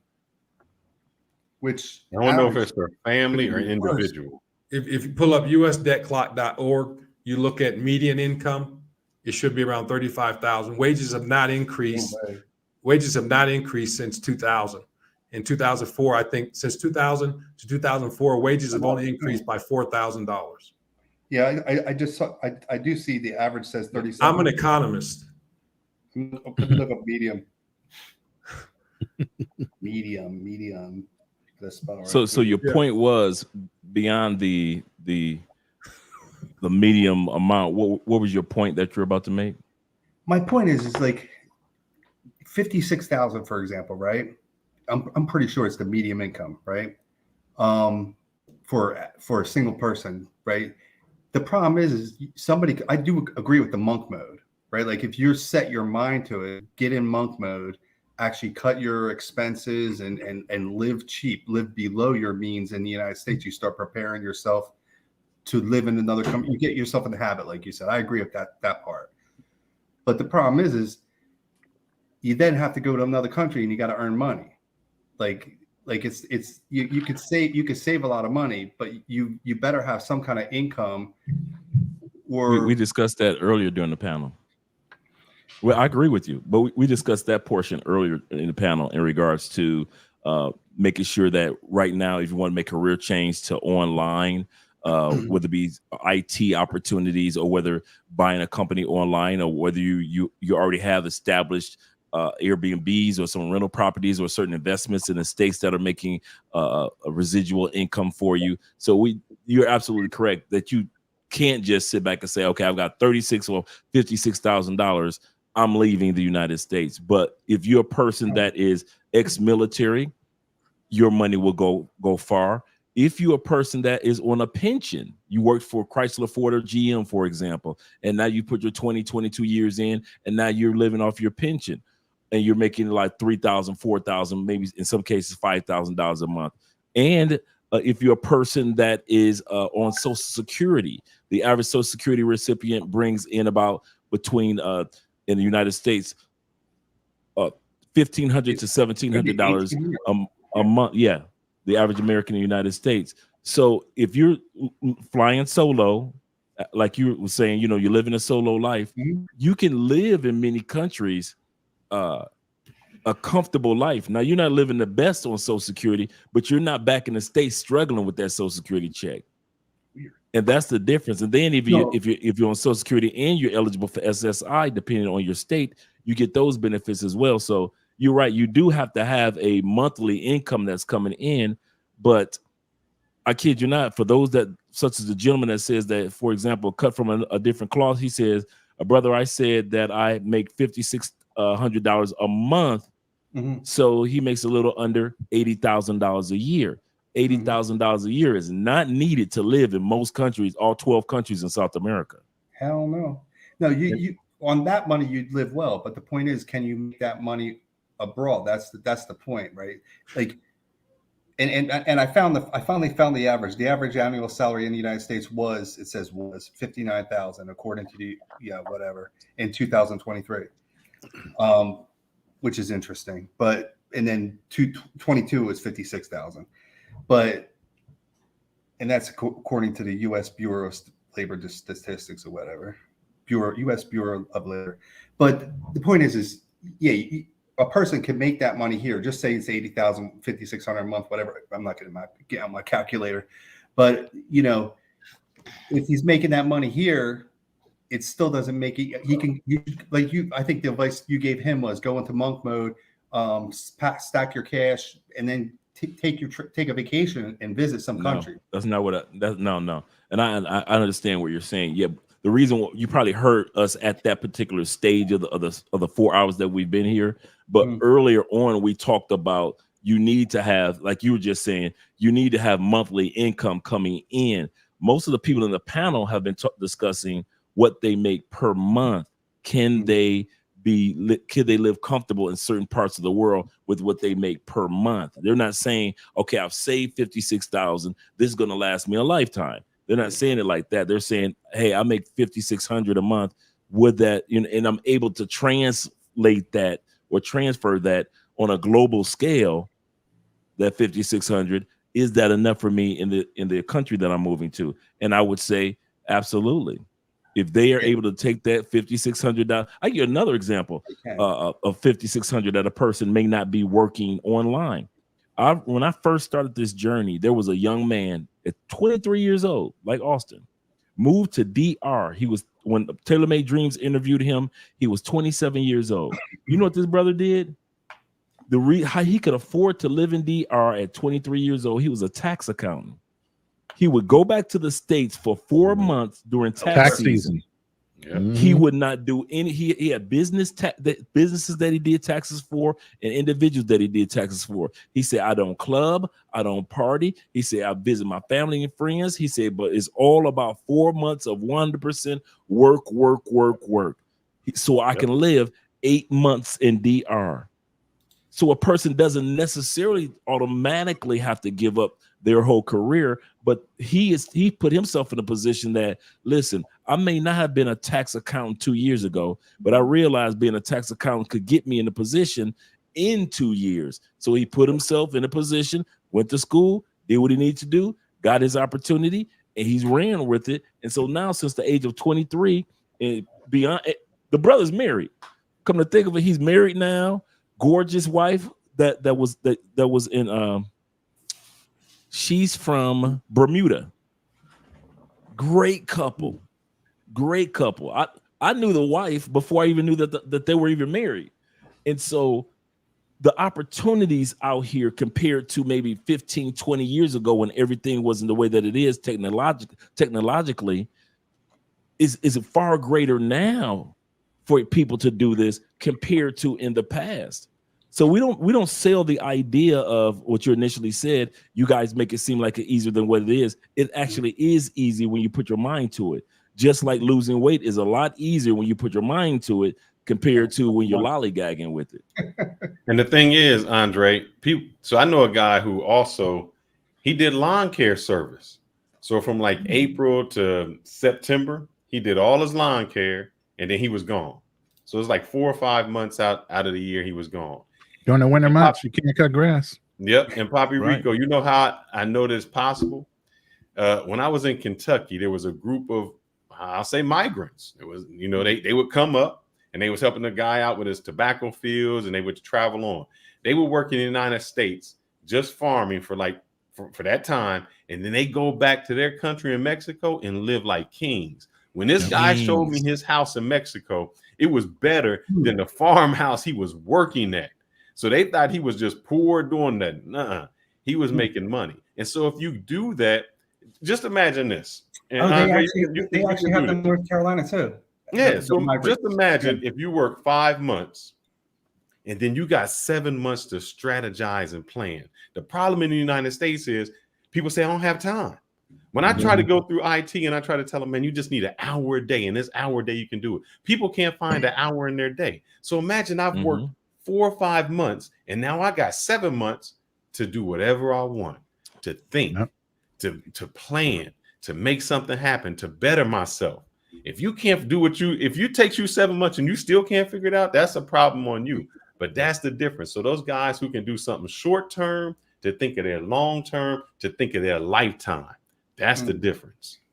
Yeah. Just to give you some context too, Papi Rico. Right now I'm in this is my office, a 3-bedroom, 1-bath apartment, kitchen, the whole nine. I pay $210 a month. That's ridiculous, man. My electricity is $20 a month. Mm-hmm. That's crazy. That's ours. And I'm in Bogota, which is the capital, right? But you're also married to a Colombian, I'm assuming, right? Yes. I mean, because I know I live in Colombia part-time, right? And I live 6 months out of a year in Cali, for example. Okay. And like everybody knows, it's sometimes difficult to actually rent an apartment directly without the people co-signing for you. Absolutely, yeah. It's challenging, but I'm renting this apartment. And my wife's not on it. Mm. All right. Mine isn't either. Right. It's on my. It's in my name. Right. So I mean, both places. So it's not impossible, because I mean, if you go through a service, they're going to want your firstborn. But if you talk to private individuals, right, and you show receipts, and again, it's a matter of how you communicate with people. It's a matter of how you communicate. If you're open, honest, transparent, say, hey, look, and what was important for me is that I had the cedula, right? Oh, okay. Well, that helps too. Yeah, that right. helps. Well, I mean, you gotta have your receipts, right? Yeah. But I got mine I even got my first place without my cellular. Oh, did you? Remember, I said I was still in the States. Okay. Remember, I said I got my place and I was in the States for a year. Right. And it was in my name. So when I sit back and I see, it's easy for us to fall into the lull of excuses. We'll always be able to find an excuse to not make life the way that we need it and want it to be. Because my man Enrico, he has the ability to live part-time in Colombia. As I was talking earlier, making the United States your second home. He goes, if I'm not mistaken, goes back to the States, take care of business. And then when he's ready to come back to the place that makes him feel at home, this is where he comes. And so that's why we say we started off. Yeah, right. That's why we start off by saying that you don't have to relocate to a place full time initially. Some people may just relocate for a few months. Then some are able to do it 6 months, and others are able to do it 9 months. But you don't have to allow, if I can't do it full time, and then it can't be done. You're a perfect example of that. A person can make the United States their second home instead of their first home. But the one thing I was trying to challenge you guys on was the cost of living and the how much it costs to spend per month. But man, I tell you, when a guy tells me he's got a 3-bedroom apartment for $200-something, I mean, that shit's crazy. That's really good. Of course it is. And we haven't even talked about healthcare. Right. Oh, that's beautiful too. Yeah, and doctors make home visits. Oh yeah, that's true. I've had that. But one thing I probably need to do is let me just say, when I live in Cali, I'm spending $4,000 a month. Right? What are you doing? I don't even want to know. I don't want to ask what he's doing. $4,000. Hey guys, I appreciate being on the panel with you guys. I got some things I need to take care of. Yeah, no, Austin looks like he's about to go to sleep also. He over there hangry or hungry, one of the two. But I'm a little bit of both myself. I need research for a cheaper apartment. Let's just say that.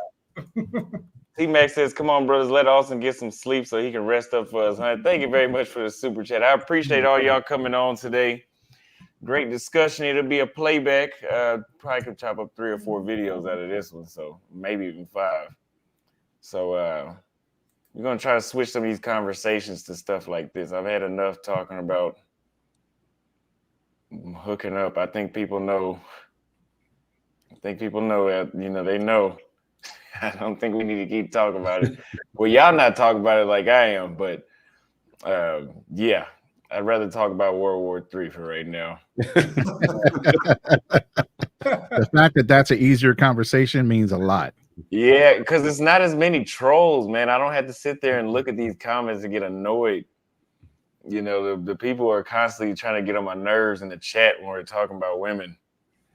So, yeah. Austin, I I think that's- appreciate the opportunity, man. Thank you so much, man. And it's a pleasure meeting you, brothers, man. And let's I do have my email in the back in the private chat. Please let's connect. Thank And, you. All right. And Poppy Simplified, too, God. you got it in the back, man. Just let's keep in touch. Austin, man, peace and blessings. Thank you, bro. Thank you. I appreciate Thanks, the support again. Will sent $100 on Cash App. Thank you very much, you guys. We are about 150 away from the Europe goal, and we will buy the Our flight. man Will, man. Thank you for the super chat. I mean, Cash App. He's too tired, brother. He's slowing down. He's slowing Yeah. down. I think he's going to get his second win soon. I'm hoping Austin is going to get his second win. You know, Let that man rest. You just go ahead and get his No, go get that ASG, man. I'm Just not go talking get about on the chat on the panel. I'm talking about when he gets off, he's going to get his second win. Yeah, you go get that ASG cigar, man. Yeah, it's waiting for me. It's waiting for me right now. Let me go ahead and get mine started. Thank you also for letting me on, brother. It's appreciated. This the one we were smoking on when you was here. So I'm gonna finish it off in your behalf, brother. I appreciate it. Oh, that's